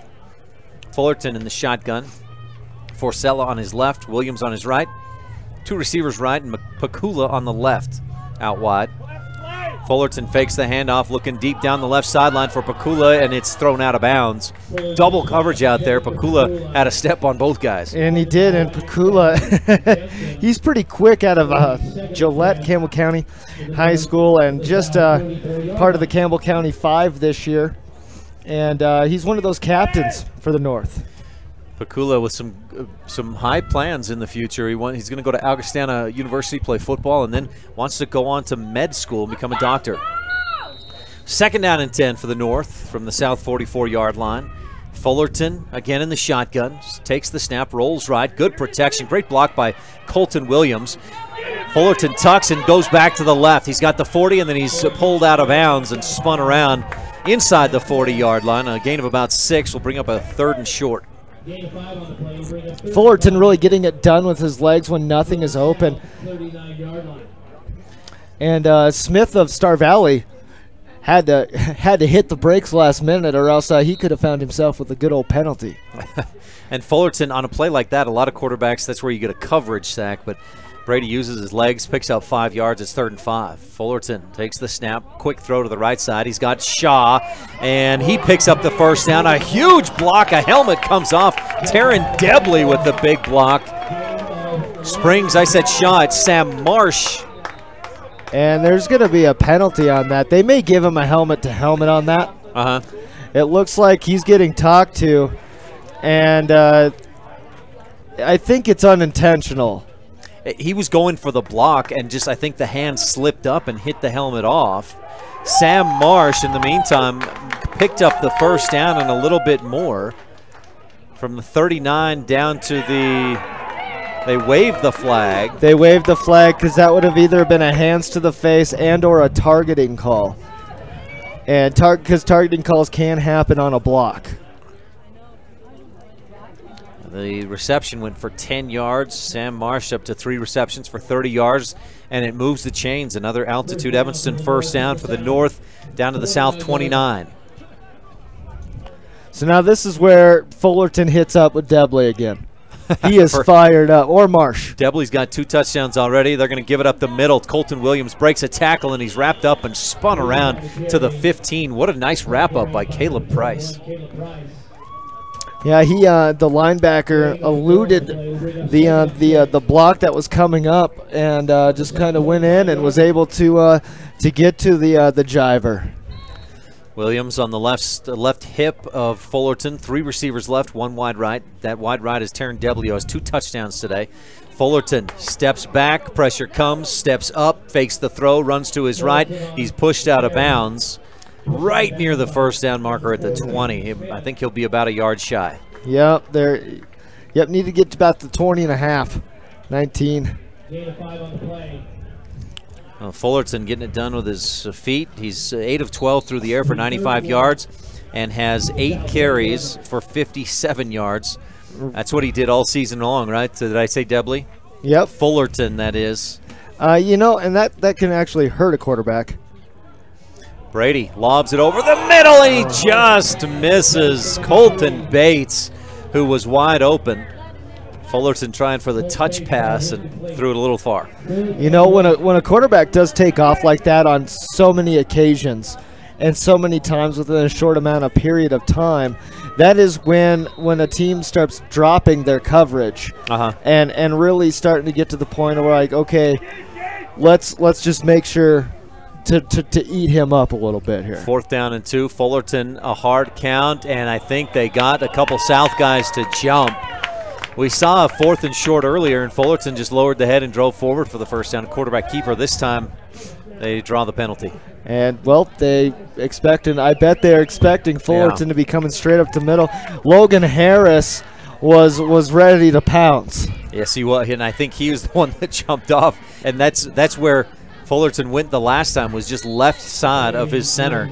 Yep, it was him and Logan Downs both. Center is Andrew Boynt. Fullerton receives the snap, runs to his right, wrapped up. He gets away again, still on his feet. To the left, and then he's wrapped up and hit and brought down hard by Connor Smith of Star Valley. Wow.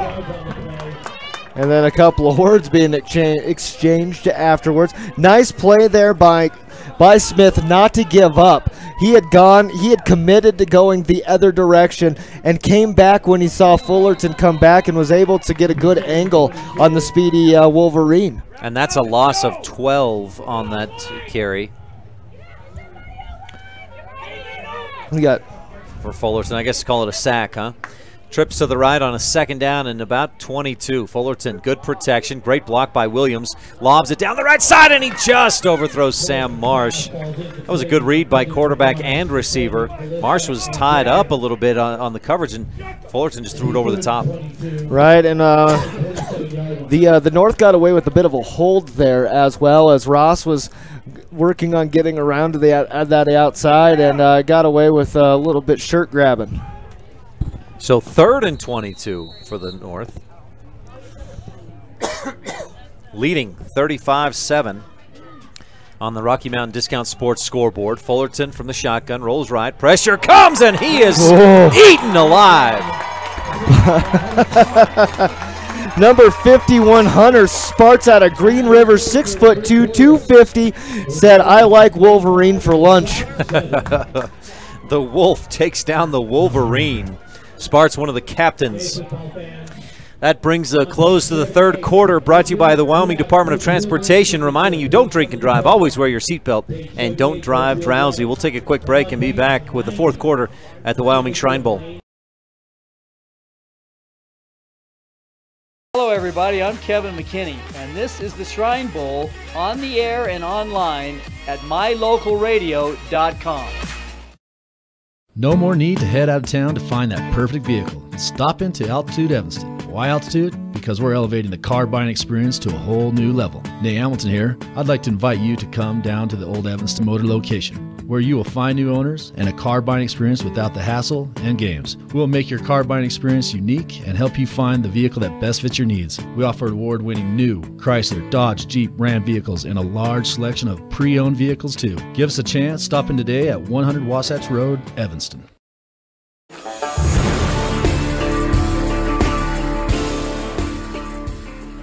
Welcome back, 2017 Wyoming Shrine Bowl. I'm Joey Savarine of KTGA alongside KNYN's Ryan Steinekert. Happy to be with you on this beautiful Saturday in the Oil City. Ryan, the North is going backwards, and the reasoning for it, and a couple of big sacks. Fullerton doing a lot with his feet on that last drive, but really maybe the South wisen up to the fact that he is going to roll. Yeah, and they've done a better job getting some pressure on him and anticipating better that he's wanting to run. He's in a long snap situation, steps back looking to throw and heaves it down the middle of the field. He's got Colton Williams who makes the grab, touchdown! It was 4th and a mile. They needed the 5 for a first down. Instead, they get the 6. Colton Williams with his first reception of the day for the score, his 2nd touchdown today. Wow. Absolutely wow. He had a couple of receivers open downfield, and then really that could have been a couple of different players' ball. It was a couple of brown jerseys. They beat the coverage in the middle. The corners were pretty locked down, but they just ended up just crushing that coverage. And that was a big long drive for the North. That is a 13-play TD drive. For our affiliates in Newcastle and Torrington, we're going to make up that local break from earlier. Right now we'll move ahead and take a network break, first network break of the 4th quarter, and we'll be back with more 4th quarter action brought to you by Mountain West Business Solutions after this. Hello everybody, I'm Kevin McKinney, and this is the Shrine Bowl on the air and online at mylocalradio.com. Receive the best service in the industry when you lease or purchase office equipment from the professional, friendly staff at Mountain West Business Solutions. With a guaranteed quick turnaround time, we will save you money, time, and energy with quality products and customer service that is unmatched in the industry. Serving customers in Wyoming and Utah, Mountain West Business Solutions is a local company with a toll-free number, 866-583-9925. Call us today.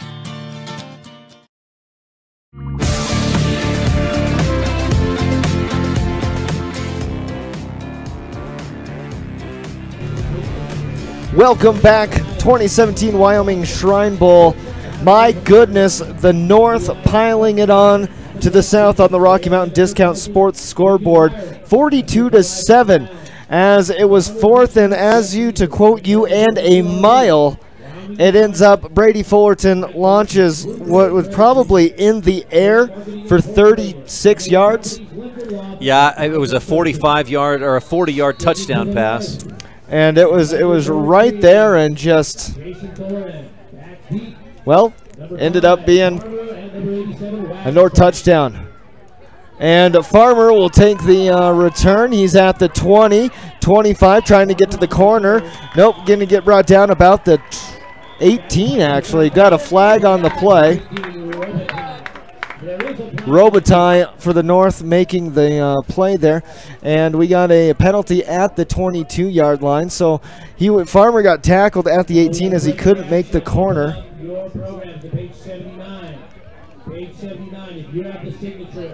So where are they going to start? Inside their own 20? Is that a foul or a penalty on the offense on the South? You know, I'm not sure. They haven't discussed it yet. They're discussing it. It looks like a little bit, and late hit.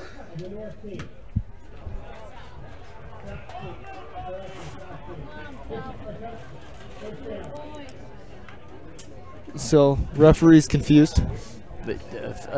A late hit on the return team? He said the North but pointed at the South. It is against the South. They're walking it off back to the 9-yard line. So sounds about where they've that is their worst starting field percentage.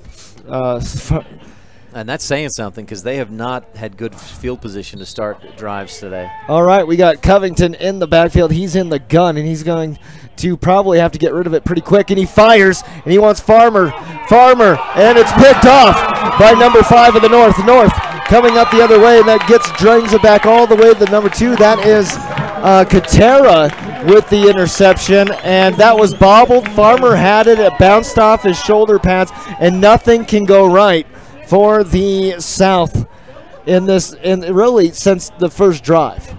Yeah, they've had a few plays that have gone for positive yardage here and there. They've got putting together a drive or two that looked like it might get something, especially there, end of the second quarter, but they just haven't been able to finish things off. And then the way things have gone for the North today, just like that interception, they have the receiver coming back to try and get it. I think he was the first one that got hands on it, but tipped it up and into the hands of Cutter. Time of possession, 10 seconds. Not what you want. Drew Bodecker back out on the field. He's got 2 touchdowns in his first 5 pass attempts. Takes the snap and gives, bouncing it out to the right side as a flag flies in, down to the 20-yard line. Short gain for Dalton Abar from Matitsi. Oh, no, excuse me, that was Dawson McEwen on the carry. He got to the 21, which is the line of scrimmage, and then there's the flag as well. And let's see here, Ross with the another tackle there. There's no penalty. What did he say? There's no penalty, repeat first down?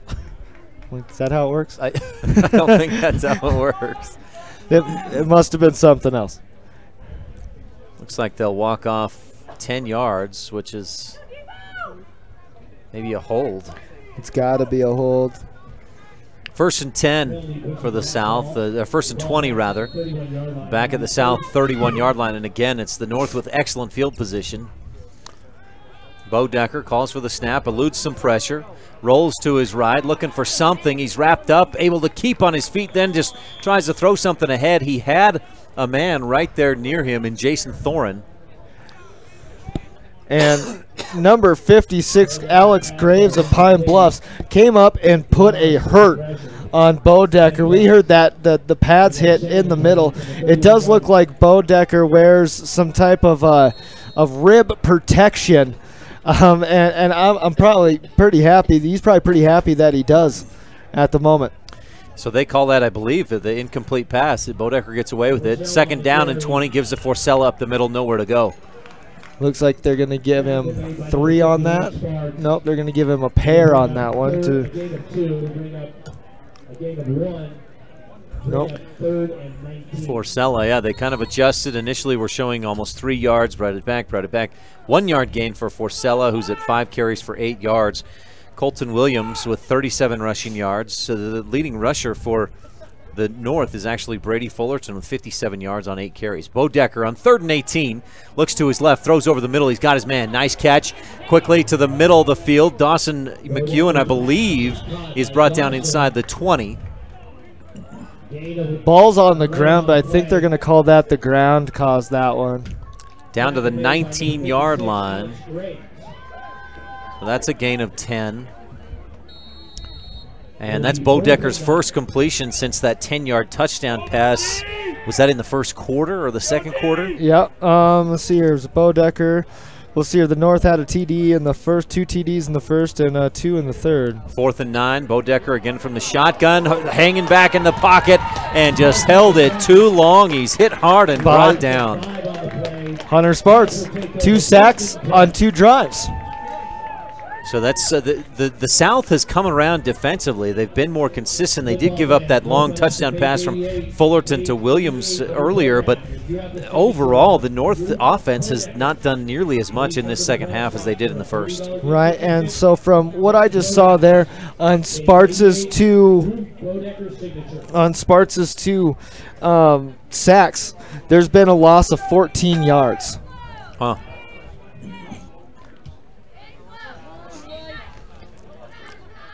And the South will have Covington in the gun. Fowler, the lone back, tight package. And Fargin, the pass just too big for the tight end, just a bit outside. And again, it was Lane Tucker with his big 6'4" frame, the long arms out there, deflected that pass. And it wasn't a big deflection, but just enough to force the incompletion. And so speaking of Mr. Lane Tucker, he won the Mike Priest Award. At the Shrine Bowl banquet. Mike Priest, of course, just an amazing athlete, good at everything he did. Of course, unfortunately passed away after a blood clot kind of took him while he was on the practice field trying to be a Wyoming Cowboy. And so Lane Tucker and Jesse Barker for the South, the winners of that award last night. And here comes Covington. Covington under pressure, and he's going to go down. He is sacked, and he is going to get sacked down at the 18-yard line. And we want to congratulate Barker and Tucker, the recipients of that Mike Priest Award. Priest passed away in April 20th of 1997. As you said, he was training to become a Wyoming Cowboy. He'd played a year of college football at Mary College, and just unfortunate to see him go. But it's great to see the memory, the award that they give out every year at the Shrine Bowl as part of the Shrine Week. And Covington under center, he'll have an I formation. And a pair of receivers going to Fowler. Fowler trying to get to the outside, turns the corner, doesn't get a block from Pitt, and picks up, about 6 yard lines. We'll call that 6.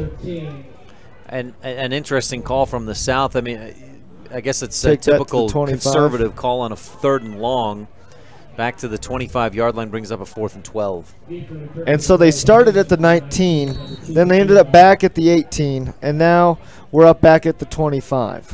The North has dominated this game the last few years. 41-26 last year, 40-14 the year before, 41-13 in 2014, and 34-6 in 2013. The last time the South won, it was a big win, 56-33. And here in this one on the Rocky Mountain Discount Sports scoreboard, the North leads 42-7. And Callista will put the toe to it, and it's going to be a bouncer and will be picked up. Colton Williams picks it up. His helmet comes off. It's just ripped off by Star Valley's Connor Smith. Williams just stops and puts his hands out like, what am I supposed to do now? The whistles blow, and it's right near midfield. You know, smart of Williams to be like, whoa, okay, because this game, let's calm down a little bit here, because no one wants to get hurt in this game. Now they'll mark that. It didn't look like a face mask. No, I don't think there was anything illegal about it. It was just a good hit. Yeah. I mean, it was just a. And Williams had gone down to try and slip out of the tackle. Yeah, it was just probably got caught on a shoulder pad or. So a 1st and 10, and once again for the North, they start in South territory, the 48-yard line. 1st and 10. Brady Fullerton, who's made his case today for Offensive Player of the Game, 135 yards and 2 touchdowns through the air, plus 57 yards on the ground. Not too shabby. And to me, no other players have really stood out offensively. Maybe Dane Covington, but early on. Maybe Gage Pitt. Possibly.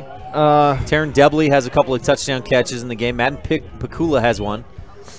Colton Williams, a rushing touchdown and a receiving touchdown. And he's really come on late here. Here in the second half. Now we're starting to see some of the players that weren't on the 2-deep depth charts. Brady Fullerton back in there at quarterback for the North with 8:08 left to go in this fourth quarter, brought to you by Mountain West Business Solutions of Evanston. Do we have a offsides here? I think they did call some kind of a face mask penalty against the North on that return, or against the South. Give to Williams up the middle, not much room to run, maybe a yard before Fackrell brings him down. All right, so we had a 48 to the 38, and then, all right, so in a gain of, we'll call that.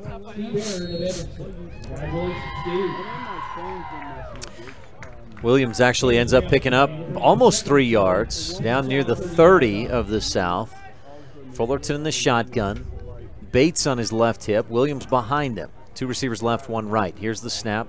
Bates off the right side. His first carry of the game.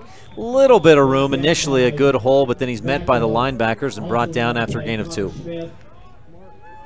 Down to the 28. Number 9, Careless Looney in on the tackle.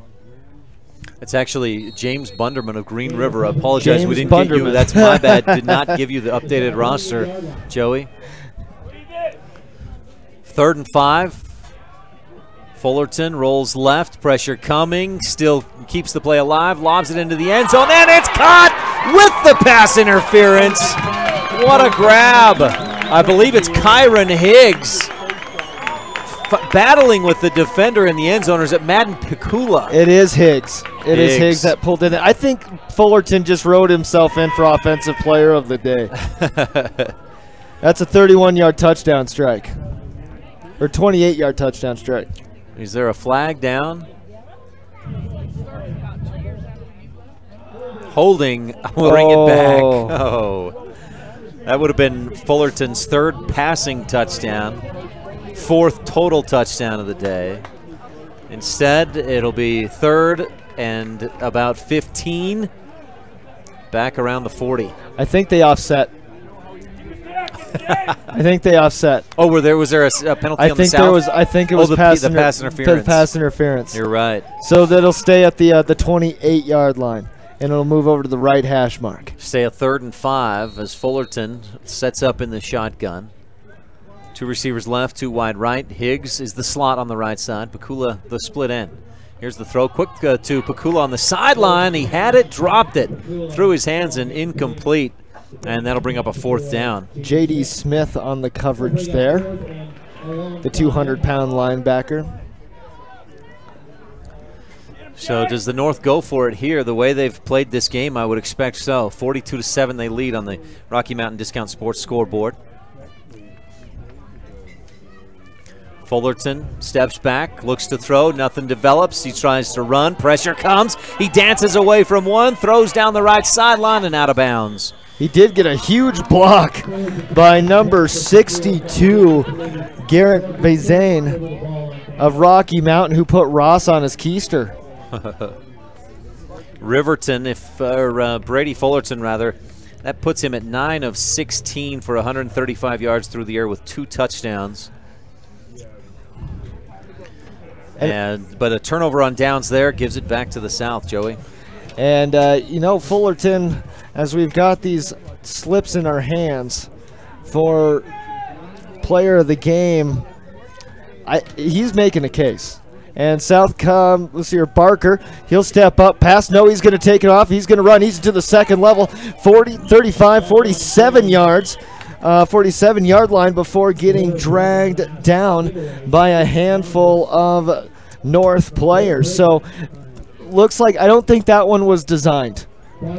Barker picks up 9 though on the gain, and it brings up a 2nd down and short. Who do you got, speaking of defensive players? I'm going to go ahead on the South. Ross, he's got 3 tackles, he's got 2 sacks, and then plus another tackle for loss. And Barker. Jacob Ross from Cheyenne East has been huge.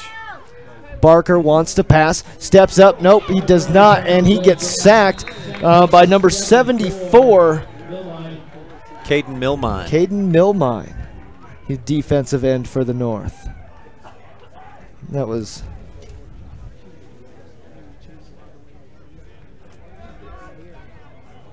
And we got 5:30 left here on the Rocky Mountain Discount Sports scoreboard.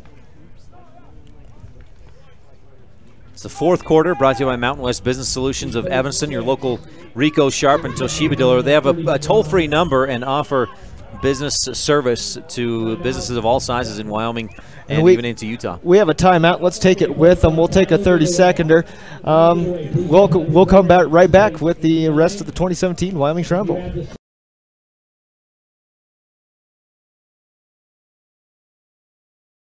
This is Dave Walsh from Evanston to Newcastle and all points in between. This is the 2017 Wyoming Shrine Bowl.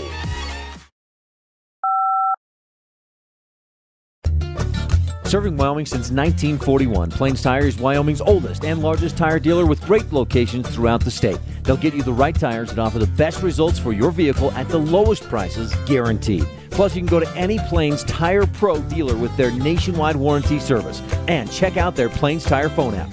Come down and see us at Plains Tires on 157 Bear River Drive for all your automotive needs. Hablamos también español. Welcome back. 2017 Shrine Bowl in progress, and the South getting sacked, which will bring up 4th and long, and it'll be all the way backed up, like a loss of, let's see here, and they're going to lose about 7 or 8 on that. What year was it the Patriots went 16-0 in the regular season, cruised through the playoffs, and then lost to the Giants in the Super Bowl? You know, was it 09? I think so. And in that game, I think Eli Manning won MVP. I thought it should have been the Giants' defensive line. I thought Jason Pierre-Paul. Yeah, yes. And Michael Strahan's teeth. That's what the North has done today. I think that North defensive line has hounded those quarterbacks all day long, and South has been unable to do much offensively. Madden Pakula fields the punt at midfield to the 45, bounces to the left side, and he's got some blockers. Colton Williams out in front to the 30, to the 25, 20, out to near the sideline at the 15, but a flag down, clear back near the 40-yard line. Big return by Madden Pakula and a great blocking scheme by the South, or by the North, but that can only pretty much mean block in the back or holding. Probably coming back. Look at what the South has done offensively, and almost half of their yards in the game came on that first play from scrimmage. Dane Covington goes straight down the middle of the field to Gage Pitt for 61 or 65 yards. But since then, they just haven't been able to do much. No, they haven't, and it's because the North has put so much pressure on those South quarterbacks that they haven't really been able to do a whole lot. And it was like literally, I think the South made the statement earlier that we're going to throw and we're going to throw, and we're going to challenge you every time. And the North is like, yeah, we'll just throw some man in there. Yeah. And we're going to send the house.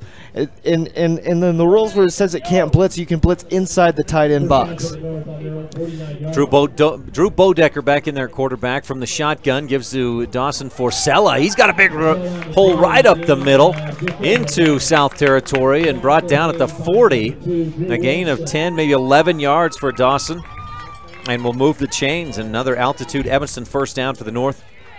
Altitude Evanston has award-winning new Chrysler, Dodge, Jeep, and Ram vehicles in Evanston. You know, that was the North's second worst field position of the day. And that's from near midfield. North has had fantastic field possession today. Bodecker again to Forcella, left side, and boy, he gets moving in a hurry. Upfield, and North and South runner dives inside the 35 to the 33. Another 7 yards for Forcella, who's up to 25 yards on 7 carries. You know, he is a tall back. Hey, Dawson Forcella, 6'1", 200 pounds, so he's got a little bit of meat to match that height. Do we know what he's doing? Bodecker gives to Forcella again. Left side, tries to split some defenders and picks up a couple. He's headed to Minot State to play baseball. All right. Well, he's got the frame of a pitcher and or a first baseman. He picked up about 2 yards on that carry. Brings up a third and a short one. Bodecker with Bates on his right hip. Williams, those are two Coltons on his left and right hips. Gives to Colton Williams. A big hit in the backfield, but straight arm. Williams breaks free to the 20, to the 15, dances around, spins to the 10, spins again inside the 10, driving forward. He's not going to get much further. Down about the 7. The ball punched out after he goes down. What a run from Colton Williams for the first down and more. That is probably the highlight of the day. Colton Williams just made the South defense look like a video game. From the 31 down to the 9-yard line. That's 22 yards. Longest, I think that's the longest run of the day for either team. He didn't even get touched until he was at the 9-yard line. He was juking and driving and dancing, threw a little tap dance in there. That's puts him at 61 yards running on the day. He gets the handoff again. No, this is Colton Bates this time, but whistles blow it dead after on a 1st and goal. And Colton Williams, boy, if both Bighorn running backs yeah. in the game. We got a timeout on the field. We're going to take a quick one right now, and for our affiliates in Newcastle, in Torrington, and in Evanston, we're going to jump back and take that timeout that we missed between the 3rd and 4th quarter. This is a local break, and we'll be back with more of the Shrine Bowl here on mylocalradio.com.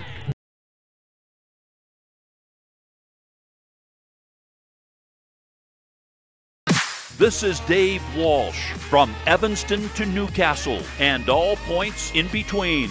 This is the 2017 Wyoming Shrine Bowl.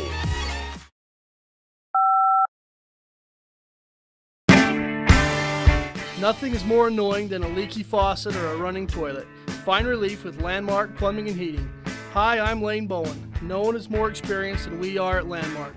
From new construction to furnace and sewer repair to complete remodeling of your kitchen or bathroom, Landmark can do it.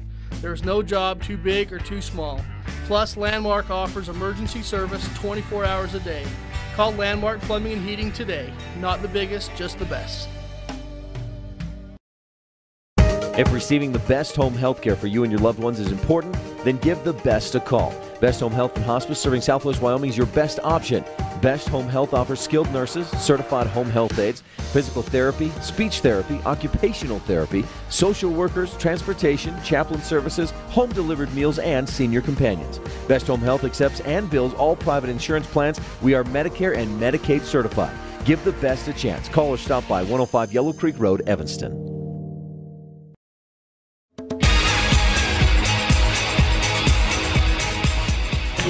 Well, they come back on the field. Bodecker runs a reverse, an end around to Madden Pakula, who sold it so well. He tucks the ball, then pulls it out, throws it to Taryn Debley for Debley's 3rd touchdown of the day. 4 receptions, that one for 9 yards, and the score. Just under 2 minutes on that drive. And if we could have our vote back for Offensive Player of the Game, we might think about Taryn Debley, the 4 receptions, 75 yards, 3 touchdowns. Not bad when 3 of your 4 receptions are for points. That's pretty good. Should we go see if we can change? No, Madden Pakula with the touchdown pass, and the North extends its lead 49-7 on our Rocky Mountain Discount Sports scoreboard. Another quick break, and we'll be back with more of the Shrine Bowl. Hello everybody, I'm Kevin McKinney, and this is the Shrine Bowl on the air and online at mylocalradio.com. For over 10 years, the professional and friendly staff at Mountain West Business Solutions has been serving customers in Wyoming and Utah. Our professional technicians live and work in communities across both states. This way, we are able to provide quick, quality service to all of our customers. We serve businesses in all sizes, and we also provide service and supplies for HP printers. Please call us today and let's see how we can help with all your printing and copying needs. Mountain West Business Solutions, a local company with a toll-free number, 866-583-9925. The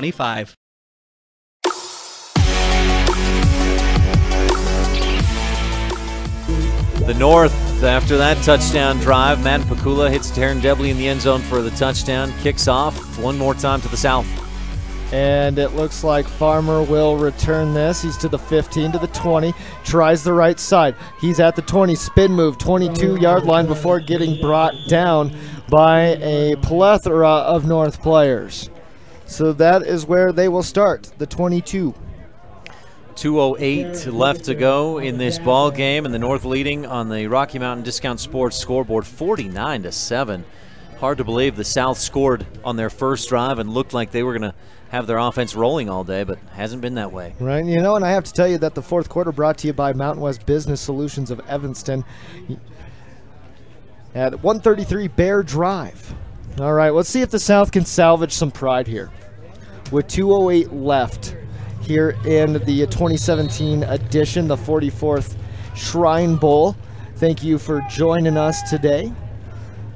And it looks like, who do we got there? We got Covington. We got the Mountain View spread offense gunslinger. We got Fowler next to him. We got 4 receivers. And Covington, he wants to air it out. He wants Farmer. And Farmer's jump ball, no good. Can't bring it down as he faked the screen over to Garlington and then looked like he was going to try to step up in the pocket and look over here for Clark, who has been surprisingly quiet today for the South. Clayton Clark, the receiver out of Burns, 185-pound receiver. I'm really surprised that he hasn't really got more into the game, but looks like 2-minute warning is where we are. 2-minute warning. Coach John Kundle will take the field. They'll do a little ceremony here for just a second, and while they do, it's interesting. You know, we talked about it a lot. A couple of storylines from today's game. Of course, the North and their starting average field position. They've started more than half their drives, I think, in South territory, or at least all but two. All but two. So their starting field position has been fantastic. Dane Covington started the game as hot as he started. It's been as he's been on the opposite end of that spectrum since then. He started 4 for 4, 88 yards and a touchdown. Since then, though, just 4 of his next 14 for about 25 yards and a pick. And so whether that was the North taking a minute to get into what the South was doing and figure it out, or what it was, but looks like Brady Fullerton is named the offensive player of the game. And I can honestly say that was my vote for the offensive player of the game, and just an outstanding player out of Riverton, Wyoming. So after the game, once the game's actually over, both if you can get them. So Brady Fullerton actually going on to play basketball at Central Wyoming College right in his hometown of Riverton. And Kate Bullender running our camera today, and she's going to run down, and during our post-game show, we'll talk with Brady Fullerton and hopefully as well as whoever is named the defensive player of the game. And that'll be Brandon Katera from Tongue River on the North squad. So, Kate, number 5 and number 1, both from the North.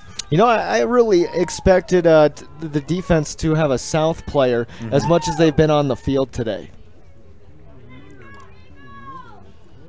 And in my opinion, because it wasn't just Ryan and I that were voting on the player of the games, but I really liked Jacob Ross of East with the 2 tackles, another tackle for a loss, and 3 tackles on top of that. That was my selection for the day. But usually the team that wins usually has both players. But you would expect the South defense has been on the field for so long today. The other thing that happened is right about when ballots were due, Katera made that pick. So and it might have been a lot of people going, who should we vote for? Who is it? And then, oh, look, he just got an interception. He has been all over the field. And I wouldn't have been surprised, and maybe with a different coach. I know Coach Scott has been real I don't know, I want to say strict, but he's really made a difference between, okay, you guys are offense, you guys are defense, and that's how they practiced all week. But Katera is the type of guy, you could have put him on, you saw him on defense, he earns player of the game. If you'd seen him on offense, he very well could have done the same thing there. Right, no, and he really could have. He's just one of those great players. He's a wide receiver. He's probably one of those guys that could have lined up in the backfield. He could have been really just done really about anything. Do we know what he's doing? He wants to walk on at University of Wyoming and play football and then study physical therapy. All right. So we got Covington in the backfield. We'll resume play here. Trips right, one to the left. That's Clark. And Covington wants to throw, and that's caught by Clark. His first reception of the day is good for about 5 yards. And Clayton Clark is a guy that you maybe expected to see more out of today. He led 2A in all-purpose yards with almost 300 a game, scored 15 touchdowns this year, but just hasn't gotten the touches. Right, and it's he's been matched up pretty tightly, and especially a lot by Lovera, the Cody cornerback, who had an excellent senior campaign. And Covington in the gun, and yeah, they're gonna draw half the north offsides, and so that should just about give them a first down. They've been pinning their ears back and just rushing that passer all day long, and I think that's just the first or second offsides against the North. The first offsides, only the second or third penalty, and that's one thing that I expected. I expected a lot more penalties. You've only been playing with this, for a week. Right. With these guys, the discipline of this game is absolutely insane. Yeah, it's been very good. So we'll have a 3rd and 1 here, penalty. And this fourth quarter is again brought to you by Mountain West Business Solutions of Evanston, quality office equipment that lasts. They have a toll-free number, 866-583-9925. And Covington will have 3 receivers. He fires, and he wants Gage Pitt. Gage Pitt, he dances all 150 pounds of him, and he gets tackled by 9 North players. Is that what I count over there? About, 9? Yeah, at least 7 or 8. And Pitt doing a lot of dancing. He's got a lot of speed, but when you get that many defenders around you, it's tough to go anywhere. But he picks up the first down.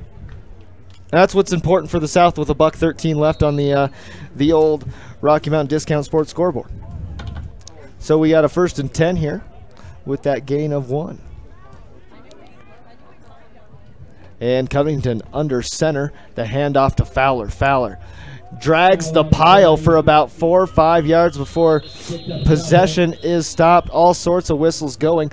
The Shrine Bowl, of course, uses 7 officials, not 5 officials like a standard high school game. And maybe we'll have time for one more play here. I'm running down on the Rocky Mountain Discount Sports scoreboard. Again, invite you to stay tuned for our post-game show. We'll talk with players of the game. We'll also hear David Settle interviewed Craig Bull, the University of Wyoming football coach, for us for our post-game show. So we'll hear that interview. All right, Covington under center, I formation, pair of receivers, couple of tight ends, play action, and here it comes. Gage Pitt deep. And he just can't quite get it as it was just behind him, which will allow the South one more chance. And I bet you see Gage Pitt run down the field again. You're right. You may see another player or two run down as well with just 12.9 seconds to go and a third down. I would say if I'm South coach, if I am Mr. Gray, I'm throwing it as far as I can on this. I mean, 7 points, the Shrine. Why not? Why not? Yep, 4 receivers to the one side. That is the left side. And then we got Clark on the other side. Nope, we got Farmer on the other side. And it is laid out, and, well, we'll have time for one more play. That one was a quick one, just a quick go route. Farmer couldn't quite catch up to it. Puts Covington at 10 of 23 for 135 yards. And I wouldn't imagine if they just line that up again. And now the North will send at least 2 guys way back deep. Pick City back here. They're cherry picking. Back there, Brennan Katera, defensive player of the game, along with, is that Hunter Woodard? Yeah, that's what no, Lavera.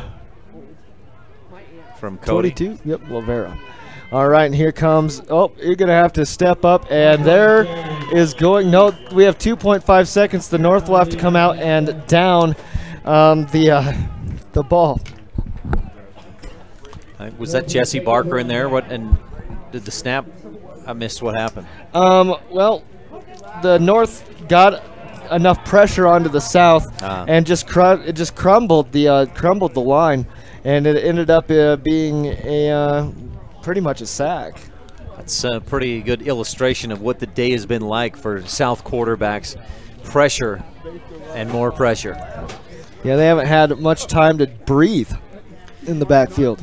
With just 2.5 seconds left, Brady Fullerton will take the snap, take a knee, and take the victory. The North, for the 5th straight year and for the 7th out of the last 8 years, earns the win in the 2017 Wyoming Shrine Bowl. In this one, 49-7 on the Rocky Mountain Discount Sports scoreboard. With stores in Casper, Gillette, Riverton, Sheridan, and Cody, Rocky Mountain Discount Sports offers the highest quality sports and outdoor equipment in Wyoming, and they are where you are. We thank our affiliates, of course, K9 FM 99.1 in Evanston, KEDQ FM 98.3 in Evanston, Newcastle, KASL 1240 AM, and KGOS AM 1490, along with KERM FM 98.3 in Torrington. Stay tuned. We've got your post-game show coming up. We'll talk with Brady Fullerton. We hope at least him and or Brennan Katera, the offensive and defensive players of the game. So we'll be back with them. We'll also hear from Laramie's David Settle, who talked with University of Wyoming football coach Craig Bull. We'll hear from them as well. When we return on our post-game show, again, the final score on the Rocky Mountain Discount Sports scoreboard, 49 for the North, 7 for the South. This fourth quarter has been brought to you by Mountain West Business Solutions of Evanston. This is Dave Walsh from Evanston to Newcastle and all points in between. This is the 2017 Wyoming Shrine Bowl. What do you do when you lose a tooth? Put it under your pillow. Under my pillow.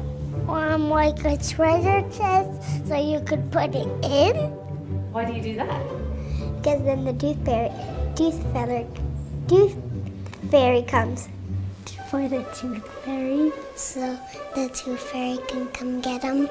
And then what happens? I get money. We may not be the tooth fairy, but we can still take care of your teeth. Bear River Dental in Evanston. Minor, major, chip, crack, dent, or crinkle. Whether it's vehicle body damage or a damaged windshield, no damage is damage we can't handle. Hi, this is Matthew Rex at T-Bar Body Shop and Technoglass of Evanston. We take pride in bringing your vehicle back to its original state. We offer free estimates and deal with your insurance company directly. So no matter the damage, large or small, windshield, body, or paint, we'll get your vehicle back to its original state. T-Bar Body Shop and Technoglass of Evanston. Let T-Bar fix your car. 515 County Road. Imagine a mining company that respects the quality of the environment and health of natural ecosystems. At Monsanto, we don't begin mining unless we can ensure every safeguard is in place to respect the environment. And if they're not, then we don't mine. Simple as that. That's why we take steps before, during, and after mining to reach our goal of leaving the land even better than we found it. Monsanto. Imagine. Let's take the family camping. Okay, I'll go down to Sports World and get what we need. Sports World has everything you need for the outdoors, hunting, camping, or fishing. This is Evan Perks, store manager. Sports World just might have the largest inventory in the state to provide you with everything you need for your outdoor adventures. The staff is knowledgeable and will help you answer any questions. Be sure to register for our quarterly gun drawing. Sports World, 524 Front Street in Evanston, Southwest Wyoming's recreation headquarters for all your hunting, camping, and fishing needs. Stop in today.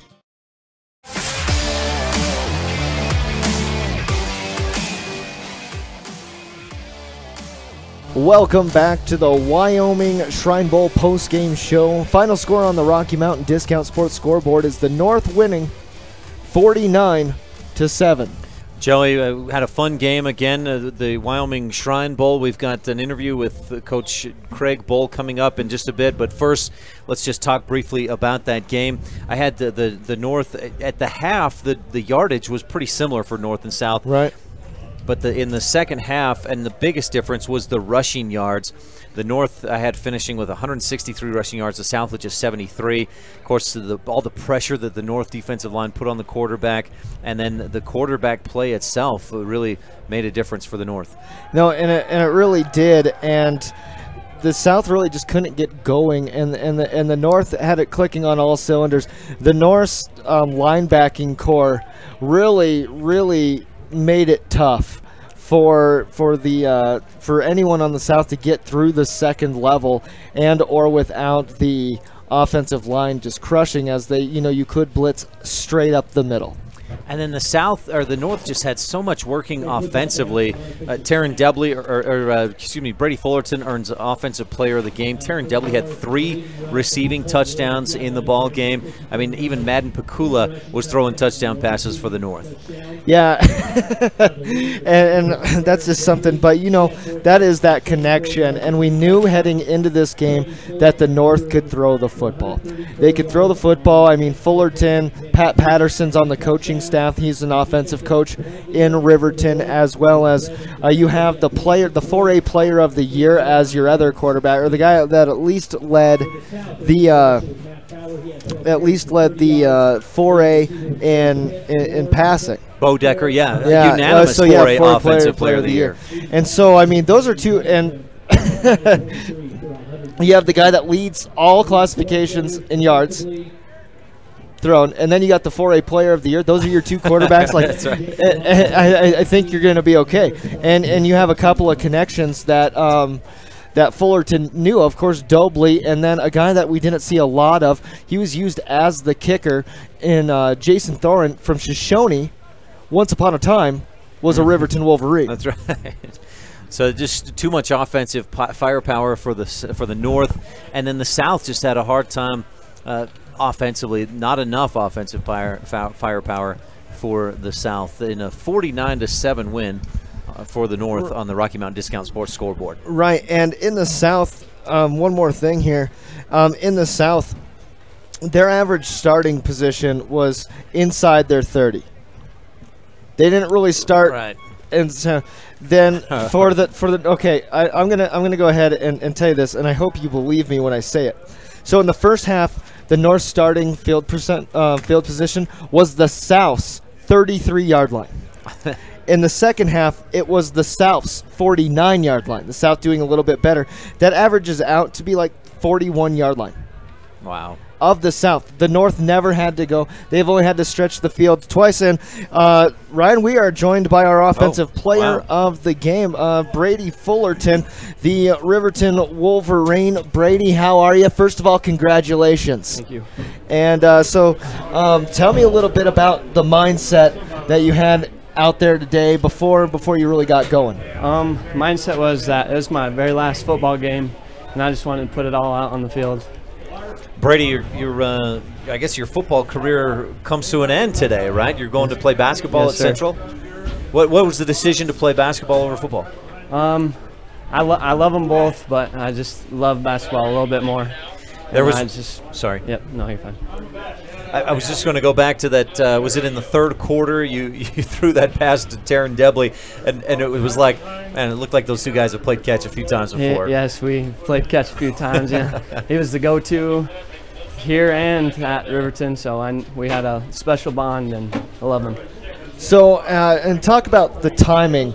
You know, talk about being kind of the gunslinger that you are.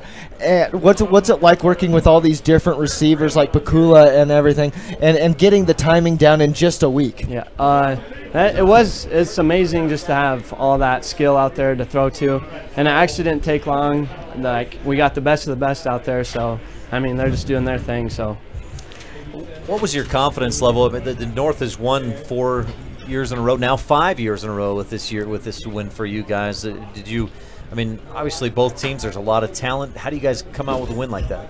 I don't know. You just got to come in with confidence no matter what. If you're the underdog or you're supposed to win it, you just got to play like you are the underdog. How much more special is it for you to have a good game here, win that Offensive Player of the Year?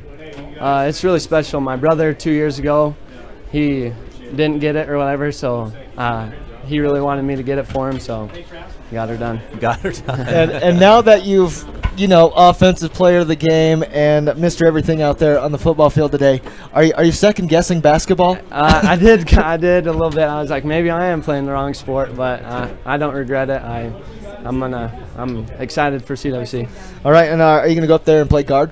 Yeah, 1 or 2. I'm not sure yet. 1 or 2. And what made you, being in Riverton, Central being in Riverton, what made you choose the Rustlers? I was getting offers from Sheridan and a few other Wyoming schools, and I said I might as well stay home close to my family, my grandparents. They've always been there for me, so it's just easy to stay home. It didn't cost so much, so. Okay. Stay more disciplined, too. Yep. Yeah, stay out of trouble. My mom can do my laundry. There's the ticket. Yeah. Laundry or... Brady, where does this rank as far as this week, going to the Shrine, hospital, all the activities you did, and then performing like you did on the field today? Where does that rank with your high school sports career and the other things you've done, winning the 3A state basketball championship and other things? It's got to be. It's definitely up there. I don't know if it's better than winning the state championship for basketball, because that was a dream come true. But it's up there, and I was just thankful for the opportunity to play with the best of the best out here in Wyoming. Brady Fullerton, thank you so much. Just graduated from Riverton High School, basketball state champ, Offensive Player of the Year. Thank you for your time, Brady, and congratulations. Thank you. Thank you, Brady. Good luck in college playing basketball, man. Yeah, thank you. All right, that's Brady Fullerton. We're going to take a quick break. We'll be back. Is it Brennan Katera said he would be making his way up here, so we'll have him in a couple of minutes. We'll also hear from Coach Craig Bull when we return on our post-game show here on mylocalradio.com. Hello everybody, I'm Kevin McKinney, and this is the Shrine Bowl on the air and online at mylocalradio.com. The best family vacations create lifelong memories. Schedule a family whitewater rafting trip today. Packages include your hotel room, transportation, whitewater rafting, and lunch in a native teepee. The Wind River Canyon is located on the Wind River Indian Reservation in Riverton, Wyoming, and is home to the Northern Arapaho and Eastern Shoshone tribes. Come and enjoy the waves, the breathtaking views of the oldest canyons in Wyoming. Call today the Wind River Hotel and Casino, where families play, stay, win. 866-657-1604. Hi there, Craig Dearden with Castle Rock Chevrolet right here in Evanston. Of course, it's about finding you that perfect vehicle, but at Castle Rock, it's about a lot more. It's using our experience to get you the best rate. We will get you the vehicle that you've always wanted. It's about knowing your vehicle is in the right hands. Throughout the buying experience here at Castle Rock Chevrolet, we're here for you. If you're ready to buy a new truck, come to Castle Rock. Auto Farm Castle Rock Chevrolet. We're a different kind of dealer. For over 10 years, the professional and friendly staff at Mountain West Business Solutions has been serving customers in Wyoming and Utah. Our professional technicians live and work in communities across both states. This way, we are able to provide quick, quality service to all of our customers. We serve businesses in all sizes, and we also provide service and supplies for HP printers. Please call us today and let's see how we can help with all your printing and copying needs. Mountain West Business Solutions, a local company with a toll-free number, 866-583-9920. When traveling with your family, remember that everyone is happier with a good night's rest and a full belly. To make your family trip the best ever, plan to stay at the gorgeous Hilton Garden Inn Casper with spacious guest rooms, a beautiful indoor pool and hot tub, and delicious family restaurant. You'll find everything you need to have a happy family, which means a happy trip. The Hilton Garden Inn Casper. Call for reservations today, 307-266-1300.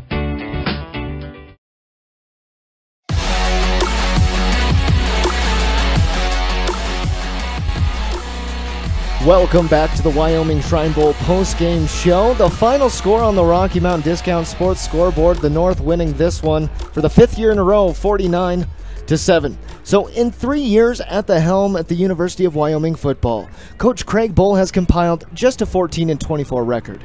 But after winning the 2016 regular season Mountain West title, a narrow loss to the hated BYU Cougars in the Poinciana Bowl, and with guys like Josh Allen returning for another year, there's no questioning which direction the program is heading. Voice of Laramie High School sports and host of Cowboy Talk is KOWB's David Settle, sitting down with Coach Bull recently to talk about last season, the state of the program, and the value of Wyoming high school football to the Cowboys' efforts on the collegiate gridiron. Coach, appreciate your time today. And sitting here about a year ago this time, would you have imagined a 2-10 turnaround to an 8-6 and a team in a bowl game? Well, we knew we were making progress, and sometimes things go a little bit faster than what you anticipate. Certainly the attitude and the competitive nature of our players had begun to change, and then nothing breeds success like success, and so we certainly enjoyed last year, but we got big things on the horizon. Talk about the progress the team made during the spring. Obviously, you lost some valuable seniors. How would you rate that after having some time to reflect on spring football practice? Well, I thought we really made some progress on defense in particular. And then Josh Allen improved during the course of spring. And, you know, anytime your quarterback's playing well, you got a shot to be pretty good. Josh Harshman did some good things at the tight end position. You know, we've got a lot of players to replace, like you talked about, anybody who handled the football on offense, with the exception of Josh's. We've got new guys in there, but we really think the future looks bright. Are there any concerns coming out of spring ball with what you're doing right now?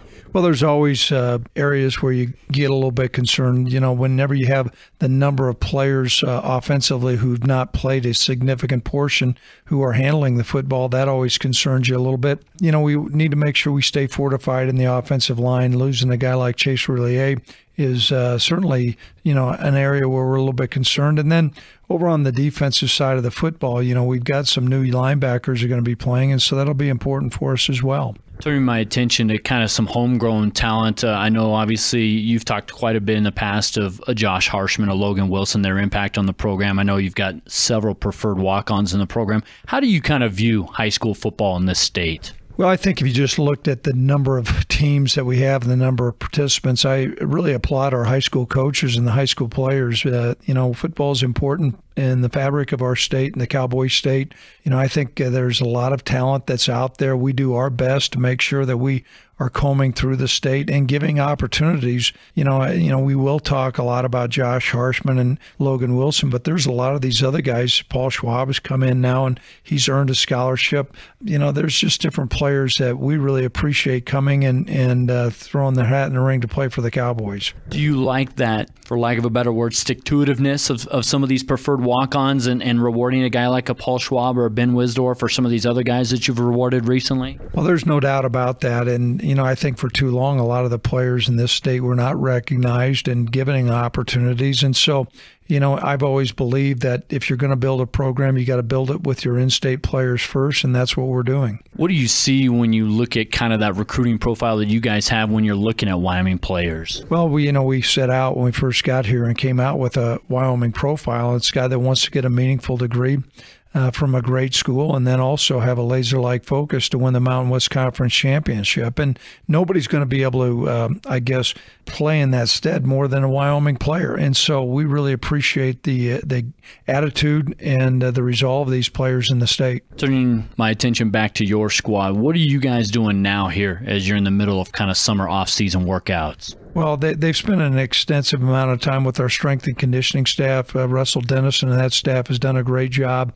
The old days of guys going home and then coming back and reporting for camp, they're long gone. I mean, our guys have worked hard all during the course of the summer. We got a big game against Iowa and then a whole bunch of games following that. What are you looking forward to once you get to fall camp when it rolls around in August? What do you maybe need to kind of see as in general out of your football team? Well, it's going to be interesting because we're starting fall camp July 30th, which is earlier than what we have. It's almost like an NFL season. So, quite a bit of a process as we go through camp, certainly to install our fundamentals. We are going to take a hard look at these freshmen that are coming in to see which guys can contribute.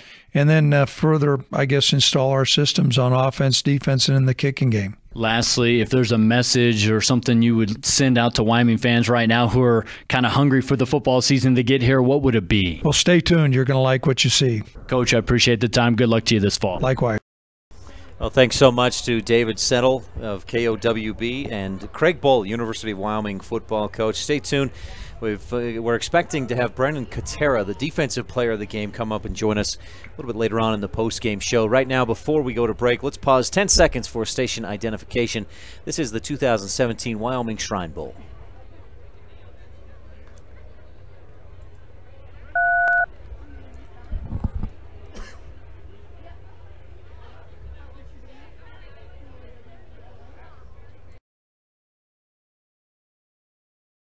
This is Dave Walsh from Evanston to Newcastle and all points in between.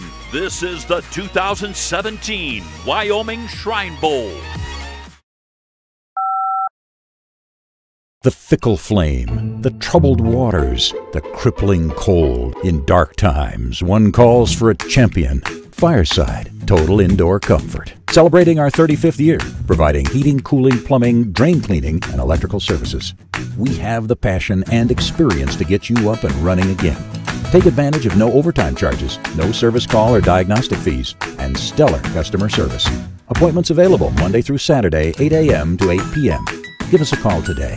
Your family's safety and comfort is our passion. When you follow your students' school activities from one end of the state to the other, it can get expensive. Whenever you're in Evanston, save money and eat healthy at the Legal Tender Restaurant inside the Best Western Dunmar Inn. Serving breakfast, lunch, and dinner daily, you and your family can eat a balanced meal without breaking the bank. The Legal Tender Restaurant is located close to the Evanston schools. For directions, visit bestwesternwyoming.com.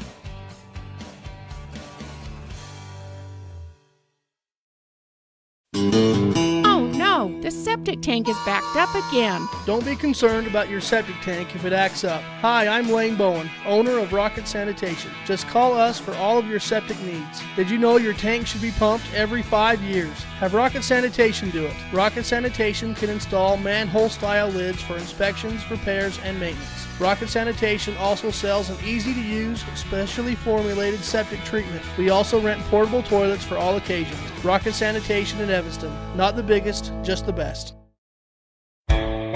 If you're looking for live local sports, local news, weather, live classifieds, and free photo downloads, search no more. MyLocalRadio.com has what you want. Watch your teams live or browse the tens of thousands of photographs of Wyoming, Utah, and Idaho high school events, from speech and drama competitions, rodeo, an array of different athletics, activities, community events, and so much more. Visit MyLocalRadio.com today and find what you're looking for.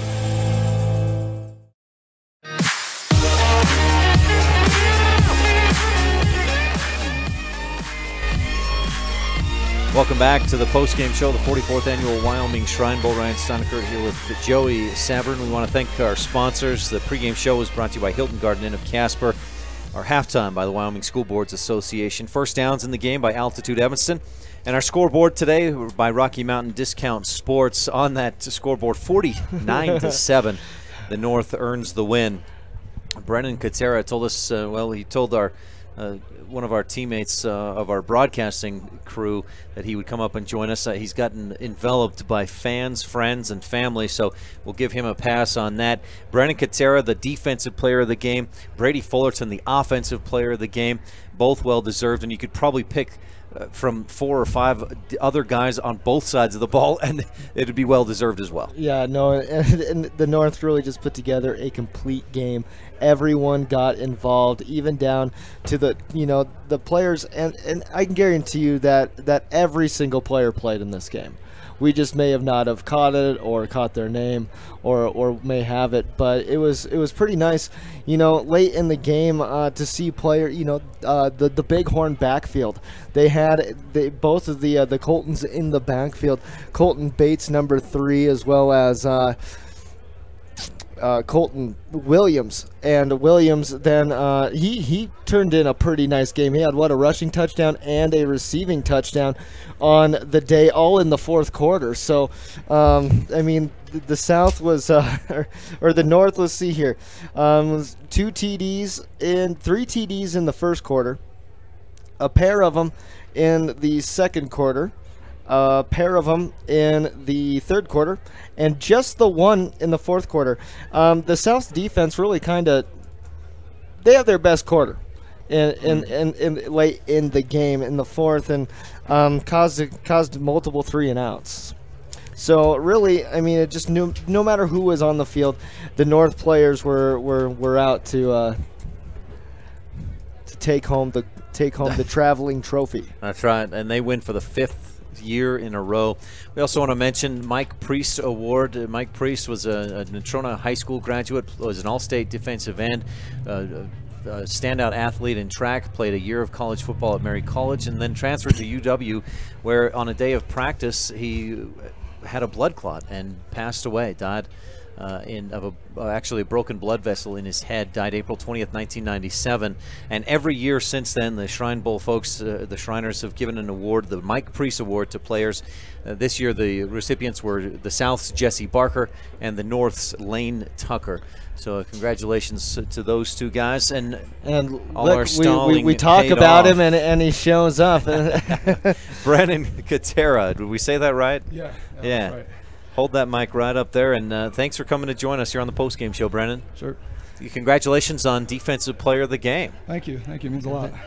We saw, obviously, the pick was a big part of it. You were all over the field. Do you feel like defense is your specialty? Yeah. I played both ways in 1A, but I love defense a lot more than I like run the ball.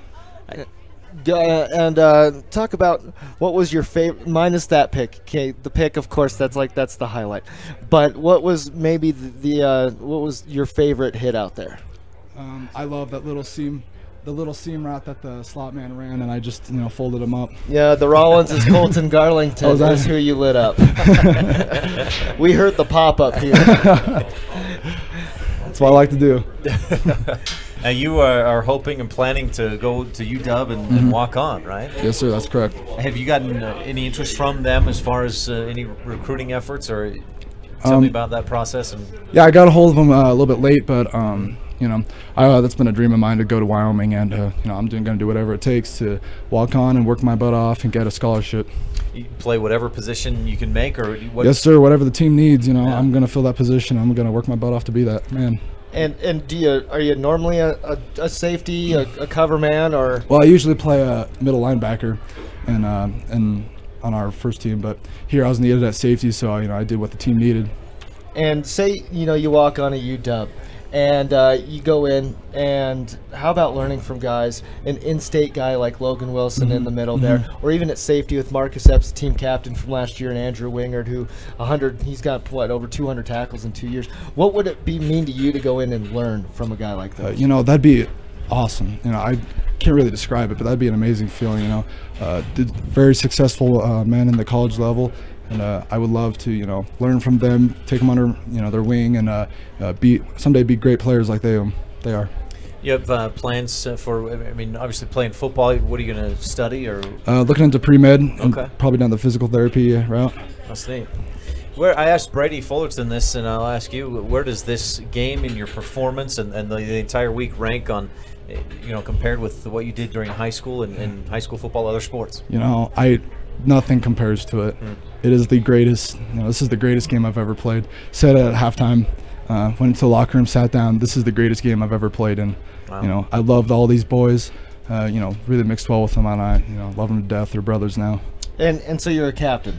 And so when you were chosen to be a captain, how was that process? Was it a team vote, a coaching staff vote? I'm pretty sure it was a coaching staff vote. They all voted as a staff to select one from each little platoon we had.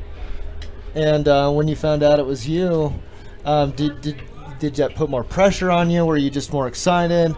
No, I felt more responsible. I felt very humbled that I was chosen, to be a leader, for our team, and I was going to do whatever I could for my team. That's all I was thinking. I did not want to lead them down. And lastly, on that, what's your style of leading? By play, vocally, what makes you stand out from the rest? I'm not much for talk. I like to get in there and do it, but as I get going, I talk a lot on the field, and I defend each one of my players. Someone shoves them, I get with them and I tell them, stay calm, you're a great player. They're just, getting at you. Just got to stay calm. Brennan Katera from Tongue River, thanks so much for your time. Congratulations on the Defensive Player of the Game, and good luck walking on at Wyoming, man. Thank you. Good luck. Hey, thanks for joining us. Thank you. Thanks a lot. All right, that's Brennan Katera, the Defensive Player of the Game. Let's move along in our post-game show. One more quick break. We'll have some final thoughts and be back after this with me, Ryan Steinekert, and Joey Savarine on the 2017 Wyoming Shrine Bowl. This is Dave Walsh from Evanston to Newcastle and all points in between. This is the 2017 Wyoming Shrine Bowl. The best family vacations create lifelong memories. The Wind River Hotel and Casino in Riverton, Wyoming offers a family dinosaur dig and vacation package that includes digging for fossils at the Wyoming Dinosaur Center, sack lunches, tours of the museum, and lovely clean rooms for a comfortable night's stay. With 3 restaurants to choose from, you and your family will have fun, eat well, and rest easy. Schedule your family dinosaur dig at the Wind River Hotel and Casino in Riverton, Wyoming today. Call 866-657-1604. Hi there, Craig Dearden with Castle Rock Chevrolet right here in Evanston. Of course, it's about finding you that perfect vehicle, but at Castle Rock, it's about a lot more. It's using our experience to get you the best rate. We will get you the vehicle that you've always wanted.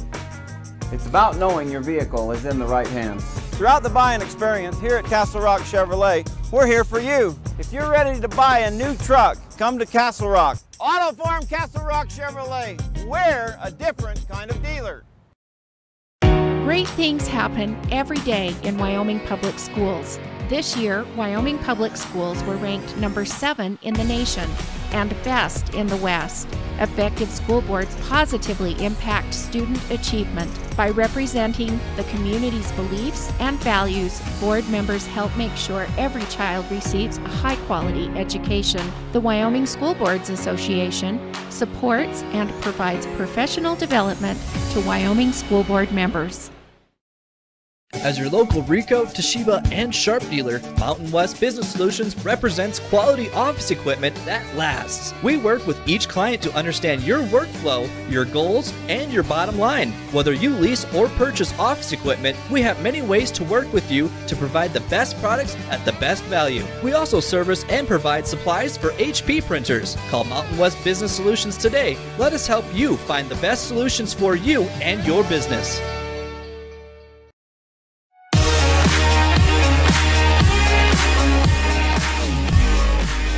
Welcome back to the post-game show of the 2017 Wyoming Shrine Bowl. We want to again thank our affiliates at KGOS AM 1490 and KERM FM 98.3 in Torrington, 1240 AM KSL in Newcastle. Joey, it was another dominant game for the North. That makes 5 in a row. The North has not just won, but been pretty dominant in this Shrine Bowl. They have, 40-26 last year, 41-26 last year, 40-14, 40-13, 34-6. I mean, just some of the recent scores here. And this one, of course, ended up being 49-7. And what started out looking like the South was going to not only hang, but have a good shot at winning this game with the big 60-yard bullet bomb kind of pass to Gage Pitt from Covington. And then Pitt ended up the drive. It was like a 3-play drive, TD. And then the South went away. Yeah, they couldn't find offense after that, at least not consistently. A couple big plays, but nothing consistent. And the North wins 49-7. We want to thank again our scoreboard sponsor, Rocky Mountain Discount Sports. You can visit RockyMountainSports.com. There's a dash in between Rocky Mountain and Mountain Sports. So Rocky-Mountain-Sports.com. Just Google Rocky Mountain Discount Sports. They've got stores in Casper, Gillette, Riverton, Sheridan, and Cody. They have quality guns and ammunition, supreme fishing and bow and arrow equipment, plus durable outdoor footwear and so much more. The highest quality sports and outdoor equipment in Wyoming. They were our scoreboard sponsor. Thank our quarter sponsors, Auto Farm Castle Rock Chevrolet, Wyoming Department of Transportation, and the Mountain West Business Solutions of Evanston. And I'll thank our first down sponsor, Altitude Evanston, with elevating and car buying experience. Find award-winning new Chrysler, Dodge, Jeep, and Ram vehicles. A strong, committed sales staff with many years of experience to satisfy your needs to help you get into the car that you want. Any final thoughts, Joey? You know, congratulations to Brady Fullerton as well as Brendan Katera on their awesome campaign out there today, and that's really that's what I've got. And I want to say thank you for having me on the broadcast, Ryan. It means a lot to me when you gave me the call and asked me to join you today. Yeah, I appreciate you taking the time to do this. It's always a fun thing I look forward to every summer, and sad to see it end. But the good news is the football season's just a couple of months away from the Shrine Bowl time. No kidding. And that's going to go ahead and conclude our post-game show and coverage for the 2017 Wyoming Shrine Bowl. Our appreciation going out to our 4 affiliates: KGOS AM 1490, KERM FM 98.3 of Torrington, KASL AM 1240 in Newcastle, KADQ FM 98.3, and the flagship KNYN FM 99.1 in Evanston. Once again, the final score on the Rocky Mountain Sports scoreboard from Casper's Cheney Alumni Field: the North 49, the South 7. The executive producer of the 44th annual Wyoming Shrine Bowl is Val Cook. Video today was going to be provided by Scott Sterrett and the crew with Wild Bunch Video Productions. We couldn't get that to work with our equipment, but if you're interested in purchasing a video, a game video, a DVD of this game, visit wildbunchvp.com to purchase a copy of today's broadcast. We'd also like to thank the game's executive director, John Kundle, and Shrine Bowl board president, Doug Doherty, and his better half, Rachel, plus Old West Media sales manager, Julie Burley. Special thanks to Old West Media office manager, Kayleen Anderson, and associate producer, Kate Bollender. Today's broadcast has been a production of Old West Media Incorporated, no portion of which may be used or rebroadcast without the express written consent of Old West Media. Much appreciation to these Wyoming-based broadcasters who lent their hands and voices to today's broadcast. Dave Walsh, the Hall of Famer, and Kevin McKinney, the Hall of Famer. Chris Brentel, Jordan McCamey, David Settle, Jake Hibbert, Dahl Erickson, Tim Anderson, and Val Cook. Thanks so much for tuning in to the 2017 Wyoming Shrine Bowl. For videographer Kate Bollender, for our producer Val Cook, and KTGA Bigfoot 99's production and sports director Joey Savarine. Joey, again, thanks so much for your time. I'm Ryan Steinekert. So long, everybody.